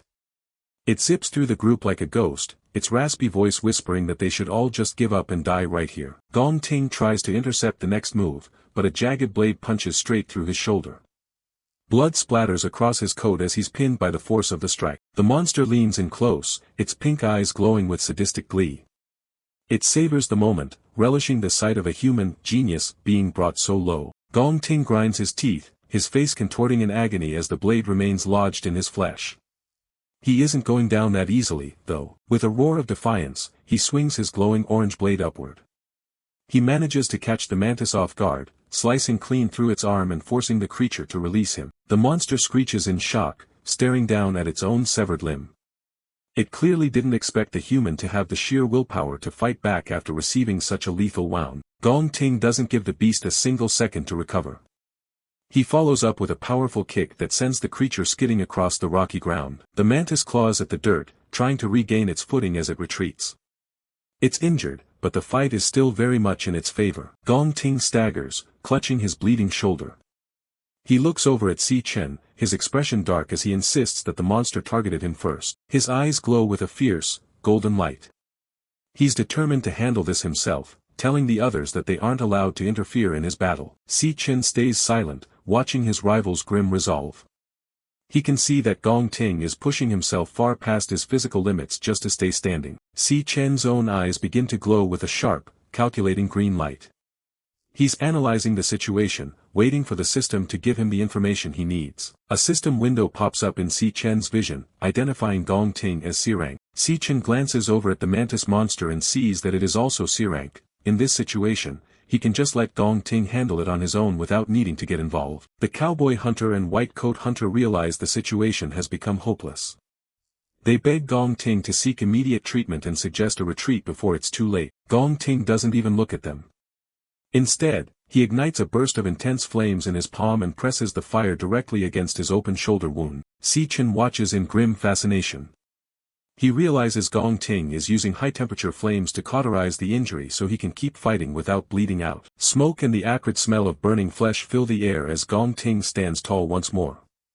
He flatly rejects the suggestion to retreat, his voice steady despite the unimaginable pain. He roars that the duel must go on, his eyes burning with an intensity that matches the flames now coating his blade. The mantis monster lowers its head, its pink eyes narrowing as it prepares for the next clash.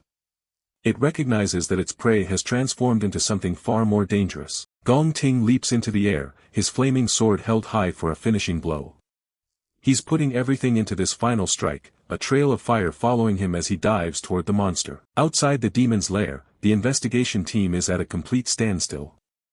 The entrance to the dungeon has vanished into thin air, leaving a group of nervous soldiers and a frantic staff member staring at a solid wall of rock. Lin Wuck, the leader of the Imperial Guild, arrives on the scene to assess the anomaly. He explains that this is a deliberate tactic. The dungeon opens its gates to lure hunters inside, then snaps shut to trap them like rats. Standing nearby, Gong Xian trembles violently, screaming that they have to do something because Gong Ting is still trapped inside, but Lin Wuck remains cold and composed, his gaze fixed intently on the mountain. He doesn't sugarcoat the situation, telling the panicked man that there's only one way they're getting that entrance open again. It's not about finding a key or using tech, it's about survival. Deep within the darkness of the lair, the source of the problem pulses with a malevolent red glow. The only way to break the seal is to kill the lord of the lair, the monster ruling this entire nest. Gong Xian wipes the sweat from his forehead, trying to find a glimmer of hope as he points out that a D-rank dungeon should only have a C-rank lord at most, which shouldn't be an impossible task for hunters of their caliber. Lin Wuck cuts him off immediately, calling his logic a dangerous delusion. He realizes that the D-tier rank was nothing but a disguise used by the Lord to trick the association and lure in unsuspecting prey. His eyes narrow as he reveals his true observation. This dungeon is highly likely the real culprit behind a long-standing series of mysterious hunter disappearances that had gone unsolved for years. This news comes like a splash of cold water, leaving Gong Xian trembling in fear as a heavy sense of guilt begins to well up inside him upon realizing that they have driven the student straight into a death trap. Lin Wuck confirms his worst fears with a final, grim assessment. This isn't some low-level cave, it's actually an extremely high-risk B-tier dungeon masquerading as a walk in the park. Back inside the chaos, the fight is reaching a breaking point. The mantis monster lunges forward with its scythes glowing a sickly green, determined to shred anything in its path. Gong Ting isn't backing down, though. He dances through the air, dodging a series of lethal strikes as his flaming blade leaves trails of orange light in the dark cavern. He skids to a halt, his breathing heavy but his eyes focused. He's already taken a hit to the shoulder, and he knows he doesn't have much time before the blood loss starts slowing him down. The mantis lets out an ear-piercing screech, its pink eyes glowing with frustration as its prey continues to evade its strikes. It raises its massive scythe arms for one final, crushing blow. Gong Ting doesn't wait for it to swing. He leaps high into the air, putting every ounce of his remaining strength into an overhead strike that crackles with heat. The powerful impact forces its scythe arm to plunge deep into the ground, leaving it completely stuck and unable to pull itself free. As the dust settles, Gong Ting finds the opening he was looking for. He moves with a blur of speed, his glowing blade cutting a perfect arc through the air toward the creature's neck. A single, clean slash finishes the job. The mantis's head is severed from its body, blood spraying across the rocks as Gong Ting lands firmly on the ground. The monster's head bounces and rolls across the floor, its pink eyes still flickering with a dim light. It seems like the immediate threat has finally been neutralized. The rest of the group gathers around, looking at the remains of the beast. Si Chen and the others watch as the severed head stops moving, a heavy silence falling over the cavern. Si Chen keeps his distance, his expression unreadable as he watches his rival. He admits to himself that Gong Ting's strength is impressive, having taken down a high-tier monster while wounded and alone. Gong Ting stands over his kill, his posture still tense despite the victory. He isn't the type to underestimate an opponent, and something about the way the body is twitching feels wrong. Meanwhile, the white coat hunter moves in to help Yuta Sato, who is clutching the stump of his arm. A green healing aura glows around the wound, but they both know a lost limb can't be fixed that easily. Yuta Sato looks down at his wristband, his face pale as he notices the red warning light blinking on the screen. He tries to check the time or the signal, but nothing is responding. The screen is a mess of red symbols and a giant X over the signal bars.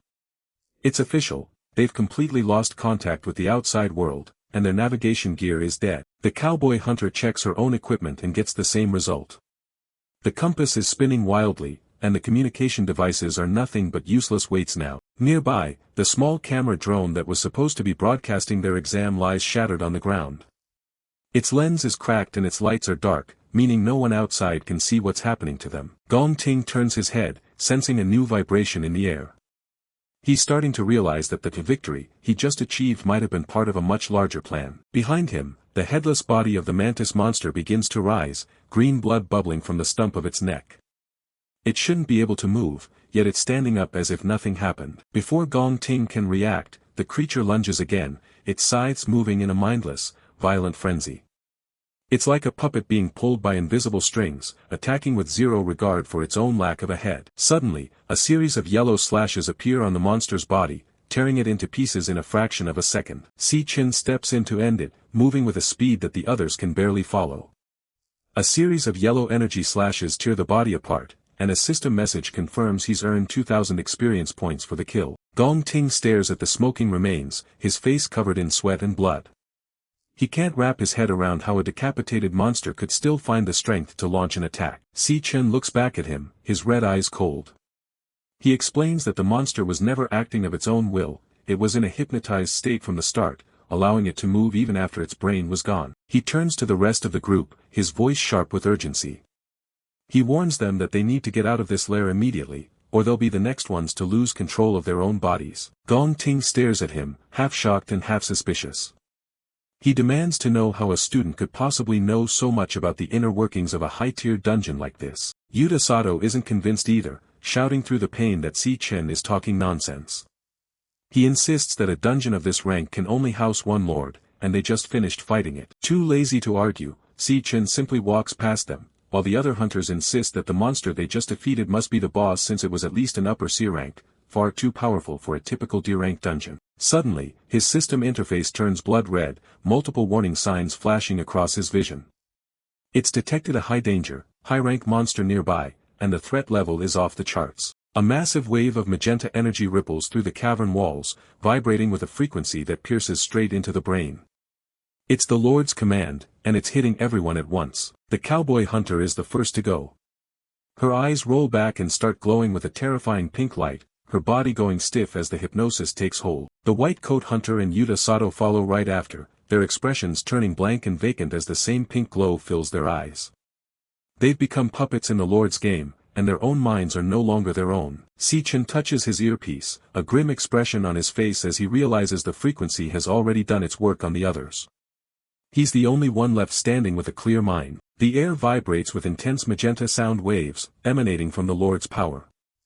Si Chen recognizes the deadly pattern immediately, it's a frequency he's encountered before. He recalls a horrific memory from his past life where the Demon King Wrath used this exact frequency to turn a crowd into a bloody mess. The sound was designed to shatter minds from the inside out. A vision of a younger Si Chen in the rain, clutching a fallen ally, flashes through his mind as he remembers the devastation that followed the sound. The weight of that failure still haunts him. The sound wave was a weapon of mass slaughter, a pulsating orb of energy designed to hypnotize and destroy ordinary humans on a global scale. It was a tool for absolute domination. Si Chen shakes off the memory and focuses on the present, his gaze shifting to his companions who have already fallen under the spell. He stands apart from the group, watching their transformation. The cowboy hunter, white coat hunter, and Yuta Sato walk forward in a trance, their eyes burning with a hollow pink light. They move with an unnatural, synchronized gait toward the heart of the cavern. Si Chen's eyes narrow as he makes the connection between the current threat and the demon he remembers from the future. The lord of this lair is definitely an underling or a manifestation of wrath. The group follows the energy trails deeper into the cavern, moving like puppets toward the source of the vibration. The magenta light pulses like a heartbeat along the walls. In the shadows, the silhouette of the mindless hunters creates a chilling procession through the jagged rocks. They are being led straight into the jaws of the monster. They emerge into a vast central chamber where the fog is thick and the light is a sickly shade of violet. Giant green eggs pulse with a dim light along the cave floor. Before them stands the lord of the lair, a terrifying figure draped in white with long hair cascading down, flanked by massive black serpents.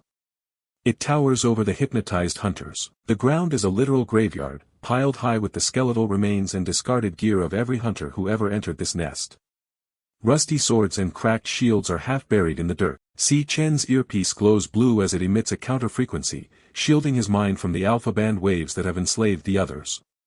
He had planned for this exact scenario long ago. He watches his allies stand defenseless before the Lord, knowing that without his intervention, they will be the next skeletons on the floor. He has to act before the feeding begins. The lord of the lair lets out a raspy, unnatural hiss as it senses the presence of new prey. The snakes surrounding it hiss in unison, their pink eyes fixed on the intruders. It speaks in a disjointed voice, its words echoing through the chamber with a hunger that has been building for centuries. The vibrations of its voice are heavy with malice. Si Chen stands ready, his red eyes fixed on the monstrosity as it salivates over the prospect of fresh meat. He isn't just another victim, he's the one who's going to end this. A small hand grips a wooden club, fresh blood dripping from the end onto the white tiles. A young Gong Ting stands over another boy on the floor, clutching the broken weapon. He's covered in bruises and blood, but he's the one left standing at the end of the match. His father, Gong Lin, watches from the shade with a cold, clinical approval. He acknowledges that today, Gong Ting was the one who won. The 8-year-old version of Gong Ting stares back, his face a mess of cuts and dirt. There's no pride or joy in this victory, only the weight of survival. Gong Lin commands the winners to follow him inside to eat.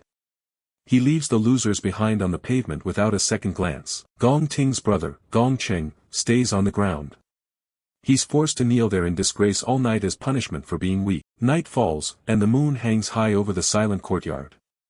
Gong Cheng is still there, his stomach growling as he shivers in the cold. Suddenly, a hand reaches out from the shadows, offering a warm loaf of bread. It's Gong Ting. He's snuck out of the house to feed his brother, despite the bandages covering his own wounds. He tells Gong Cheng to keep quiet and eat as fast as he can. If their father catches them, the punishment for both of them will be far worse. The sound of a sharp strike echoes through the room, cutting through the silence. Gong Ting is back on his knees, shivering as his father towers over him with a stick. He's being taught another brutal lesson about the family legacy. Gong Lin demands to know if his son understands why the Gong family has achieved such power. In his mind, it's because they have always been the winners. To him, the world is divided into those who set the rules and those who follow them. He makes it clear that only the winner has the right to decide how things work. He tells the boy that as long as he is in charge, Gong Ting has no choice but to obey his rules. Bruised and bleeding, Gong Ting grits his teeth and looks up. He asks if beating his father means he finally gets to set the rules himself. Gong Lin just scoffs at the boy's defiance, unimpressed by his spirit. A practice sword lies shattered on the training floor, a testament to the intensity of their sessions. Years later, a teenage Gong Ting is back on the floor, coughing up blood. He's been thoroughly defeated once again, his pride shattered along with his defense. Standing over him is Mu Jin, a cold and elite swordsman. He holds a jagged blade made of glowing ice, looking down with complete indifference. Gong Lin's voice remains as cold as the ice sword. He explains that power isn't just about raw strength, but about the control one wields over others. He walks away from his defeated son, leaving him in the dust of the grand training hall. To him, the rules of the world are absolute. He repeats the same tired mantra, methods don't matter, only the result. He demands that his son always be first, no matter what it takes. Gong Ting stays on the ground, blood dripping from his mouth. His father tells him to win even if he has to throw away his family, his ideals, or his own humanity. Gong Lin's eyes narrow behind his glasses. In his world, winning is the only value that matters, and everything else is just baggage. He drills it into his son's head that his only worth comes from victory. Without it, he is nothing in this world. Young Gong Ting stares into the distance, those cruel words echoing in his mind until they become his own reality. Back in the present, the lord of the lair looms on his throne of serpents, his power radiating through the cavern. The ancient figure seems to be waiting for his prey to succumb. Si Chen remains completely unaffected. His wireless earpiece is pumping out beta band audio, perfectly cancelling out the lord's hypnotic frequency. He looks over at the other hunters, whose eyes are glowing with a vacant, hypnotic red. Without an anchor to reality, they're walking straight into a death trap. Yellow lightning begins to crackle around Si Chen's hand. He knows he has to take out the lord quickly to break the spell over his allies. Suddenly, a blood-stained hand reaches out and grabs Si Chen's wrist, stopping him in his tracks. It's Gong Ting. He's barely standing and clutching a massive, bleeding wound on his chest, but his eyes are clear. He's managed to resist the lord's control. His fingers dig into his own flesh, the white-hot pain of the injury acting as a barrier against the hypnotic waves. It's the only way he's kept his mind his own. Blood continues to drip steadily onto the floor from his ruined clothes, pooling around his feet. Gong Ting gasps for air, his face pale from blood loss. He tells Si Chen that he's found his own way to stay sane in this nightmare. He warns the protagonist that making a move now would be suicide. If Si Chen exposes himself too soon, everyone in the room will be in immediate danger. Gong Ting directs Si Chen's attention toward the shadows lining the cave walls. Dozens of massive, glowing green eggs are clustered together in the darkness, pulsating with a rhythmic light. These are flower assassin mantis eggs. If they're alarmed, they'll face a swarm of SSS-Rank monsters that will tear through the group before they can even react. The Lord purposely disguised this place as a low-rank lair to lure in hunters and drain them dry. The skeletons scattered around are proof of his success. Gong Ting's expression remains grim. He knows the Lord won't stay seated forever. Eventually, the predator will come to its prey. Si Chen and Gong Ting stay low, hidden behind the rocky terrain. Si Chen suggests they wait for the perfect opening to strike together when the Lord of the Lair gets close. Si Chen is genuinely surprised by the plan. He didn't expect his rival to have this much foresight in such a chaotic situation. Si Chen knows their current plan won't be enough. He realizes the Lord doesn't even need to move a muscle to end their lives. With just a single thought, the Lord can trigger a lethal psychological command. Purple energy pulses from the throne, signaling the start of a mass hypnotic event. Yuta Sato is the first to succumb, a vacant and terrifying smile on his face. His eyes glow pink as he raises his own energy blade to his throat. The cowboy hunter is right behind him, pressing a revolver against their temple with a steady hand. The word, commit, flashes across the scene like a death sentence. The white coat hunter follows the command as well, his fingers locking around his own neck. The Lord's order for suicide has completely overtaken their minds. Before they can finish themselves off, Si Chen moves in a flash of yellow lightning. He knocks each of the hypnotized hunters unconscious to save them from the Lord's influence. The Lord of the Lair recoils in shock, his glowing pink eyes wide. He didn't expect anyone to be able to resist his frequency. The Lord's telepathic voice rasps through the chamber, sensing that Si Chen has somehow protected himself. The other hunters lie safely unconscious on the cave floor. Enraged by the failure of his hypnosis, the Lord issues a new, violent command to his minions. He wants the intruders dead immediately. A mantis monster screeches as it lunges forward, its scythe-like arms ready to strike.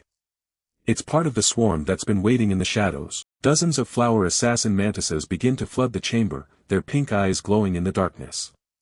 The Lord has unleashed his entire army to finish the job. The swarm surrounds the group from all sides, cutting off any easy escape. The numbers are quickly becoming overwhelming. Gong Ting looks down at his blood-soaked shoulder, his face grim. He knows they've run out of time and options for their original plan. He draws his sword with a sharp ring and turns to Si Chen. He has one final favor to ask of the person he once considered just a rival. He tells Si Chen to grab the 3 fallen hunters and get out of the lair while he still has the chance. Gong Ting is ready to stay behind and face the swarm alone. Si Chen stares at him, caught off guard by the sudden display of self-sacrifice. He sees a side of Gong Ting he never knew existed. Gong Ting is fully aware that he might not survive this, but he's determined to buy his teammates as much time as possible. His eyes glow with a fierce, amber light. A mantis monster screeches as it leaps at him, its blades extended for the kill. Gong Ting catches the strike on his glowing blade, sparks flying as the two forces collide. He takes full responsibility for leading everyone into this trap. He parries a follow-up blow, his breathing coming in heavy gasps as he fights through the pain. He won't let another person die because of his mistakes. His sword scrapes harshly against the cave floor as he readjusts his stance. He's reaching his limit, but he refuses to back down. He shouts that since he's the one who started this mess, he should be the one to end it. He's ready to pay the ultimate price for his arrogance. As Gong Ting prepares for the final onslaught, a heavy pair of footsteps approaches from behind. Si Chen hasn't left, he's standing right there. Si Chen admits he misjudged Gong Ting's character. A blue system window flickers into existence as he initiates a class switch, lightning dancing between his fingers. Wreathed in crackling yellow electricity, Si Chen stands tall as a level 24-volt assassin. He tells a stunned Gong Ting that he isn't the only one who signed up for this fight. Gong Ting grips his sword with both hands, his eyes glowing with a fiery orange light. He's decided that since he started this mess, he's going to be the one to end it. Kneeling in the dirt and panting heavily, Gong Ting looks like he's at his limit. He faces the massive, looming silhouette of the enemy waiting in the shadows. Si Chen just gives a sharp smirk as a system notification flashes across his vision. He's already mid-process, switching his class right in the middle of the fight. In a surge of crackling yellow electricity, Si Chen transforms into a level 24 lightning assassin. He stands ready with a blade of pure energy while a wounded Gong Ting watches from behind. The two of them stand at the edge of a massive drop, looking down at a literal sea of monsters. The Lord of the Lair waits at the very back, surrounded by its endless swarm. A glowing pink eye peers out from beneath the Lord of the Lair's tattered white shroud. The creature lets out a low, menacing hum that vibrates through the entire cavern. Si Chen's face is cold and focused, framed by sharp streaks of yellow lightning. He tells his teammate to stay back. He's going to handle this himself. Gong Ting looks over his shoulder, his face pale and covered in grime. He warns Si Chen that it's no use and that there's simply no way they can win this. The Lord of the Lair towers over the battlefield, its form a ghostly white peak against the dark rock. Gong Ting can feel its power, it's at least B rank, maybe even pushing into A rank territory. He looks back at the rest of the team lying motionless on the ground. To him, the only real option left is to grab the survivors and get out of there immediately. Si Chen keeps his back to his teammate, observing the distant horde. He notes that backup would have arrived by now if the lair's gates hadn't already been sealed shut. The news hits Gong Ting like a physical blow. His eyes go wide as he realizes the horrifying truth: they're completely trapped inside with no way out. Si Chen's eyes glow with a piercing cyan light as he analyzes the situation. He's not panicking. He's calculating his next move. He stares at the massive entity ahead, a giant question mark hovering over its head in his system view. He knows if this thing is truly A rank, they're in deep trouble. A spectral image of a massive, glowing lion appears in his mind for comparison. This lord's combat power seems to be on par with the legendary phantom spirit Lion King. One of the mantis-like monsters let out a piercing screech. It's perched on a rock, ready to launch itself at the intruders. Si Chen moves in a blur, a burst of yellow lightning erupting as he narrowly avoids a lethal strike. The sheer force of his movement kicks up dust and debris. Another mantis monster lunges from the shadows with its scythe-like arms raised high. Si Chen barely has time to react as the creature closes the gap. Seeing the monster diving in, Gong Ting shouts a desperate warning. He's too far away and too exhausted to jump in and help. Before the monster can land, a yellow blade of light cleaves through the air. Si Chen stands firm as the creature is sliced clean in half, green blood splattering the ground. The victory is short-lived as a whole group of the monsters begins to swarm forward. They move with single-minded aggression, their red eyes glowing in the dark. Gong Ting watches the incoming wave with a sinking feeling. He knows that no matter how fast Si Chen is, they'll eventually be overrun by these numbers. Lightning begins to coil around Si Chen's hand, growing more intense by the second. The air itself seems to sizzle with the amount of mana he's channeling. He activates his lightning blade skill, a massive bolt of electricity shooting upward from his palm. He looks like a predator finally ready to strike. Si Chen swung his hand, firing a barrage of golden light that tore through the cavern floor. He carves a path straight through the swarm, his strikes hitting multiple targets at once. The mantis monsters don't even have time to scream before they're shredded. He leaps into the air and triggers Divine Flash, his entire form becoming a radiant sun of electrical energy. He's looking down at the horde like they're nothing but fodder. From his high vantage point, he rains down series of lightning-fast slashes. The monsters below are caught in a whirlwind of yellow energy that tears through their ranks. Gong Ting is completely stunned, his jaw practically dropping as he watches the display. He can't wrap his head around how a student could possess this kind of power. Even when the monsters manage to surround him, Si Chen doesn't slow down. He spins through them with dual blades of light, cutting down anything that gets too close. He's not just swinging wildly, every single one of his strikes lands with surgical precision on a monster's vital spot. He's turning a desperate struggle into a one-sided slaughter. He slides across the ground, trailing sparks as he takes out another line of enemies. His movements are a perfect blend of speed and lethal intent. Gong Ting realizes that Si Chen is using his incredible technique to make up for his lack of raw, crushing power. He's outskilling the horde rather than just outmuscling them. He stares at the carnage, his brow furrowed in disbelief.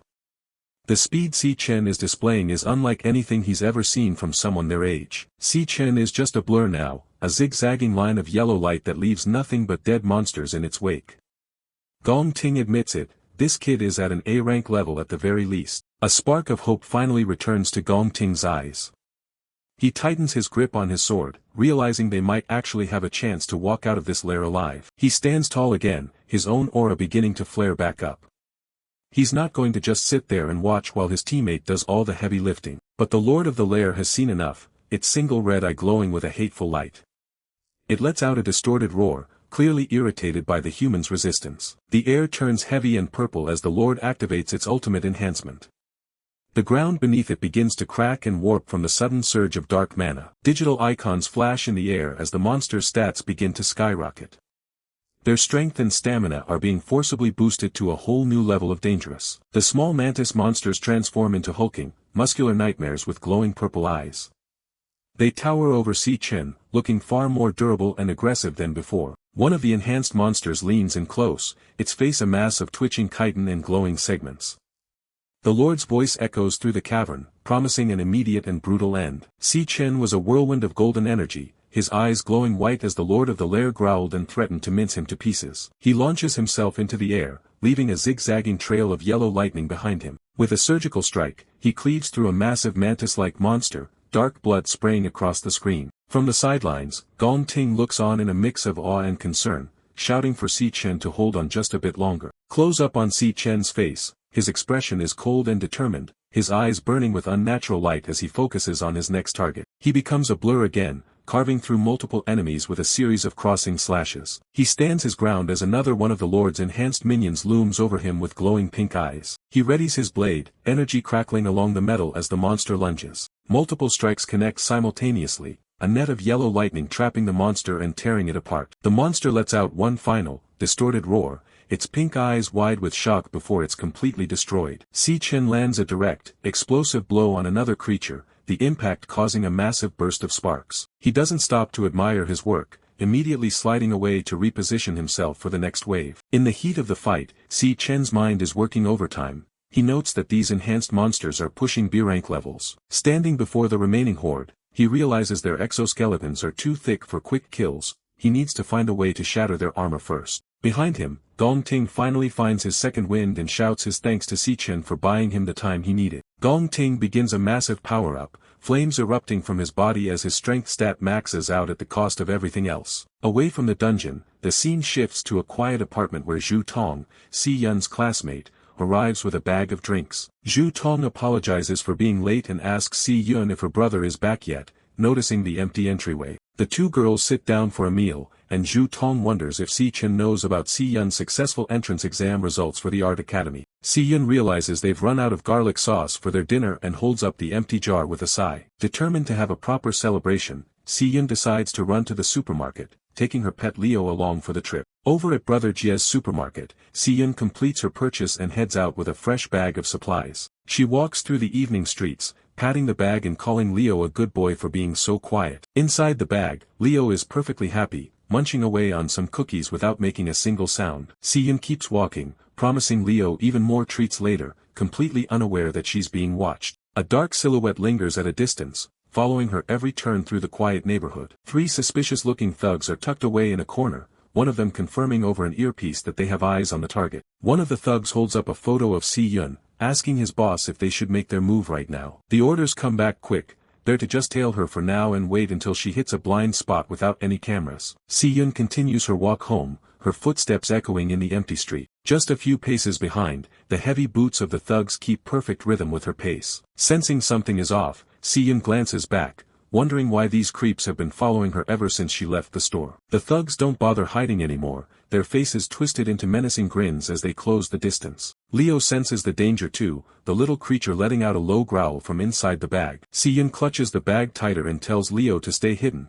her heart starting to race as she realizes the situation. She steels herself, muttering that it looks like they're in for a little adventure on their way back. Back in the lair, Si Chen's internal analysis continues as he stares down the B-rank threats. He stands amidst the swirling dust and energy, searching for any opening in the monster's thick armor. Gong Ting's voice cuts through the chaos again, overflowing with newfound power as he prepares his final gambit. The UI overlays return, showing the massive drain on Gong Ting's spirit and luck as he pours everything into his attack. Flames engulf Gong Ting's face as his strength hits its absolute limit, his eyes burning with a blinding yellow intensity. With a roar, he unleashes his ultimate strike, a massive arc of fire that carves through the air like a sun, the extreme, blazing sky severance. A colossal orange energy blast engulfs the monsters, their glowing pink eyes visible for a split second before they are overtaken by the flames. The force of the explosion sends waves of fire and debris rippling outward, filling the dark cavern with a blinding light. The scorching heat washes over the Lord of the Lair, whose massive snakes are silhouetted against the roaring inferno. A vertical pillar of searing light erupts from the point of impact, tearing through the air and illuminating the entire dungeon floor. The final burst of the glazing sky severance creates a massive fireball that shakes the very foundations of the lair. Gong Ting drops to his knees, using his sword as a crutch to keep from collapsing. Digital status messages hover in the air, declaring that his stamina, spirit, and elemental power have all been completely depleted. Sweat pours down Gong Ting's face as he gasps for air, his eyes wide with the strain of the battle. He manages to choke out that the fight is finally. He finishes his thought as he looks out over the battlefield, where the charred remains of the monster swarm lie scattered among the smoldering ruins. All over, through the thinning smoke, a sinister pink mist begins to gather. A mocking voice rings out from the haze, asking if that pathetic display was the human's absolute limit. Gong Ting's expression turns to one of pure dread as he hears the voice. Si Chen stands behind him, his attention snapping toward the undisturbed silhouette in the distance. The lord of the lair stands completely unharmed within a glowing pink protective sphere. It looks down at the exhausted hunters with cold contempt, calling them nothing more than trash. Gong Ting is frozen in disbelief, his mouth hanging open as he stares at the boss. He can't wrap his head around how his ultimate, full-powered strike failed to leave even a scratch. The lord of the lair's glowing pink eye stares out from beneath its tattered hood, a low hum of power vibrating around it. The Monster King is untouched, despite the devastating attack it just endured. Si Chen remains silent, his red eyes narrowed as he observes the enemy's condition. He is already analyzing the situation while his rival is trapped in despair. To survive, the lord of the lair had drained the life force from its own monster eggs in a fraction of a second, condensing it into an indestructible shield. Blood drips from Gong Ting's face onto his ruined clothes as he gasps for breath. He stares at the floor, wondering if this unremarkable dungeon is really where his life will end. Si Chen walks over to the kneeling Gong Ting, looking down at him with a neutral expression. He breaks the silence by calling out Gong Ting's name and proposing a deal. A switching class loading bar appears over Si Chen as blue and pink energy swirls around his body. He offers to let Gong Ting take first place in the assessment as long as he gets to keep the 1 million yuan prize money. Si Chen grips his bandage-wrapped sword, energy crackling between his fingers. He looks at his rival with a serious gaze, stating that he only has one condition for this arrangement. Si Chen stood tall as a dark purple aura flared around him, his class shifting into Purgatory Rakshasa. He cast a cold gaze toward Gong Ting, warning him not to breathe a word about what he was about to witness. Gong Ting was completely stunned, staring up with sweat beading on his forehead as the truth hit him.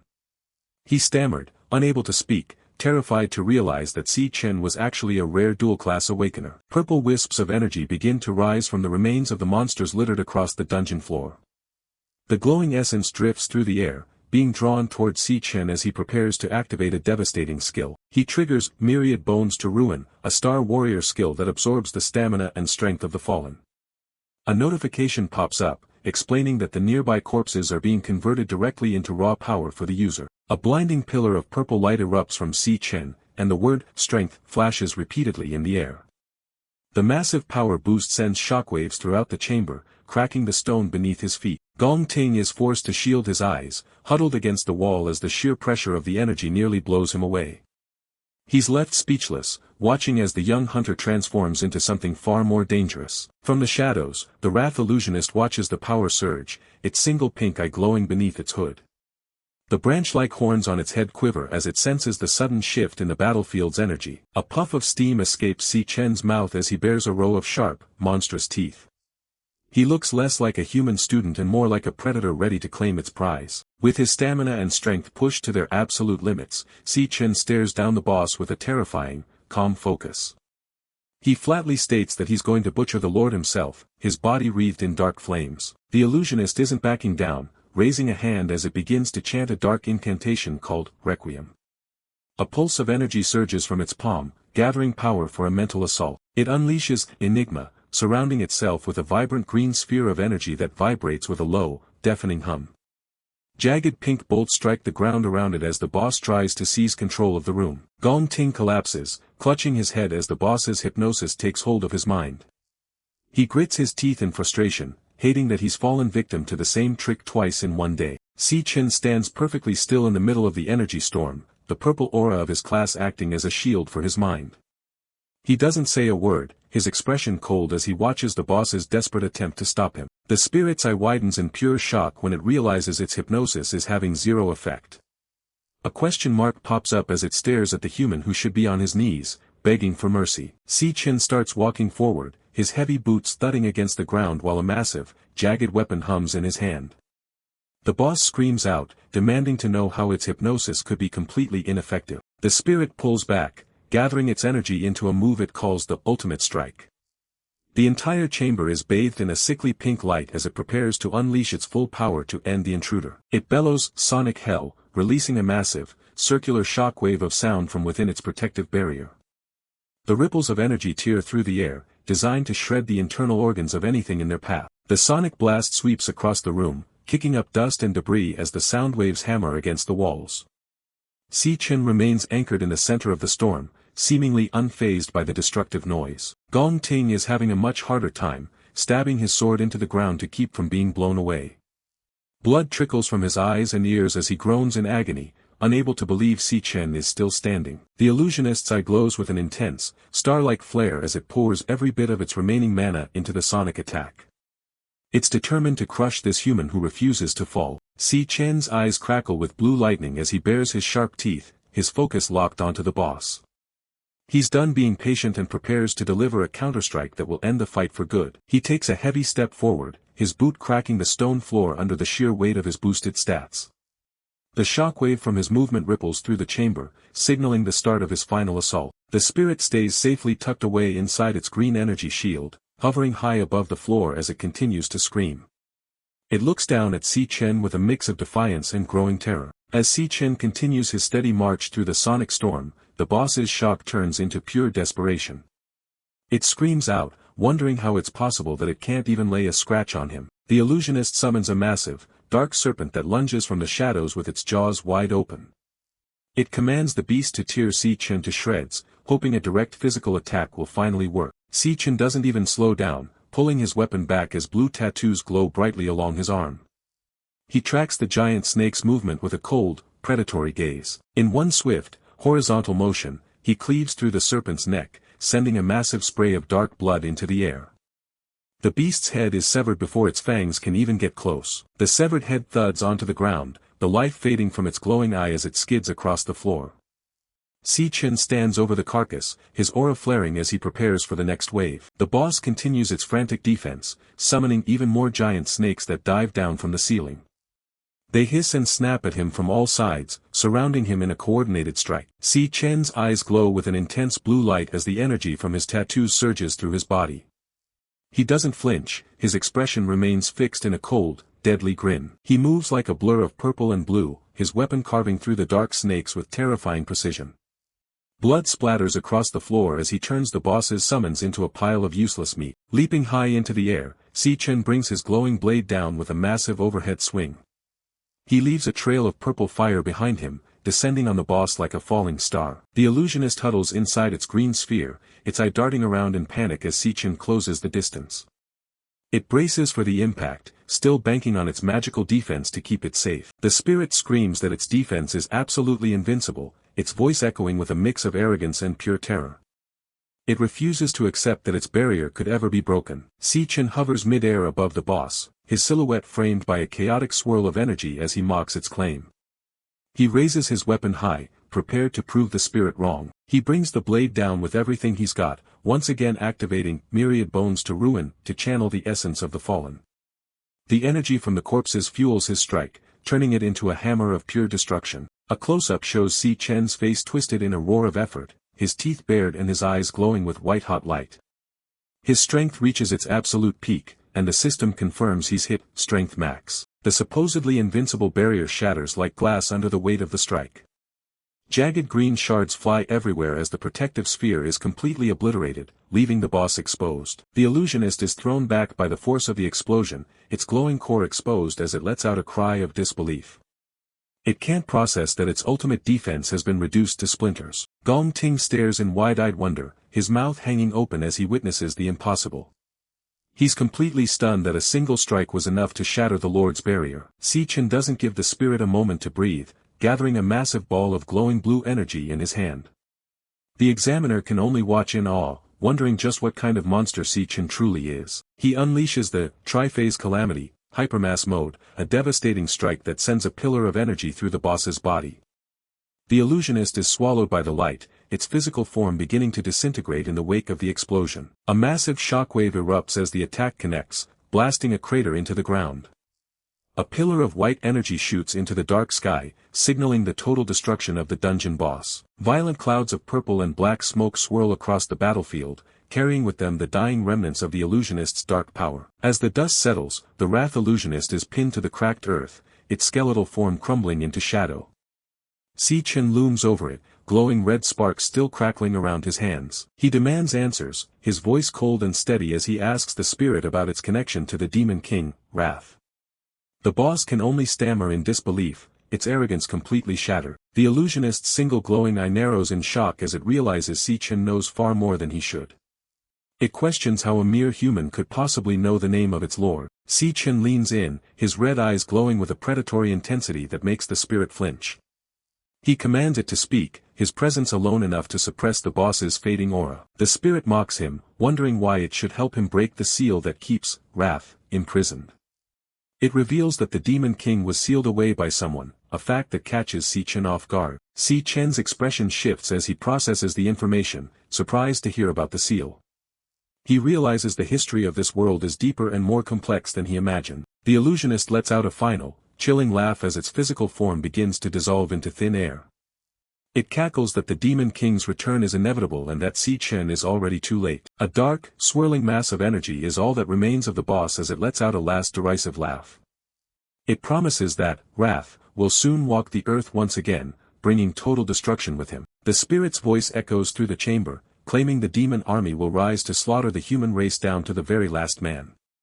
Its core pulses with a final, toxic light before finally going silent. Si Chen stands alone amidst the ruins of the boss chamber, watching as the final embers of the illusionist's magic flicker out. The silence that follows is heavy, filled with the weight of the boss's dark prophecy. He reaches out his hand, and a mass of swirling pink and green energy begins to gather at his palm. The system interface pops up, showing a devouring loading bar as he starts the process. The essence of the Wrath Illusionist is pulled into Si Chen's body, glowing brightly as it's absorbed. The loading bar fills rapidly, converting the spirit's ancient power into his own. A notification confirms the Devourer is complete, and an archive file for the Wrath Illusionist appears. It reveals the boss's full profile as a Flora mage, along with its stats and specialized skills. Gold energy erupts from Si Chen as he officially levels up to 25, his eyes flashing with a surge of newfound power.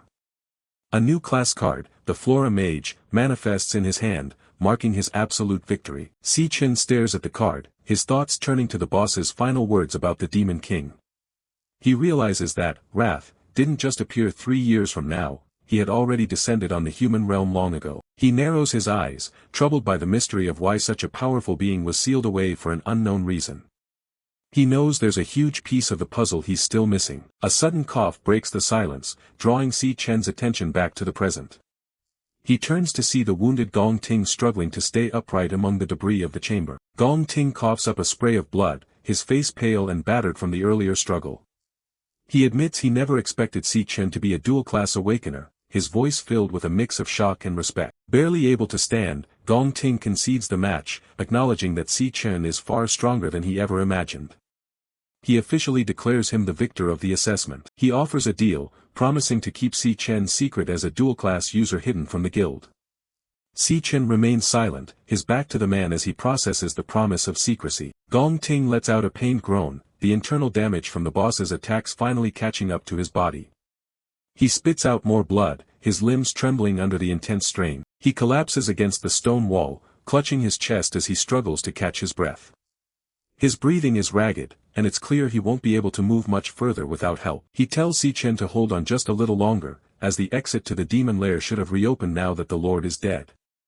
He assures him that the guild raid team will enter shortly to extract them. Si Chen's eyes suddenly flare with a bright pink light as a sharp premonition hits him.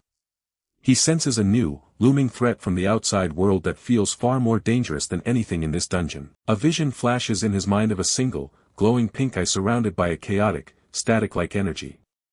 It's a presence he hasn't felt before, and the malice behind it chills him to the bone. The vision solidifies into the image of a stern man in a gray suit, standing amidst a swirling purple aura. This unnamed gray suit man looks calm and composed, but he radiates a terrifying, ancient power. Si Chen's eyes widen in shock as his sister's name, Si Yun, flashes through his mind. He realizes that she might be in grave danger while he's trapped down here in the lair. The man in the suit stares back in the vision, his own eyes glowing with a malicious green light. He seems to be looking directly through the void, sensing Si Chen's presence just as clearly as Si Chen senses his. Miles away in the city, Si Yun is cornered in a dark alley, her face tight with fear as she clutches a small white creature named Leo. Shadows loom over her, and she grits her teeth, ready to defend herself if she has to. The scene shifts to an overhead view of a narrow city street, bathed in the orange glow of the setting sun. Pedestrians walk by peacefully, completely oblivious to the drama unfolding in the shadows nearby. Si Yun walks quickly through the crowd, her eyes darting around as she realizes she's being followed. She mutters to herself about the creeps who have been tailing her ever since she left the supermarket. Two suspicious men in beanies and hoodies lurk behind her, keeping a steady pace as they follow her through the street. One of them has a predatory grin, his eyes fixed on their target. Leo, the small creature in Si Yun's arms, lets out a low growl, his eyes glowing a bright, unnerving pink. Si Yun whispers to him, asking if he senses the danger too. She pulls Leo closer to her chest, trying to keep him hidden and calm despite her own rising panic. She tells him to stay hidden for now, hoping she can lose their pursuers in the evening rush. Si Yun looks over her shoulder with a sharp, determined gaze, her brow sweating from the tension.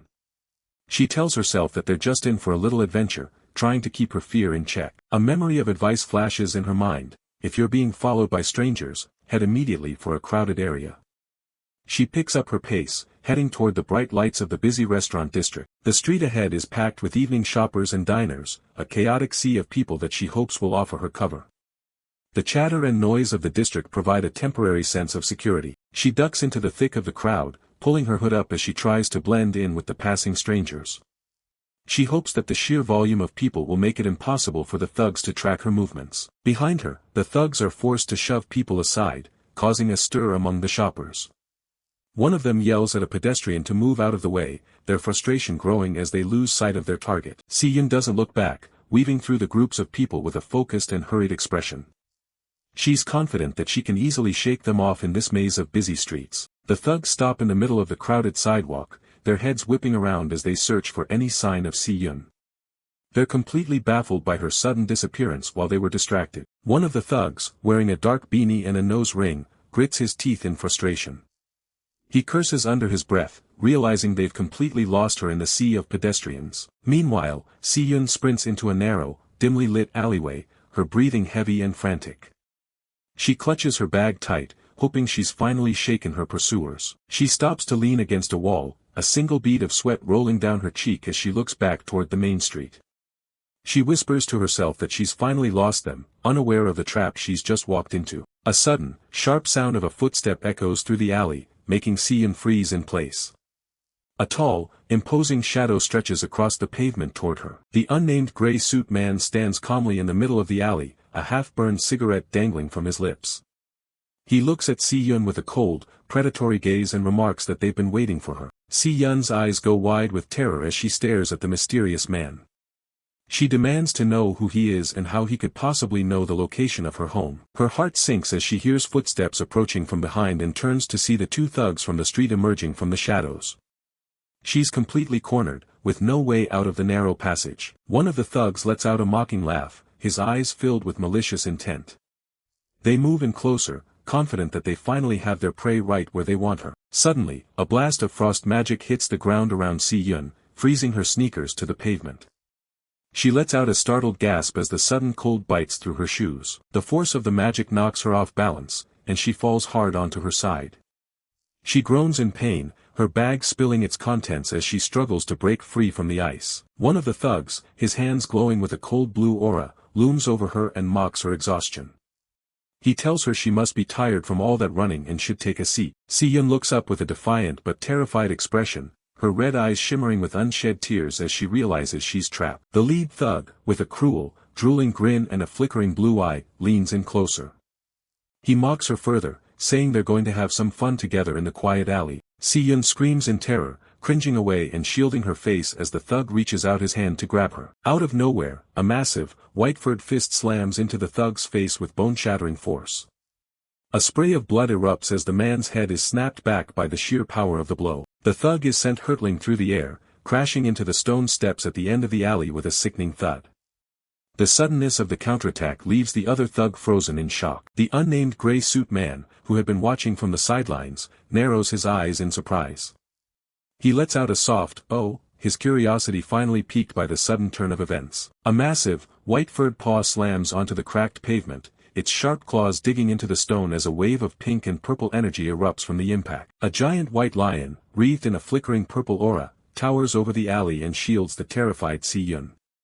This is Leo, transformed into his true, majestic form to protect his master. Si Chen stares up at the massive beast in absolute disbelief, her mouth hanging open as she tries to process the transformation of her small companion. She gasps out Leo's name, her eyes wide as she looks at the fierce, glowing eyes of the lion.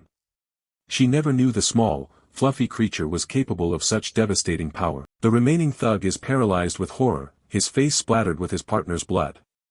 He screams in terror, wondering where such a massive predator could have possibly come from. He realizes that the man who hired them never mentioned they would have to deal with a legendary class beast.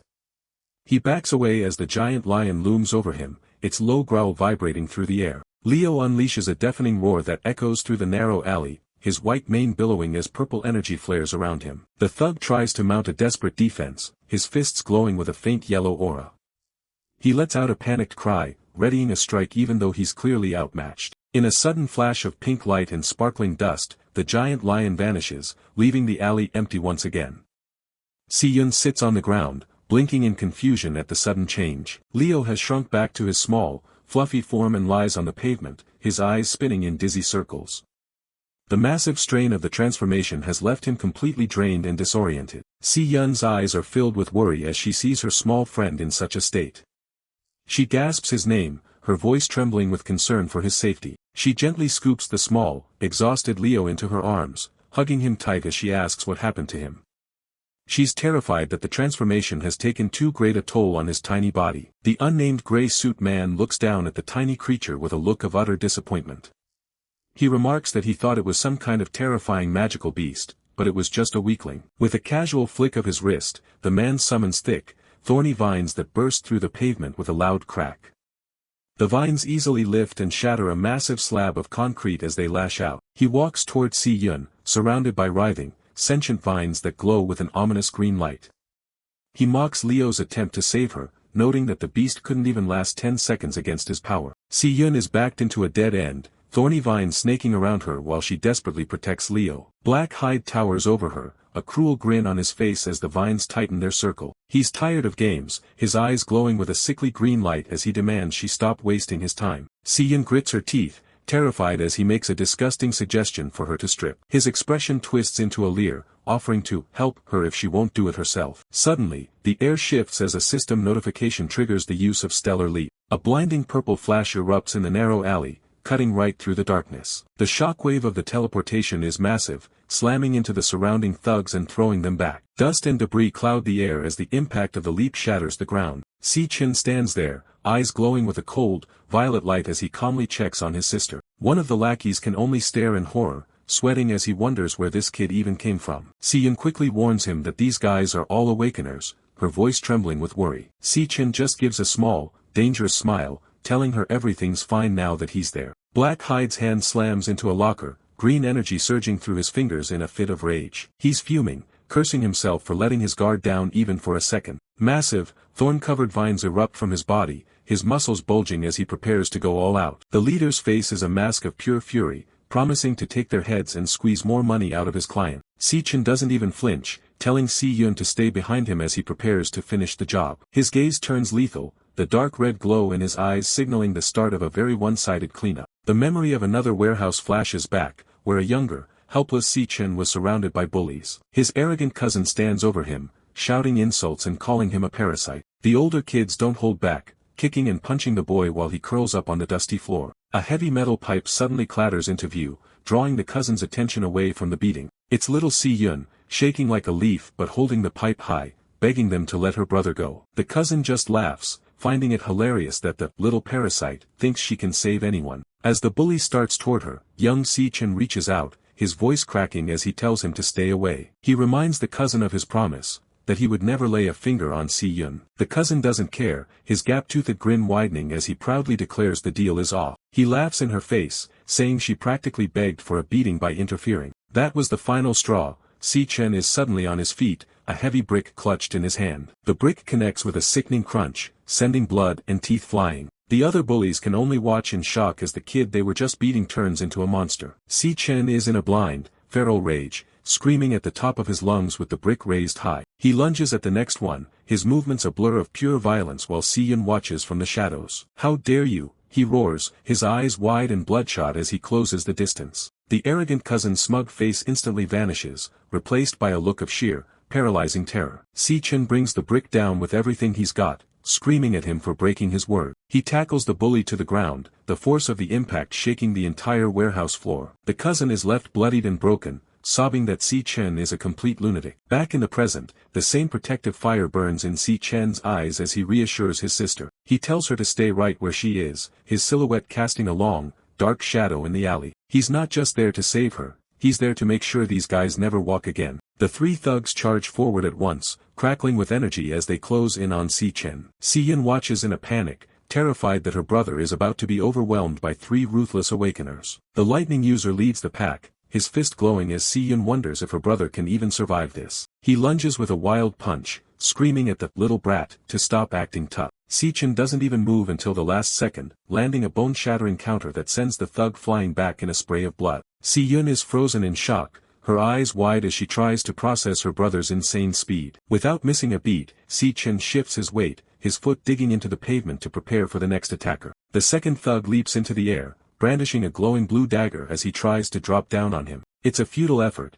Si Chen snatches the man's wrist right out of the air, stopping the blade inches from his face. A brutal high kick follows, slamming into the thug's jaw and sending him spiraling toward the ground. The man crashes into a pile of trash bins, his body going limp as he's knocked out cold. A massive, thorny green vine whips through the air with a deafening whistle. Black Hide is finally joining the fight. Si Chen remains perfectly calm as the vine streaks past, barely even needing to tilt his head to avoid it. The vine smashes into the brick wall behind him, leaving a massive crater and sending stone fragments flying. Black Hide is fuming, calling Si Chen a snot-nosed student as he channels more power into his vines. He lunges forward, a swarm of dark, thorny branches surrounding him as he promises to leave Si Chen full of holes. Close-up of Si Chen's glowing red eyes, he's already calculated every move the leader is about to make. He moves like a shadow, weaving through the chaos of the thorns with impossible fluidity. Every strike from the vines misses by a hair as Si Chen slides through the gaps, eyes locked on his target. He vaults over a low swipe, closing the distance to the stunned leader in a single, explosive movement. Black Hide can't believe what he's seeing,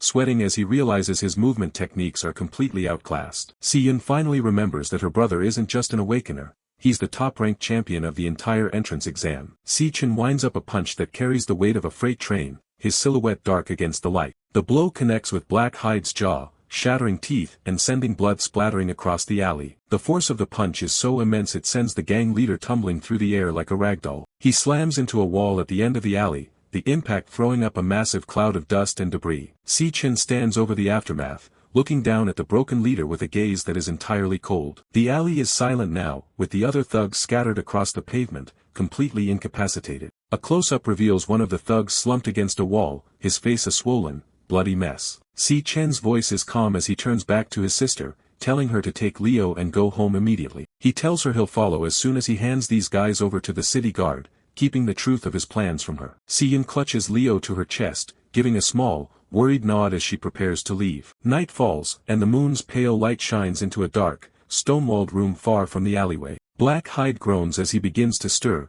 blood still dripping from his nose and broken teeth. He can barely see through the swelling, his vision blurry and tinged with red as he regains consciousness. He realizes he's been tied to a stone pillar alongside his men, and Si Chen is waiting right in front of them. The thugs start shouting, their voices filled with panic as they realize their situation is much worse than they thought. Si Chen ignores their pleas, identifying them as the Black Mountain Gang and demanding the name of their backer. Black Hide spatters blood on the floor and sneers, claiming his code of loyalty to his clients won't let him talk. Si Chen's eyes darken as a thick, black miasma begins to swirl around his shoulders. He notes that they've chosen the hard way as a system notification appears, initiating a class switch. The transformation completes, and Si Chen stands before them as a level 25 Wraith illusionist, his form draped in a massive purple cloak. An archive file displays the stats and skills of the Flora Mage, highlighting its peak speed and spirit along with the telepathic ability, Requiem Enigma. A close-up of a glowing magenta eye reveals the hypnotic hold Si Chen now has over his prisoner. Black Hide is bound tightly to a pillar, his eyes glazed and glowing as he groans in a trance-like state. From the shadows of the floor, a jagged,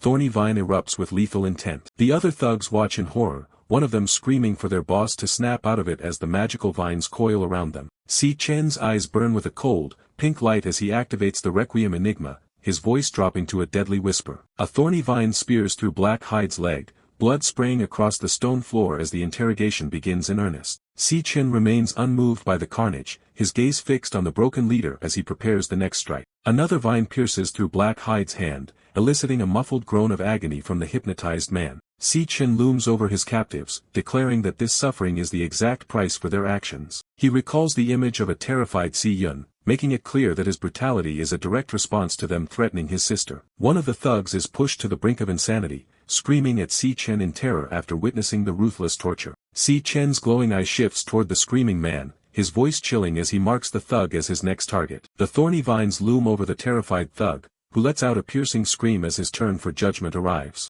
The man breaks instantly, tears and blood streaming down his face as he begs for mercy and offers to reveal everything. He stammers out the name of their employer, Jin Duoxin, the son of the first hospital's director. At 5 p.m. on June 24, Jin Duoxin lounged by a rooftop pool at Purple Peak Tower, surrounded by his entourage. A friend teases him about being rejected twice by the same girl, a jab that clearly hits a nerve. The other partygoers laugh at his expense, mocking the supposed school idol for his failed pickup attempts. Jin Duoxin's expression twists into a mask of pure rage as he grips his glass, promising himself that Si Yun will pay for the humiliation. He brushes off a woman in a cat ear outfit, snapping at her to stop bothering him as he storms away to the restroom. He enters the pristine, empty bathroom, still fuming over the insults he endured at the party. As he stands at the urinal, the overhead lights begin to flicker and buzz with an ominous energy. Sensing something behind him, Jin Duoxin's eyes widen as he freezes, catching a sudden movement in the shadows. He growls a curse,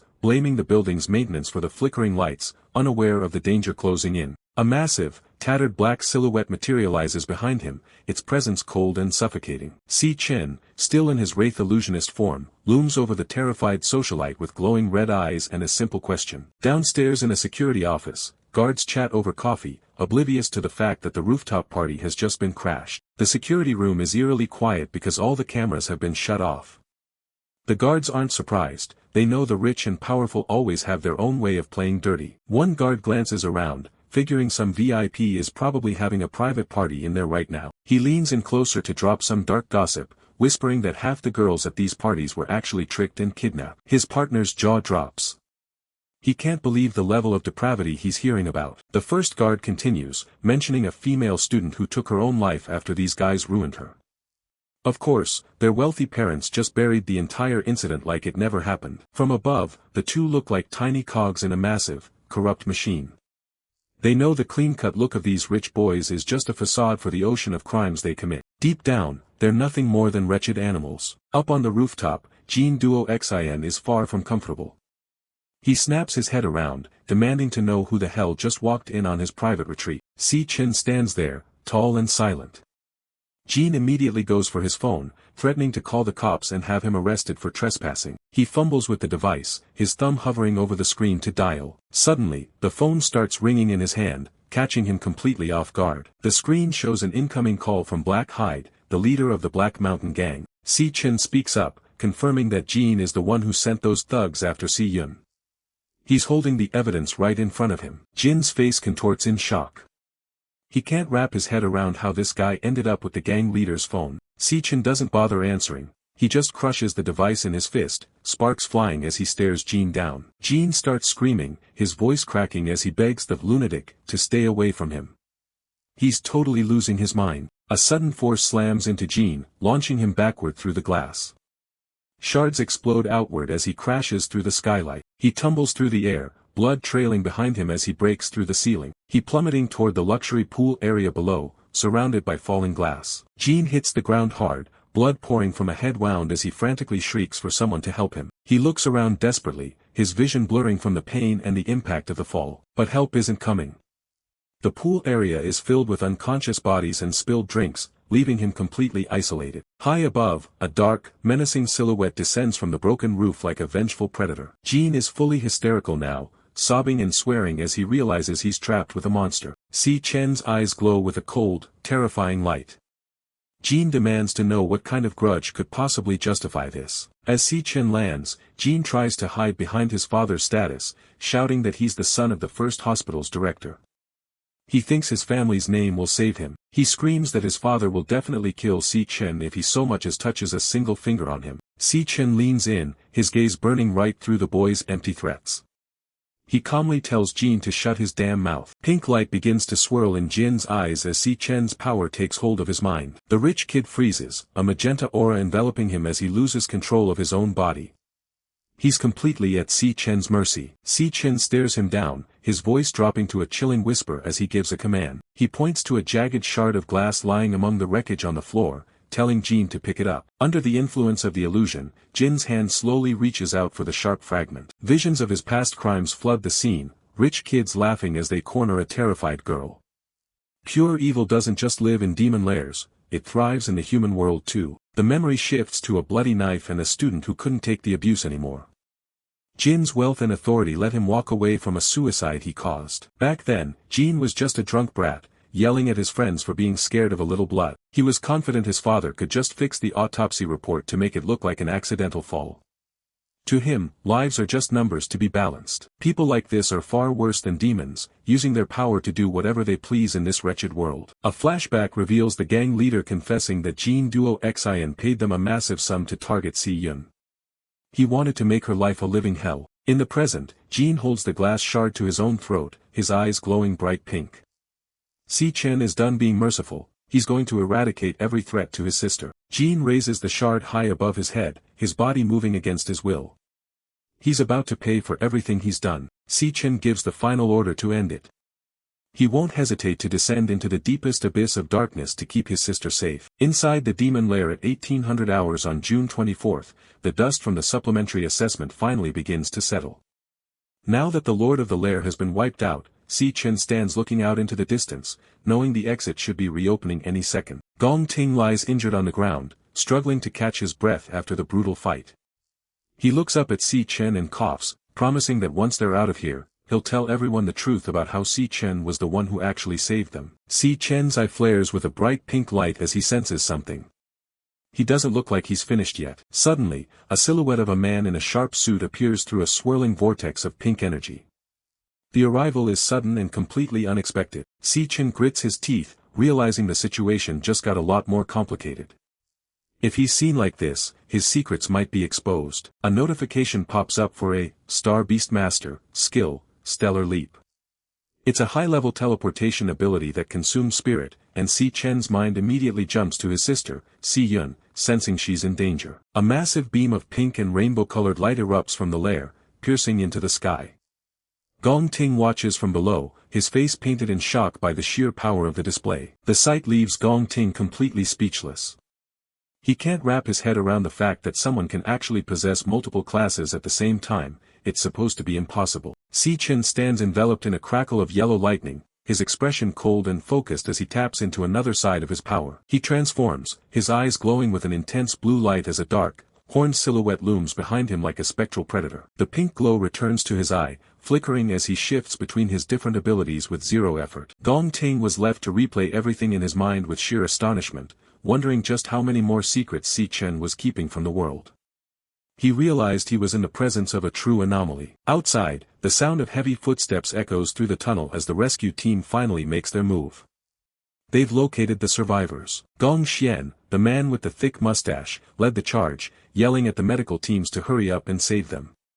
Time was of the essence. Medics in white suits rush into the cavern, their cases ready as they scan the area for survivors. They're moving with practiced precision. They reach Gong Ting first and immediately start treating his wounds to stop the bleeding. Gong Xian, the director of career services, walks up calmly to assess the scene. Gong Xian asked his nephew how he was doing, amazed that anyone had survived. He noted that the lord of this demon lair actually possessed the strength of a B-rank threat, making their survival nothing short of a miracle. Nearby, Yuta Sato is getting his own medical attention, looking a bit dazed after his ordeal. The medics report that the proctor is also stable and coming out of a comatose state. Gong Xian looks around, asking where that kid Si Chen went. His staff reports that they haven't found any other casualties yet, but the search is ongoing. Gong Xian's face darkened as he ranted about the Academy Inspection Agency's failure. Their lack of a thorough assessment was the very reason his son and the others had suffered such severe injuries. Gong Ting remained silent, his gaze fixed on the ground as he sank into the chaos. Meanwhile, Gong Xian was already planning to fire everyone responsible as soon as they got out. However, Gong Ting's father dismissed it as unnecessary, a faint, satisfied smile playing on his lips as he looked at his injured son. He was already thinking ahead, declaring that this situation had turned out to be perfect for his plans. They discussed the chain of events, an unexpected incident, the proctors defeated by monsters, and the students left in peril. It's the perfect setup for a hero story. He had already drafted a new script in his head.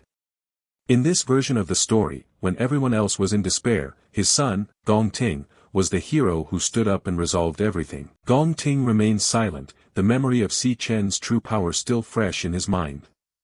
He knows that the truth his father wants him to say is a lie. Suddenly, a hand slams down on Gong Ting's heavily bandaged shoulder, causing him to wince in sharp pain as his father makes his point. His father leaned in close, his eyes glowing with an intense orange light as he hammered the narrative into his son's head.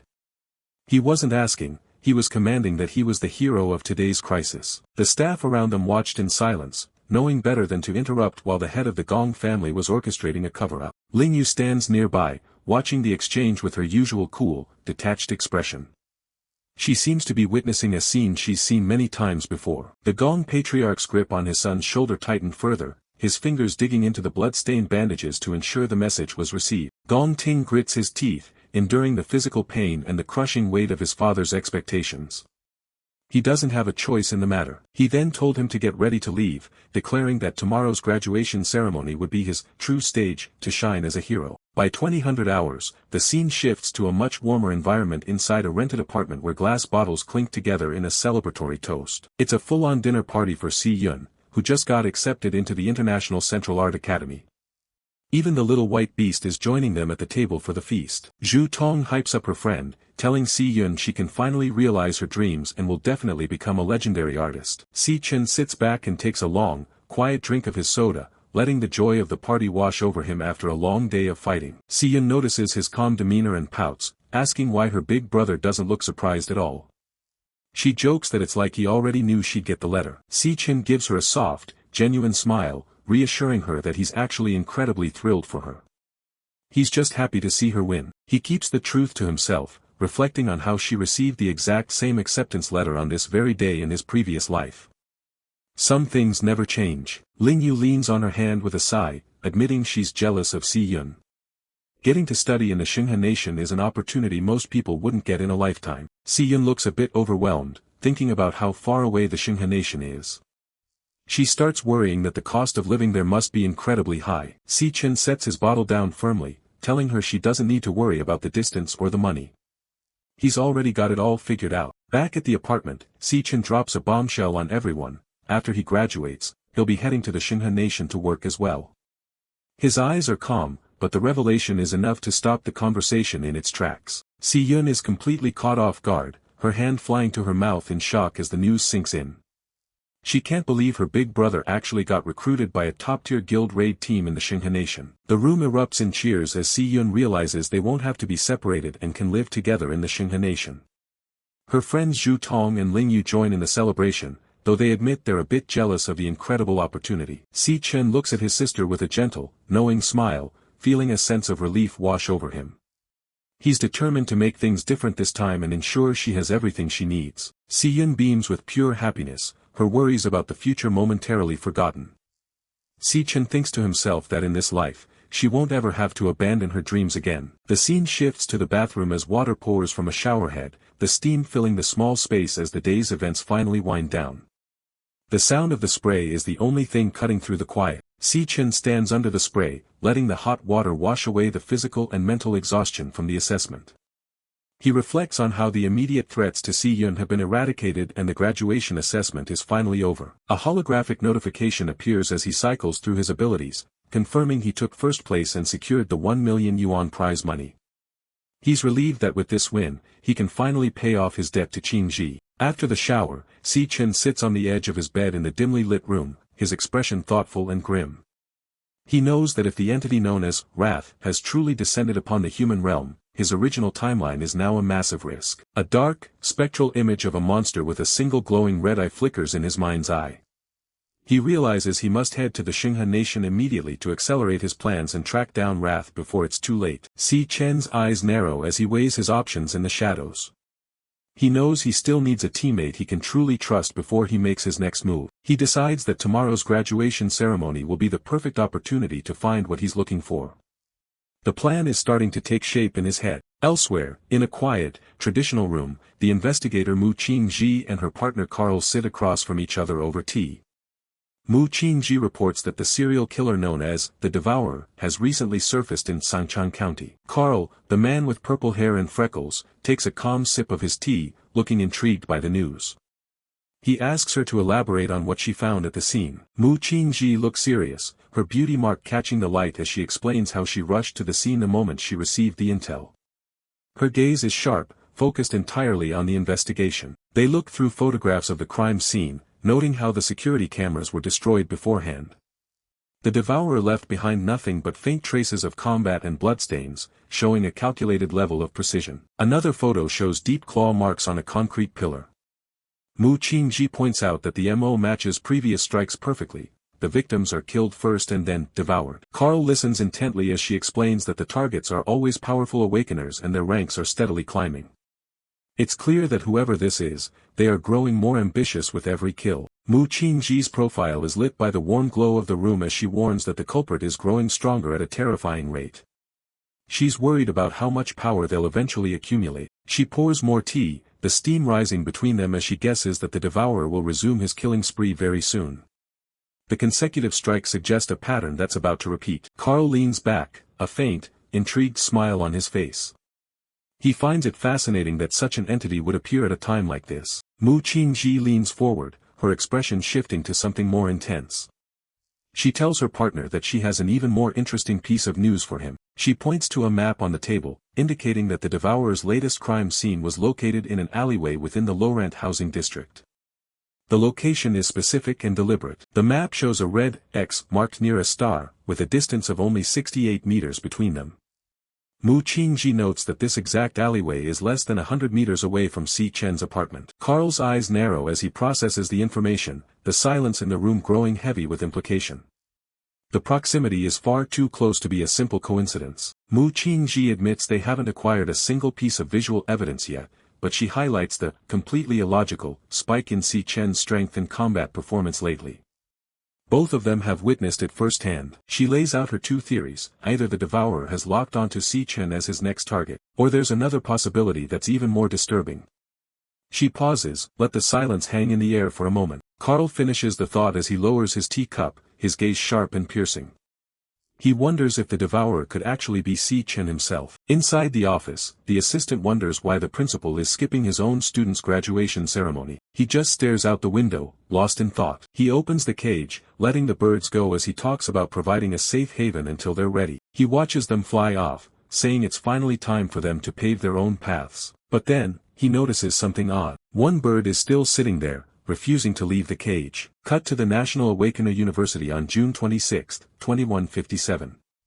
The graduation hall is packed. The students are buzzing because all the top guild leaders showed up for the event. Everyone is dying to know how the final assessment between the top two, Si Chen and Gong Ting, actually turned out. This kid is 100% sure his boy Si Chen took the top spot, but the jock behind him tells him to shut up about Si Chen already. He's convinced that Gong Ting is the only one who deserves that championship. The rest of the guys just join in on the mocking. Backstage, the tension is just as high with major guild reps waiting to scout the new talent. Even the entire board of the Empire Guild made an appearance. You've got the founder, Ming Jing, shaking hands while the VIPs take their seats. Watching from the shadows is Gong Lin, a man with a very specific agenda. He's currently tied in the polls for the upcoming board election. For him, this ceremony isn't just about graduation, it's a move to win over the fence-sitters. He's got his eyes on the chairman's seat. Gong Lin leans in and tells his son, Gong Ting, that Vice Chairman Carl is going to hand him the trophy personally. He tells him the whole world is going to remember this as the start of his ascent. It's supposed to be the most glorious moment for their family. But then his tone shifts, warning Gong Ting not to mess up his speech. He wants his son to go out there and prove he's worth the investment. Gong Ting just stares at his notes, looking like he'd rather be anywhere else. His hand clenches his suit as the pressure starts to sink in. Out on the stage, the host kicks things off and welcomes the distinguished guests. She talks about the relentless effort put in during this year's assessment. The audience is super hyped, especially Si Chen's 3 roommates. And with that, the graduation ceremony officially begins. The room erupts in applause as the big moment approaches. Everyone's eyes are glued to the stage. Way in the back, Si Chen is just chilling with his arms crossed, completely unfazed. It's time to unveil the trophy for the ultimate champion. The gold shines as the host builds up the hype for this year's top student. She invites Carl Cavendish, the vice chairman of the Global United Guild, to take the stage. He's the one who gets to announce the winner and present the award. Carl starts off by thanking the Empire Guild for the invitation. He gives a generic speech about witnessing the brilliant performance of the new generation. But then he mentions an unexpected incident that happened during the supplementary assessment. He reveals that a dungeon they thought was a D rank turned out to be a highly dangerous B rank lair. The crowd goes into a full-blown panic as Carl drops the bomb about the B rank demon lair. Most of these students thought it was just a regular D rank test. One of the VIPs whispers that even an elite guild raid team would have a hard time surviving a place like that. She can't wrap her head around how a bunch of students made it out alive. Back on stage, Carl leans into the mic, setting the scene.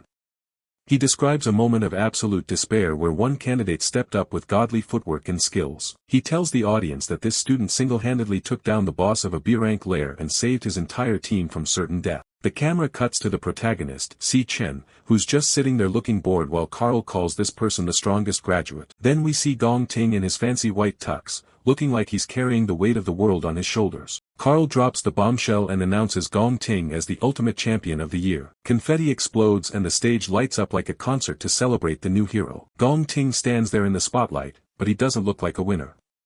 He looks completely sick to his stomach. Si Chen's roommates in the crowd are losing their minds. They can't believe their idol actually lost and start screaming that the whole competition was rigged. But most of the students are riding the hype train, screaming that Gong Ting is an invincible legend. Others are just terrified by the sheer power gap.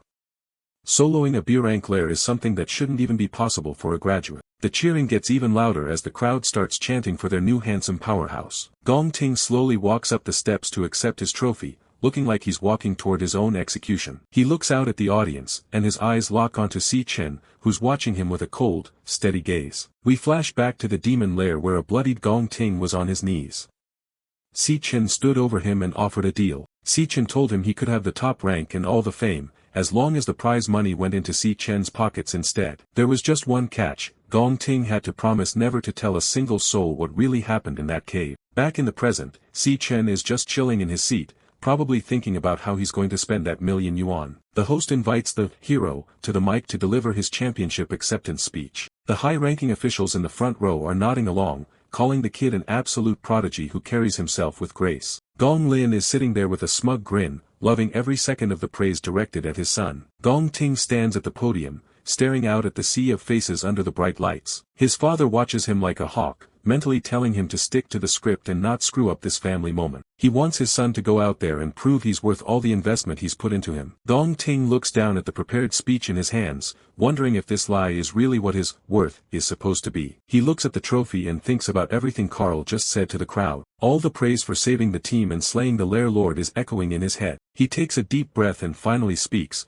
telling everyone that he wasn't the one who actually did any of those things. He drops the truth right then and there. The real hero was Si Chen. He repeats everything Carl praised him for: the footwork, the skill, the monster slaying. But he makes it clear to the entire room that none of that glory belongs to him. He points the spotlight right at Si Chen, outing him as the true powerhouse of the university. Si Chen looks genuinely surprised, or maybe just annoyed that his quiet payday just went up in smoke. Carl is completely stunned, leaning forward as he realizes the ceremony just went completely off the rails. Gong Lin is about to have an aneurysm. He's screaming from his seat, demanding to know what his son is saying. The crowd goes from cheering to absolute chaos. People are shouting, asking if Gong Ting has finally lost his mind. But Gong Ting doesn't stop. He explains that when the examiner was knocked out, only he and Si Chen were left to face the monsters. He looks directly at Si Chen, who's now resting his chin on his hand, watching the drama unfold. He calls Si Chen the strongest lightning assassin he's ever seen, someone who wiped out a horde of B-rank monsters like it was nothing. We see a vision of Si Chen in the heat of battle, moving like a shadow and cutting through the demonic energy. Gong Ting admits that watching Si Chen fight was the first time he realized what true, terrifying power actually looks like. Gong Ting finishes his speech, leaving the entire hall in stunned silence as he points the spotlight directly at Si Chen. Si Chen just stares back from his seat, his expression unreadable despite the massive reveal that just changed the course of his career. The audience immediately erupts into chaos. People are screaming and questioning if there was a cover-up with the official assessment results. Carl Cavendish watches the drama unfold from the side of the stage, a tiny smirk tugging at his lips as things get interesting. Students in the stands are fuming, calling for a full-scale investigation into the shady business behind this year's assessment. An older official looks on with a calm, analytical gaze, clearly processing how this public confession will affect the university's reputation. Gong Lin is beside himself with rage. He can't believe his son just threw away the victory he worked so hard to manipulate. Other officials press him for an explanation, but Gong Lin is too busy crushing the armrest of his chair in a silent, vibrating fury. Unable to handle the embarrassment, Gong Lin storms out of the auditorium, his heavy footsteps echoing his frustration. On stage, Gong Ting stands tall, finally feeling the weight of his father's expectations lift off his shoulders. He realizes that his future path isn't something that should be decided by others, it's something he has to forge for himself. He thinks back to his life like a caged bird meant for display and decides he's finally done playing that part. With a defiant gesture, he tosses the prepared speech into the air, letting the papers scatter like falling feathers under the stage lights. Outside, a white bird takes flight against the bright sun, a perfect mirror of Gong Ting's newfound freedom. An older mentor watches the bird disappear into the clouds, satisfied that the young man finally knows which direction he needs to fly. He knows that Gong Ting is finally ready to face the world on his own terms. Gong Ting looks directly at Si Chen, acknowledging that even though he was the one on stage, Si Chen was the true winner this time. Si Chen offers a slight,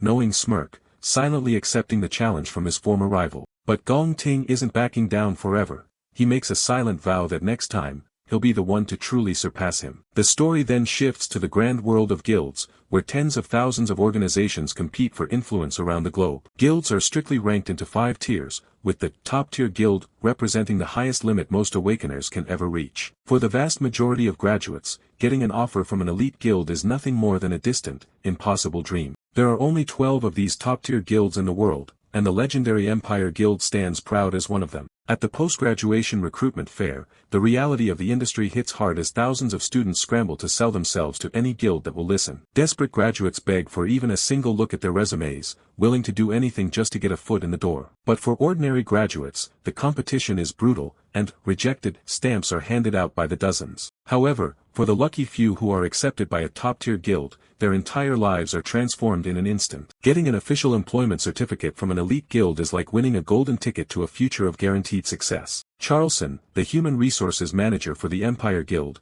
calmly handles the registration of the elite new recruits. He hands over the employment card to Si Chen's friend, Ma Long, who was fortunate enough to make it into the winning team. The 3 guys from the lowest tier dorm are now the ones savoring the joy and bursting into tears of ultimate happiness, holding their new cards as if they've just touched the ultimate dream of their lives. He and his friends celebrate their incredible luck, having secured spots in both the combat and research departments of the world's best guild. Other graduates watch from the sidelines, drowning in regret because they turned down the chance to join Si Chen's team when they had the chance. The muscular student Gong Cheng, sitting next to his older brother, is also visibly bitter, realizing he has to grind twice as hard just to hope to reach the level those lucky guys just stepped into. In a private elevator nearby, an older official discusses the success of this year's recruitment fair with his subordinate. They mention that because 2 teams got perfect scores, the Empire Guild has managed to snag an unusually high amount of top-tier talent. The elevator doors open to reveal Chairman Carl Cavendish, who looks like he's already focused on his next move. The official asks if Carl is also heading to the fair, but Carl reveals he's actually there to say goodbye to someone special. The official assumes Carl is referring to the genius graduate everyone is talking about and comments on how much of a steal the boy is for the guild. Carl offers a knowing smile, his eyes reflecting his high expectations for the young man who turned the entire ceremony upside down. Back at the registration desk, the staff starts to get worried as the clock ticks down on the deadline. They realize that one very important person is still missing. Si Chen is the only one left to register, but he's nowhere to be found. At the Empire Guild registration desk, his three friends are frantically shouting Si Chen's name, wondering where the champion has disappeared to. They finally spot him leaning casually against a wall near the restrooms, looking completely unbothered by the chaos he's causing. Ma Long and his fellow recruits rush over, demanding to know why Si Chen hasn't submitted his employment registration form yet. They are baffled by his relaxed attitude, telling him that the prestigious Empire Guild is practically begging him to hurry up and sign. Nearby, a high-ranking official sips his tea, scoffing at what he perceives as the undisciplined nature of the younger generation. He complains that even though Si Chen is the champion, he still needs to follow the proper procedures instead of acting like a big shot. But his elitist lecture is cut short when he hears a statement from the hallway that seems to defy all logic. Si Chen looks the group dead in the eye and calmly declares that he has absolutely no intention of joining the Empire Guild. The official literally spits out his tea in a spray of total shock, unable to believe what he just heard. The surrounding students go into a frenzy, screaming at Si Chen to wake up and stop talking such dangerous nonsense. Word of the rejection spreads like wildfire through the hall, leaving everyone from graduates to executives in a state of pure disbelief. Carl Cavendish, however, looks on with a fascinated gaze, his interest in the young man's rebellious streak growing even deeper. The bald official slams his fist onto the table, his face turning a deep shade of red as he completely loses his temper. He screams that this is no place for jokes, reminding Si Chen that a high-level management position was specifically reserved just for him. He yells that countless employees in the Empire Guild would work their entire lives and never come close to the opportunity Si Chen is throwing away. Unmoved by the official's outburst, Si Chen repeats his stance with cold, unwavering certainty. The official is left sputtering with rage, demanding to know what Si Chen's plan is if he's going to turn down the best offer in the country. From the shadows of the crowd, a low, melodic chuckle cuts through the tension as Carl Cavendish makes his move. Carl walks forward with an air of absolute authority, catching the eye of every person in the room as they part for him. He announces to the stunned crowd that Si Chen's rejection has finally given him the exact opportunity he's been waiting for. He turns to Si Chen and makes a counteroffer that leaves the room even more speechless than before. Since Si Chen isn't interested in the local guilds, Carl invites him to travel to the Saint He Kingdom and join the legendary Emberflare Knights. The other students can only stare in mute shock, their minds reeling at the level of prestige Carl is casually offering to a mere graduate. Even the most senior officials are stunned into silence, realizing that Si Chen has just been offered a path that far exceeds any status they could have granted him. The crowd is absolutely losing it at the mention of the Emberflare Knights. It's not every day a top-ranked pinnacle guild shows up at a graduation. There are only 6 guilds like that in the entire world, and rumors say they have enough firepower to wipe out a country on a whim. People are whispering that they never even hold public recruitment. You usually need an internal recommendation just to get a foot in the door. But Si Chen just shuts it down immediately. He tells them flat out that he has zero interest in joining any guild. He pulls out a black card and drops a bombshell. He didn't come here to be recruited, he's here to recruit his own teammates. Carl Cavendish looks genuinely intrigued by the kid's audacity. His classmates are completely stunned. Starting your own guild right after graduation? It sounds like a joke. The manager of the recruitment center starts screaming, calling him out for bragging and talking nonsense. But there it is in plain sight, a black registration card for the Black Raven Guild. None of them have ever heard of it. The guy keeps yelling, reminding him that guild registration only happens once a year and requires $1 million in capital up front. Si Chen stays perfectly calm while the man rants about how impossible it is for a student to pull this off. The manager mocks him, saying a greenhorn with no connections or money could never register a guild on his own. Suddenly, one of the office workers shouts from her desk. She found it in the system, the Black Raven Guild is real, everything is official. Registered on May 18th, approved on June 18th, with Si Chen listed as the founder. Gong Ting looks at the dates and realizes the truth. It's been in the works for weeks. Si Chen was already setting up his own organization a full month before the graduation assessment even began. The pieces click into place for Gong Ting. He understands now why the championship title didn't matter to Si Chen at all. He didn't care about the glory. He only cared about getting the prize money to fund his independent future. He wasn't even taking the elite Empire Guild seriously. They were never his goal. The chairman of the Empire Guild looks like he just saw a ghost, his face completely pale with shock. The loudmouth manager has finally run out of things to say. He's totally speechless. Carl Cavendish watches the young man intently, sensing something familiar in that cold, calculating demeanor. Gong Ting realizes that Si Chen hasn't been looking at anyone in this room as competition. He's been playing a completely different game. Cavendish can't help but notice the resemblance. To him, the kid looks and acts exactly like her. Si Chen explains that a guild needs at least 2 members to legally run a demon lair raid. Currently, it's just him. He points the black card forward with a clear invitation. The room goes quiet as he points straight at the former top graduate. He addresses him directly, leaving no room for misunderstanding. He asks Gong Ting if he's ready to join the Black Raven Guild. Cutting back to 10 days before graduation, Si Chen is meeting with an inventor named Qing Ji. He tells him he has two things to say. First, he asks for a 1-week extension on a payment he owes. He explains that the assessment ended in a tie, so he didn't get as much prize money as he had originally planned for. But then his tone shifts. He says there is a second matter, and it's infinitely more important than the money. Si Chen drops the impossible truth. He's actually a regressor who traveled back 10 years from the future. He warns that in 10 years, a group of demon kings will completely destroy the world, and he was the last survivor of that war. He describes the first demon king to descend, known as Wrath, who used sonic shockwaves to devastate the globe. He mentions a piece of equipment that saved countless lives during that era, the null-wave stone, forged by Qing Ji himself. Qing Ji's eyes widen behind his glasses, completely floored by what he's hearing. Si Chen recalls how those stones were the only way people could withstand the monster's sonic attacks. That technology bought humanity just enough time to catch its breath and actually fight back against the apocalypse. The inventor stands there in stunned silence, barely able to process the information. He admits that the null-wave stone is exactly what he's been designing in secret to isolate sonic magic. There's no way Si Chen should know that. Qing Ji is reeling from the revelation. The technology he's only just started to conceptualize is already legendary in the future Si Chen describes. He stares at the young man, wondering if he could truly be a traveler from a ruined world. Back in the present, Si Chen makes his offer clear. He wants the inventor to team up with him for good. An ornate, crescent-shaped blade rests in its case, glowing with a faint purple light as it's finally unveiled. Qing Ji confirms that the massive 1.5 million yuan loan is completely paid off. The weapon is finally back in its rightful owner's hands. Si Chen holds out a heavy bag, looking perfectly indifferent despite the massive transaction. He hands over rare materials scavenged from a high-level dungeon, a bladed mantis spine, a venomous ant leg, and a black-scaled snake gall. These will more than cover any remaining interest. Qing Ji is impressed.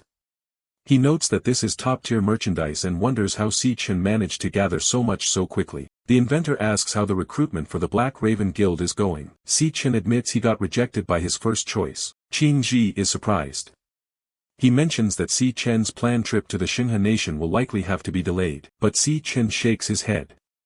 He's actually moving the schedule up. He explains that his original survival strategy was divided into 3 very specific steps. Step 1, establish an independent guild that answers to no one. Step 2, grind until the guild rank is high enough to secure raiding rights for S-rank layers. And finally, head to the Xinghe nation to hunt down the Demon King Wrath before he can fully mobilize. But things have changed. He realizes that an unexpected variable has been introduced into the timeline. He suspects that Wrath has already descended upon this world, much earlier than he did in the previous life. That's why he needs to leave immediately. If the monster is already here, there's no time to waste. Qing Ji realizes the situation just got a lot more complicated. He'll have to find new teammates once he arrives in Xinghe. He's not entirely sure how much his current projects will help in a direct confrontation. He places a small, sleek device on the table with a firm click. The device starts projecting sound waves. It's a custom song he had a friend produce that contains specific beta waves. He even got in touch with a global superstar to make sure the track was high quality. The artist is going to drop it as a lead single and push it to every corner of the world. With his massive influence, the song is guaranteed to go viral within a single week. Qing Ji recalls Si Chen's future intel. Beta waves can suppress the alpha wave attacks used by Wrath. With his current resources, this is the most efficient global defense measure he can possibly deploy. Si Chen is genuinely impressed. The inventor has managed to accomplish all of this in just 7 days. If the world is really destined to burn like Si Chen says, Qing Ji is determined to do his part. He feels that everything he's doing now carries far more weight than anything he's ever done before. Suddenly, he remembers one more thing he prepared for the journey. He taps his storage ring and a holographic interface leaps into the air. He reveals a modified smartwatch that he's turned into a full-blown Demon King radar. If it picks up any demonic energy signature that exceeds S-rank, it'll trigger an alarm and pinpoint the exact location. It can even track residual energy trails for up to 10 days, giving them a massive edge in the hunt. Si Chen is speechless. The device's function is incredibly close to his own unique ability to sense demons. He's amazed that Qing Ji could handcraft such a high-tier piece of equipment with limited resources. Qing Ji sighs, wishing he could awaken as a warrior himself so he could be more useful in a fight. But Si Chen assures him that he's already done more than enough. The tech is what will save them. He tells the inventor to leave the rest to him. He'll handle the direct combat. He admits that even he doesn't fully understand Wrath's true capabilities since he was the first to arrive. Si Chen's thoughts linger on the variables of his grand plan, hoping his path remains clear of further unexpected disruptions. At 2030, the Changchang First Hospital stands grimly against a relentless downpour. Inside, a patient is reduced to a primal state, barking and whimpering behind his restraints. Jin Rong, the hospital director, looks down at his broken son with a mixture of disbelief and growing rage. The once proud Jin Duixin is now a laughing lunatic, declaring himself a filthy mutt in a display of total mental collapse. Jin Rong's fury explodes, his voice booming as he demands to know who is responsible for his son's pathetic condition. He turns a vengeful glare toward the individuals he has summoned to his side. They are some of the most elite A-rank awakeners in the country, hired specifically for their lethality. The director orders them to find the culprit and tear him into a million pieces, regardless of the consequences. One of the mercenaries, holding a concealed umbrella blade, offers a calm assurance to his employer. With a sinister smile, he draws his glowing purple blade, vowing to bring the target's head by the next day. A sudden, violent rumble shakes the room, catching the seasoned fighters off guard. Jin Rong gasps for air, feeling as though the very atmosphere has turned into lead. Unable to withstand the pressure, the director collapses and retches onto the hospital floor. The awakeners sense an overwhelming spiritual pressure, realizing that something terrifying is drawing near. The hallway is flooded with an ominous red light as heavy footsteps echo through the building. A dark, massive shadow stretches across the tiles, moving with a predator's deliberate pace. The monstrous silhouette of a horned entity stops right outside the door. The mercenaries brace themselves, weapons at the ready as the door begins to creak under the immense presence. The wait ends as the predator arrives at their threshold. A giant, clawed foot steps into the room, marking the entrance of a nightmare. The Demon King towers over the terrified humans, his eyes glowing with a malevolent hunger. Lanyue, the Demon King of Gluttony, smiles as he prepares to feast on the high-quality souls gathered before him. In the world of Awakeners, combat classes are traditionally divided into 5 main categories. The warrior class is built for the vanguard, absorbing heavy damage and protecting the group.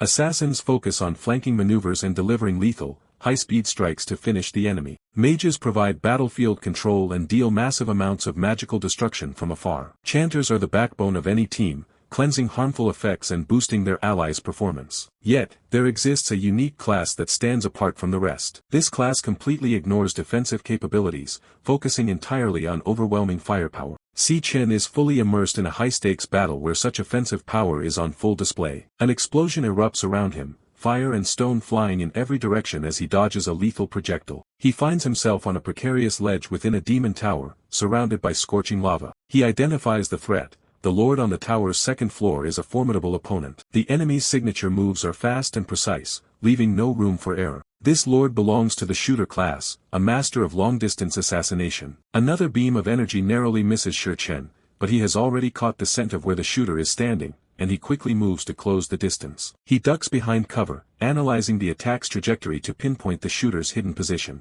The power of these long-range strikes is immense, capable of ending the fight instantly if they connect. However, Si Chen knows that even this powerhouse has a recharge window after every shot. He waits for the perfect moment to move, knowing he must find the enemy before it can fire again. He spots a movement, a tail flicking behind a distant rock. He has found his prey. Si Chen charges forward with explosive energy, sensing his chance to end the battle. He prepares a finishing blow, determined to take down his opponent in a single, decisive strike. His strike connects with the glowing, spiked tail of the monster, triggering a volatile reaction. A blinding light erupts as things take a turn for the worse, catching Si Chen off guard. The massive explosion consumes the scene, leaving the young man in a state of shock. Si Chen jolts upright in bed, realizing he has been kicked out of his dream by a trap. Wiping away the sweat, he mutters about the insidious nature of the shooter he is facing on this floor. In the next room, a young woman named Si Yun wakes up and stretches her arms with a wide yawn. She walks into the living room to find Si Chen looking exhausted, slumped on the sofa with Leo. Seeing his drained expression, she asks if he slept poorly, and he admits to a long, frustrating night. When she asks what he was searching for, he dismisses it as nothing, while Leo, a small, white, fluffy creature with tiny horns, plays on the table. Si Chen then informs Si Yun that he plans to travel to the Xinghe nation in a few days. Si Yun is surprised, remembering that next week marks the anniversary of their parents' passing. She asks if he really needs to leave so soon,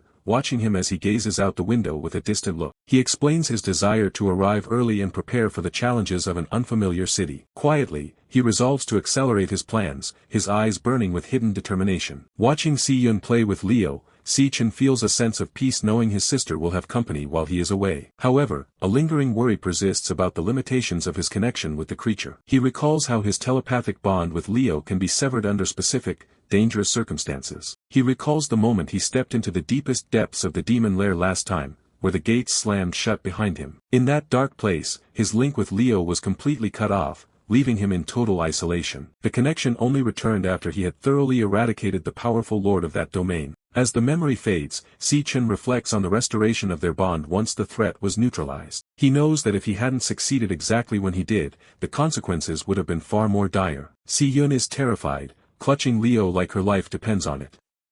If Si Chen had been even 30 seconds late, everything would have been lost. He can't even get her name out properly. Flash forward to the present, and Si Chen is telling his sister he needs to take Leo with him for a few days. Si Chen and Leo just stare at him, completely out of the loop. In this world, demon lairs are basically gold mines, but they're incredibly rare. Because the loot inside is worth a fortune, the bidding wars for raiding rights get pretty heated. Whenever a new one is found, the government auctions off the rights to the highest bidder. This guy with the mustache isn't flinching, dropping 18 million like it's nothing. Gone.